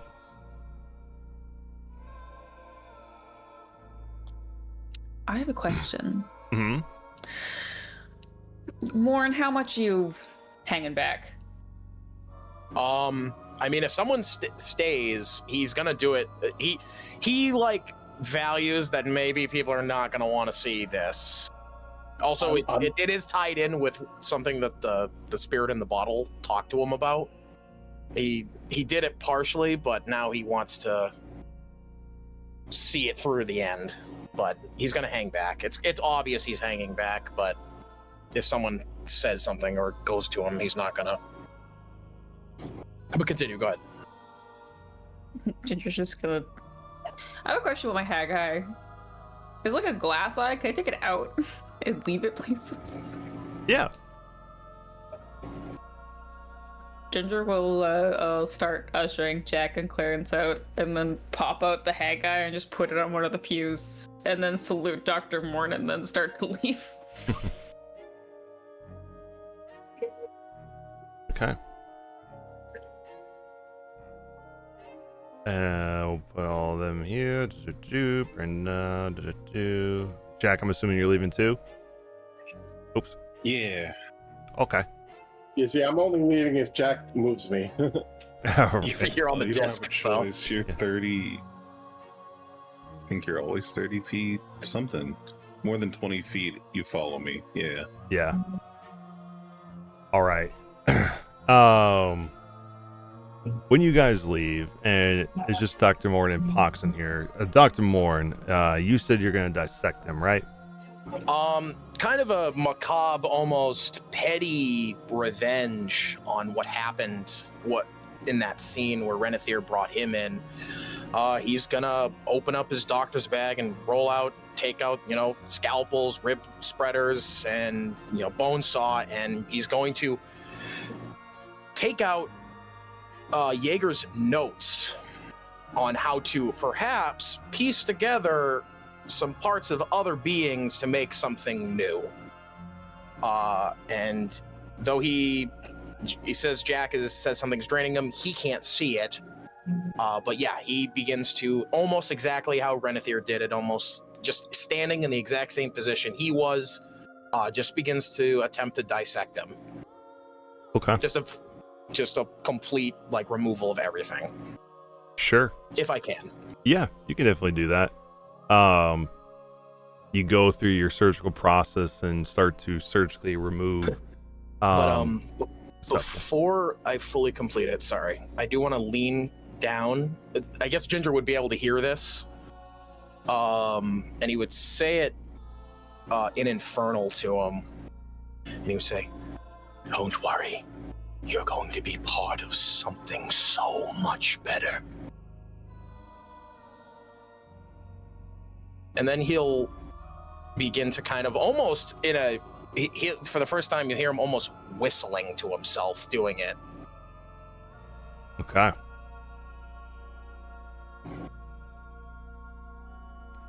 Yeah. And he'll pull out the bottle, and once he's done, he's gonna take every part of Renethir he can and shove it into a bag.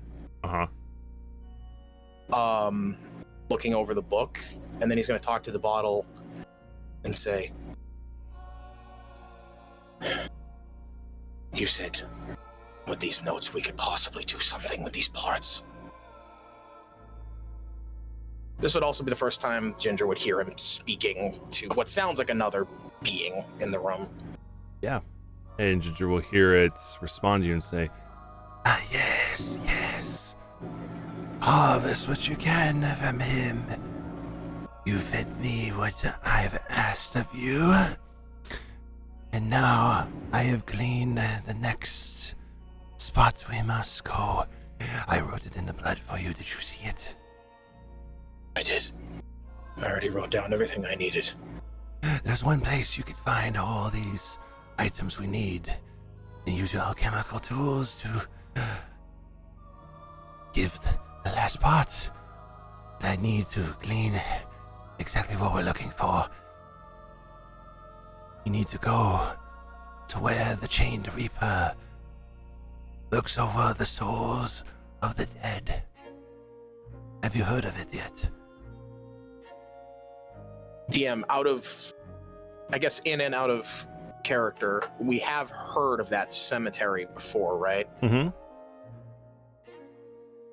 It's actually close to Wickermore, isn't it?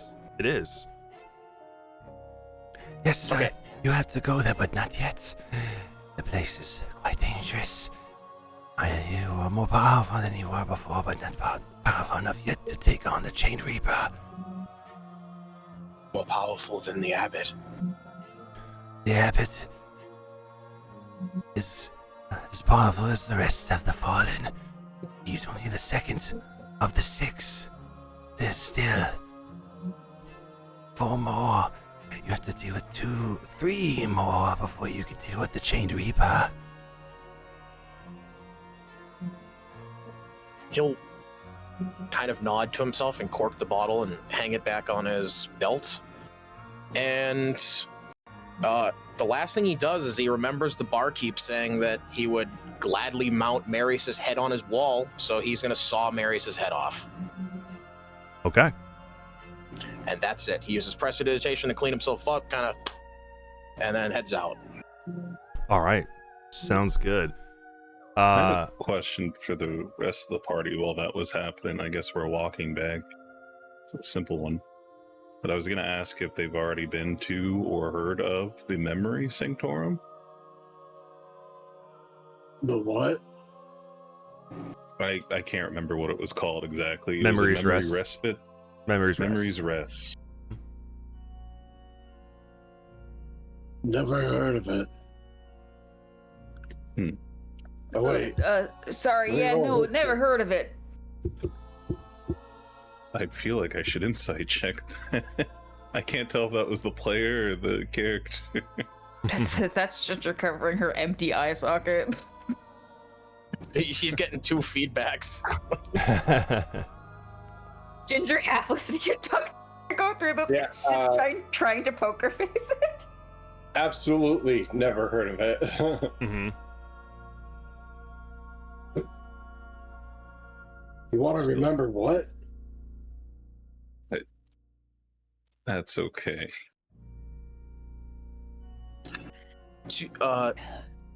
Obviously, for the player's benefit, can I do a perception check to see if I see the Hag's Eye?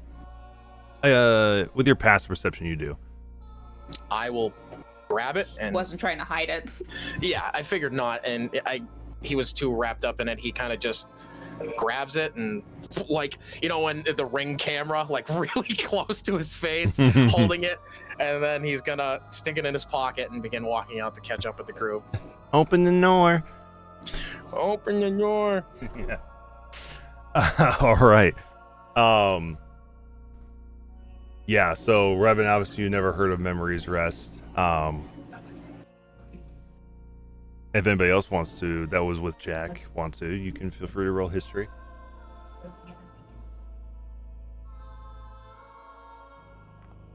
Ginger does not know.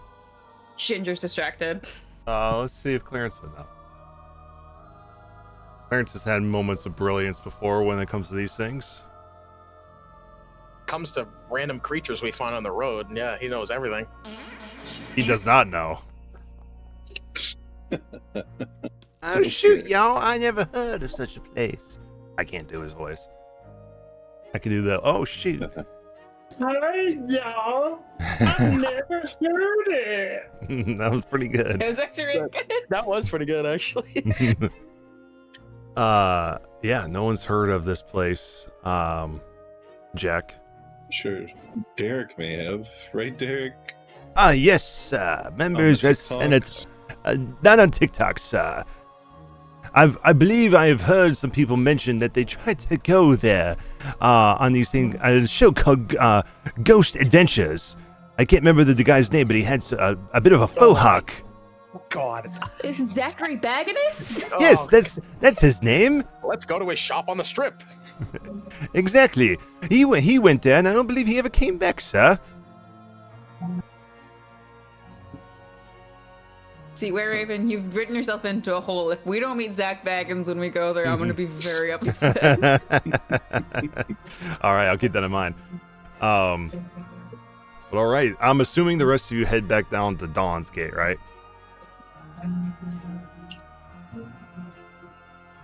I follow wherever they're going. Sadly, not Pines Gate. That's the other game.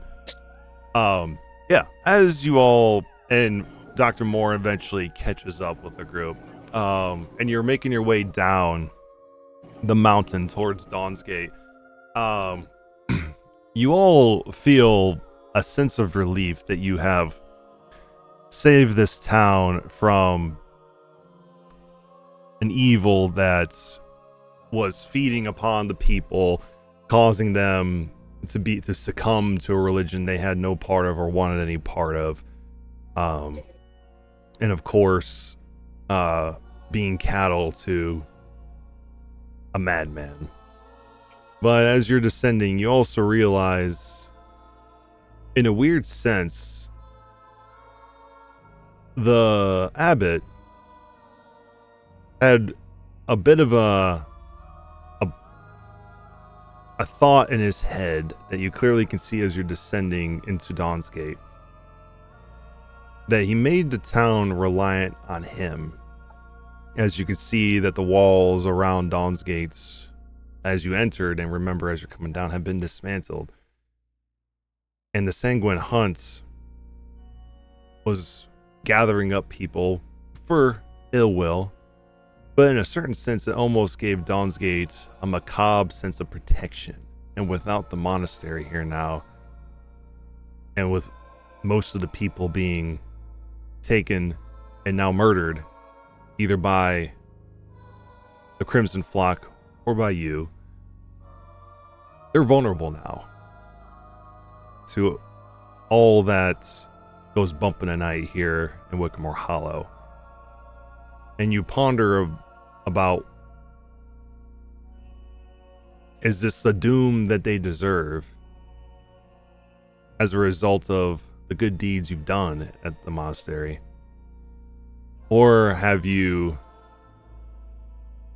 rid one evil to open up this place for a greater one? And that, with that thought, was where we'll end our session today, with you guys pondering that and what to do next for next week. And I did not forget, you guys are now level 6. DM. Yes. Remember that thing we discussed a while ago?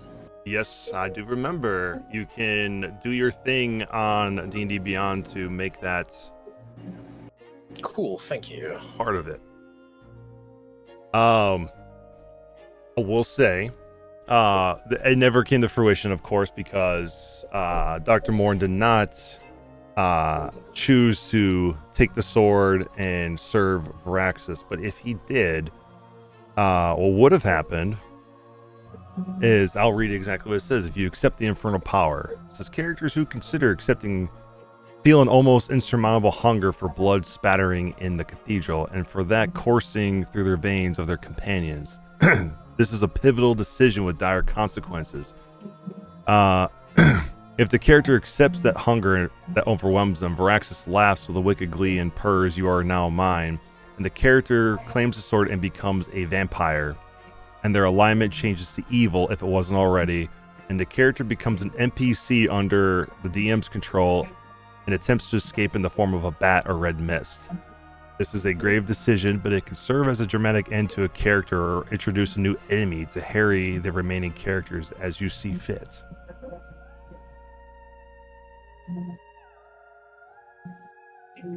So if he would have accepted it, he would have became a vampire NPC and took on the mantle of the Crimson Rose in place of Father Enethir. And that new artwork would have been for nothing. Right. That's probably what he would have looked like regardless. Other than Wereraven possibly using it to terrorize us with. No. If there was no saving throw, there was no chance he was ever going to accept that. Yeah, there's no saving throw to it. But I did impress that upon Dr. Moore beforehand, so that way he was well aware that, you know, if you choose to do this. It's not like a oopsie. You die. Your character's dead. Right. You are. Also, I really like how you introduced the art. I was wondering myself, I'm like, how am I going to do this change? And I was like, oh, that's perfect. That's literally perfect. Awesome. I'm glad that you liked it. Also, this was something that was if you want to tell Dr. Moore, if you want to tell them what you were kind of alluding to me before, you can feel free to tell them, or I can, or we don't have to at all. I mean, I'm gonna. That's the scene I did right at the end was not just be like, oh, I got to do something weird. I'm changing my subclass to the Reanimator. Yeah, and this was something that he impressed upon me many sessions ago, and he was waiting for this moment to do it. I know. Well, it's also what a big part of what my character was inspired by. There you go. More than that action checks. Yeah, that was quite possibly my biggest inspiration. Besides, like, well, I haven't gotten to that part, but the other character inspiration was James Sunderland because of his another obsession. There you go. So yeah, throughout the week, if you guys haven't done it already, upgrade yourselves to level 6. I can see Dr. Morin's already done it. Yeah, not much changed in the actual artificer change. Yeah. Oh my God. But yeah, let's go through some highlights and lowlights. So we'll start with you, Dr. Morin. Honestly, I think the whole session was a highlight. I really like how we tilted the fight back in our favor real quick because of Revan, to be completely honest. Like, he absolutely, those two back-to-back crits completely tilted the fight back in our favor. I like that the fight had an arena change, and it actually, once we moved to the second phase and he had like ads and buffing like totems, it actually was like a significant difficulty jump. I think that overall the fight was really good. I can't decide which fight I thought was more enjoyable, this one or Raum, because Raum only had one phase, if I remember, but he had way more hit points. He had 2. Did he? He did. Yeah, his second phase. Because the build up to Raum was similar in the sense we had to go through the cornfield. Like, that was like a fight in and of itself because we had to make checks to get through it. But I really enjoyed this fight, and I really enjoyed all the roleplay scenes after the fact. I thought were great as well. I really enjoyed that. The biggest lowlight is, of course, Shuli and Clarence did not make it for the finale of the arc, which is no fault, really. It absolutely sucks that he, missed it, and he also had, no sleep, basically, for 3 days. I wouldn't wish that upon anyone. I know exactly what that's like. We blame injured people. That people would be blowing themselves up with fireworks, yeah. Yeah, that's probably exactly what it is. But yeah, I can't really think of a low light. I guess I'm the low light is that we're gonna have to resolve some other issues at the start of the next session, like what was it, like 4 Yetis down the hill? Yeah, the Alpengrendels. Yeah, 3 of them. But yeah. Yeah, speaking of Raum, you were talking about the phases. Yeah, remember his first phase, he had like the crows flying around him that he could consume and get temporary hit points from. That's right. I do remember that. Yep. I just remember the immediate wind wall cutting us off. That was the part, I guess that was the second phase. Yeah, exactly. His was, his is obviously a level 4 fight. This was a level 5 fight, a little bit different. Oh yeah, no, I think both of them were good. I was very impressed. Normally it's hard to make like a singular enemy feel strong against a party, I've always found. So it's good to actually have one that feels like, oh, this guy's like a legit threat. Yeah, for sure. But yeah. Awesome. Jack, what about you? I think I had a good time. It was definitely a hard-earned fight, well-earned fight. And yeah, no, I'm kind of excited. There's a bit of sprinkling of future events potentially. Yeah. That we saw after the fight. And I didn't gloss over it. Jack's still very deep in thought, trying to figure out what exactly that vision meant. So yeah, we're gonna see. Yeah, for sure. You definitely will. Anything else you got? Yeah, no lowlights. It was all pretty good. Awesome. Glad to hear that. Revan? Highlight. I've gained another attack. There you go. Level 6 monk. No, just gaining weapon mastery with a weapon that lets you get an extra attack. It just flows with it way too much. Anyways, the fight was fun. The fight was different than what we had on the Tuesday's game. Honestly, it was a lot harder than the Tuesday games. And yeah, it was fun. The RP was fun with it. I thought the demon talking to us through the stained glass window was really cool. It was a cool design. Just all of that was awesome. Sorry, Jack, I punched you in your pumpkin. This just leans into more of Revan feeling like he's losing a grasp of everything as he is trying his hardest to protect everyone. Mm-hmm. That's true.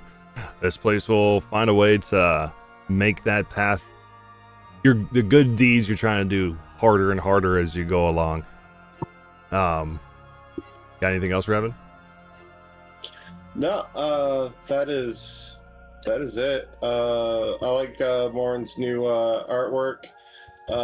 He's gonna need to go and like throw it through AI or something to add horns. They're under the hat. That's the excuse I'll give. All right. Ginger, what about you? Highlight. It was a very stressful session. You know, very touch and go there for a second, especially for me. But what else is new, honestly? Ginger was not made for combat. But it was very apt for how long that we've been trying to get this guy down. All the stuff with Dr. Morn towards the end, I thought was played absolutely beautifully from both you as the DM and also from Ahab. Just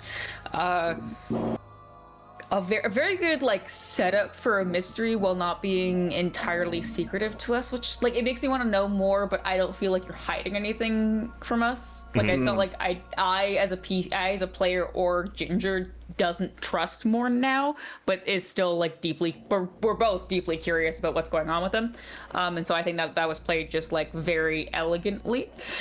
Low lights, would have loved to roll higher healing for both me and Clarence. I feel like I didn't do Clarence justice. But he survived. But he survived, and that's truly what matters the most to me. But yeah, I think yeah, like I'm used to my dice rolls at this point. I am no stranger to the fact that I just don't roll well. That's fine. I built characters that don't have to roll a lot or only roll the things that they're very good at. Ginger absolutely any persuasion, 26s, 28s, stuff like that. Oh yeah. With a plus 11, I would hope. Yeah. Right.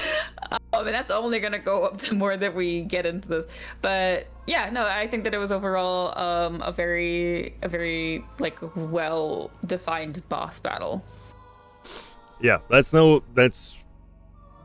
mostly in part of the Legends of Adventures who wrote this enemy. I thought they did a good job with him. And he doesn't change too much from phase 1 to phase 2. More like you were saying, Dr. Moore, more of an arena change, and then adding minions into it that are not like full clergy members necessarily, but the effigies of it. I appreciate that his totems that he summons were not full health enemies. That would have made them obnoxious to deal with. Them being just simple, like quick wipes can help you kind of control them. Yeah, but exactly. he can re-summon them, so it's not like, you gotta fight a 50 health totem that's blessing him and also attacking. Oh yeah, no, that was not even him doing it. That was Varaxis coming in to help. But they wrote it that way too. It says they are the Crimson Clergy stat block. They just have 10 temporary 10 hit points instead of the full hit points that they typically have. Just because if they did, there'd be way too many enemies on the map with too many hit points to try to get rid of. But yeah, I'm glad that you guys enjoyed the Crimson Monastery and the final fight, so it didn't feel like a one-dimensional fight or felt too easy. It felt challenging, well, not overly punishing. That's, obviously I want these big boss fights to feel like a boss fight where it's a challenge the entire time with their abilities and things like that. And with you, Ginger, I know you said you didn't do a whole lot of damage. You're kind of in and out there of consciousness throughout the battle, but you did a lot more than you're giving yourself credit for. I mean, you did the honor loss quite a bit. I was gonna say that first phase, he was completely basically locked on attacking you, which gave Revan basically free turns to attack him because he was just focusing on attacking you. Yeah, that's true. And you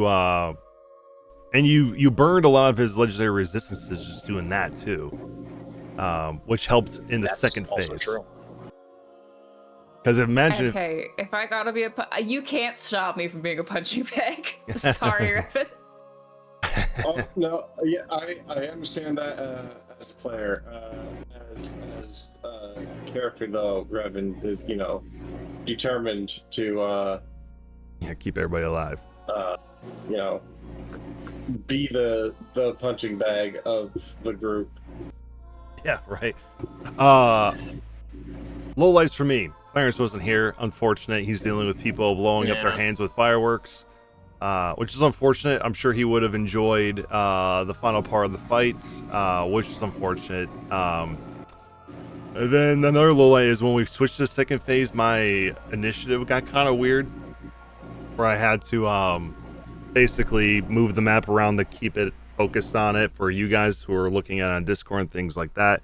I fixed it after the break, but yeah, it was a little bit of a weird mechanical change on my end for that, where it wasn't moving like whose turn's next token, so it was moving the map around, so it was a little bit weird on that. Those are my only two lowlights. Highlights, you guys are done with the Crimson Monastery now. You guys had a hell of a fight with the Abbots, and hopefully it felt satisfying to destroy him from how he started when you first met him to how it ended. I guess one other highlight is I'm really glad this villain had a presence throughout the whole arc. Mm-hmm. I guess like the one weakness Raum and Virgil had is they're barely in Foxwillow, like physically. Yeah. Like you meet Virgil and Raum right at the end, whereas Renethir was present from the beginning. We all had scenes with him individually, and you got to know his personality and his backstory really well, to the extent where you felt like a more connection. Like, yeah, we got to kill this guy. Yeah, absolutely. And that was kind of the intent for both of them, because Father Renethir he's an abbot for a religion that he's trying to persuade people to turn to his religion, so he has people to feed on, versus Raum, who feeds on secrets, so naturally he's a secretive villain. Oh yeah. So also we fought mostly the really rough Corvo demons. That was the main presence there. Yep. And the pumpkin heads that he created from the secrets he consumed from people. So yeah, two very different enemies, two very different styles of fighting, but that's why I think the campaign's a really great campaign, because you get different things from different types of bosses. Even the next one you guys are going to go against is a very different vibe than the two you've dealt with so far. And I will say, I will tell you what the chapter is called. Some of you maybe who have read about the Crooked Moon and things like that may know what this is going into, especially Revan, since we play this on Tuesday and we're getting into this chapter now. But the chapter is called The Drowned Crossroads. So, something to ponder on. We are going to a swamp. To the beach. Oh. Everyone, not everyone, just gonna look. Water walk, water breathing. Luckily, half the party doesn't need to breathe. That's true. I don't swim. I'm gonna have to let somebody else borrow. I'm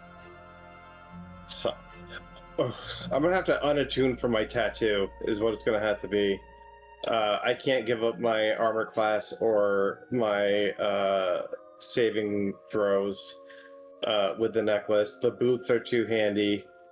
unless I just don't use the boots for this arc or whatnot. But that necklace of adaptation is going to be big in the swamp and when we finally go into the woods. The only reason I might say like unattuning from the boots, because if you fall in the water, I don't believe you can jump out of the water.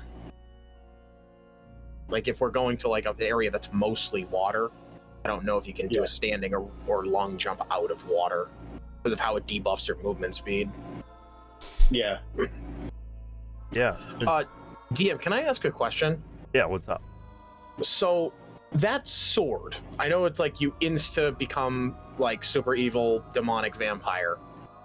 Isn't a similar sword available to a player character because of like a card? Oh, you're talking about the tarot cards? Yeah, isn't I could have sworn like each like there was a sword or something similar tied to a card. Is that true or? Yeah, you know who had the card originally? It was Vald.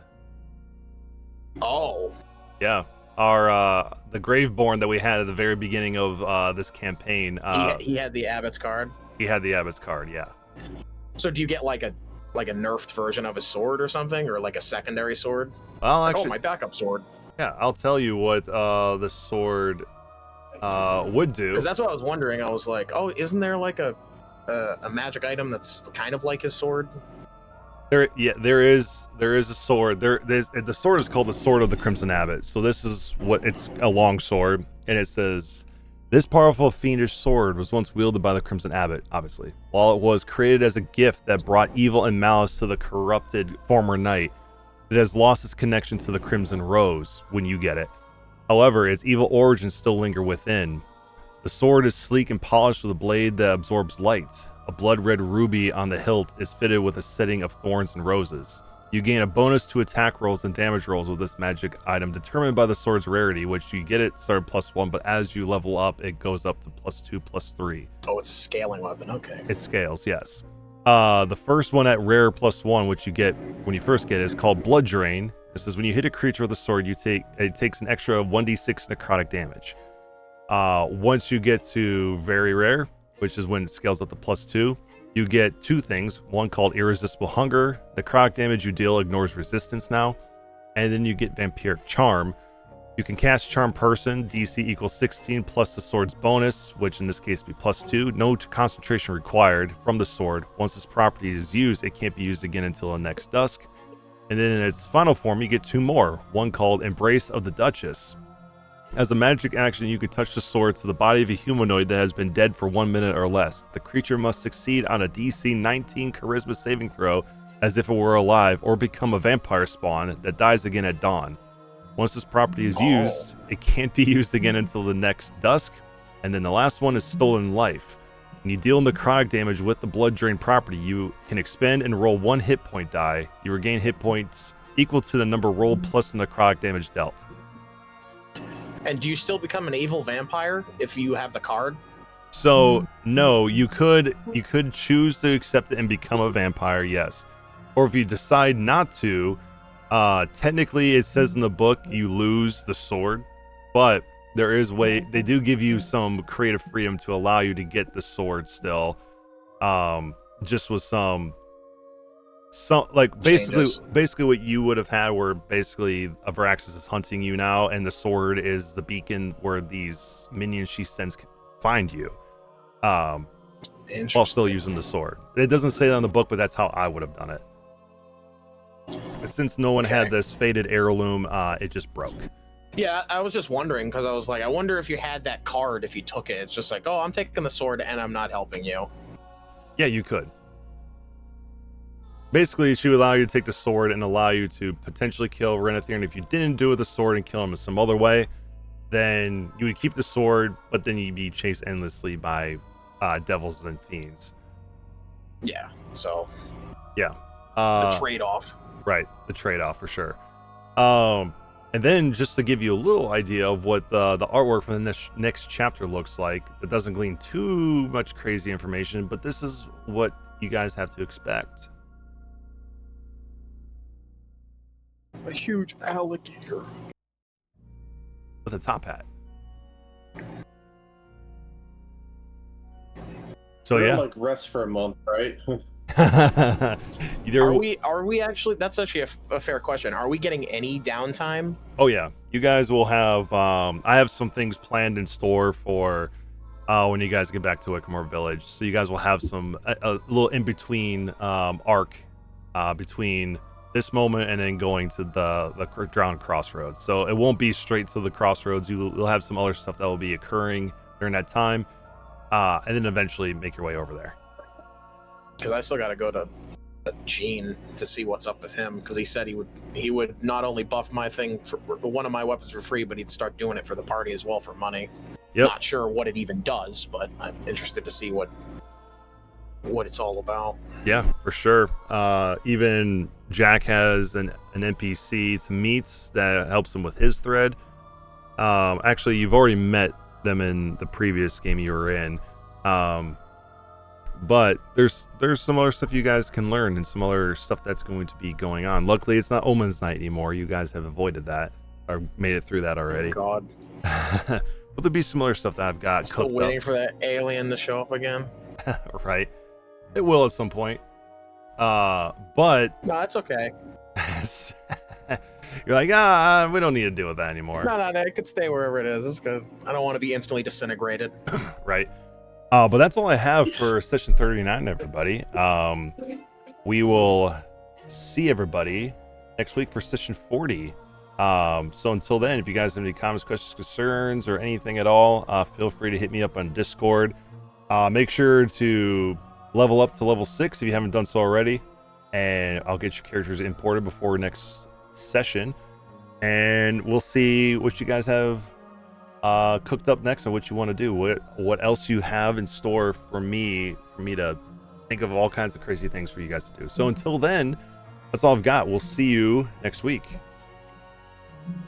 Bye-bye. Bye-bye. Bye, everyone.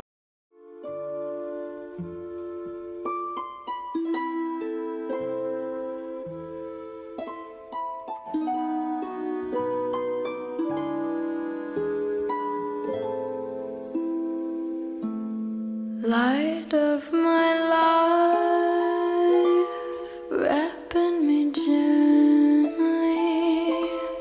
leaves gliding up where it spill into night.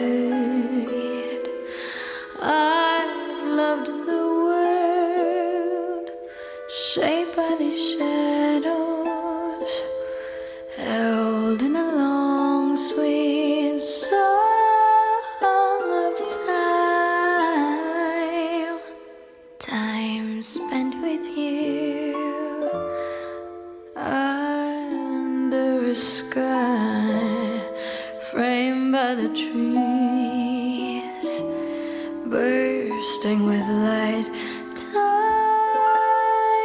could have stopped there, but then leaves shuddered still. Wind hummed along our beautiful world, moving to its own song.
So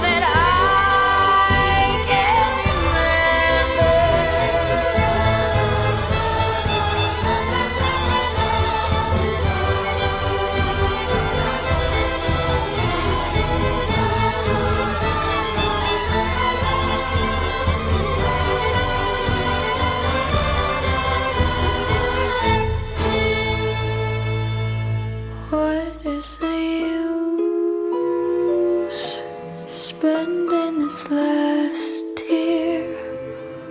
How does it make this more painless to bear? In a blink of an eye, I will be bone dry, drunk by the smoke-veiled flickering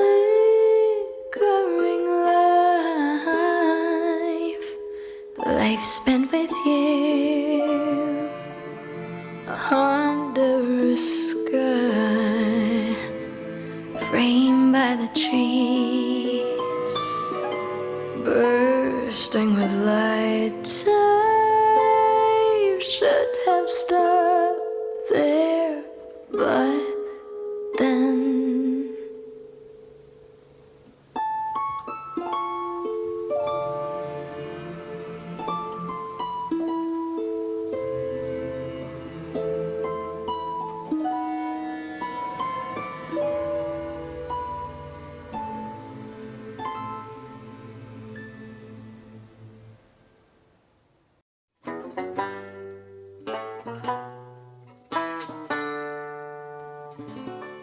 Under a sunken sky, 5 cold light birds huddle in the sallow weeds, cackling at me.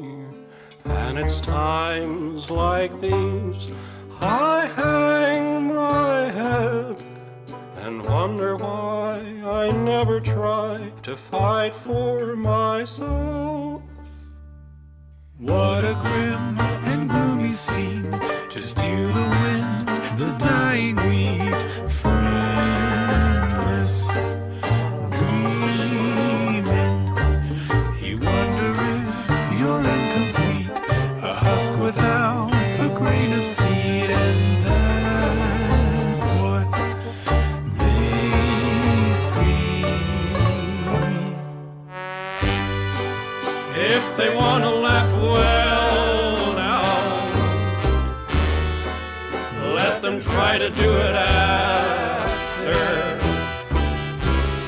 we take to the skies, loom above them like a gray cloud, talons quicker than a gray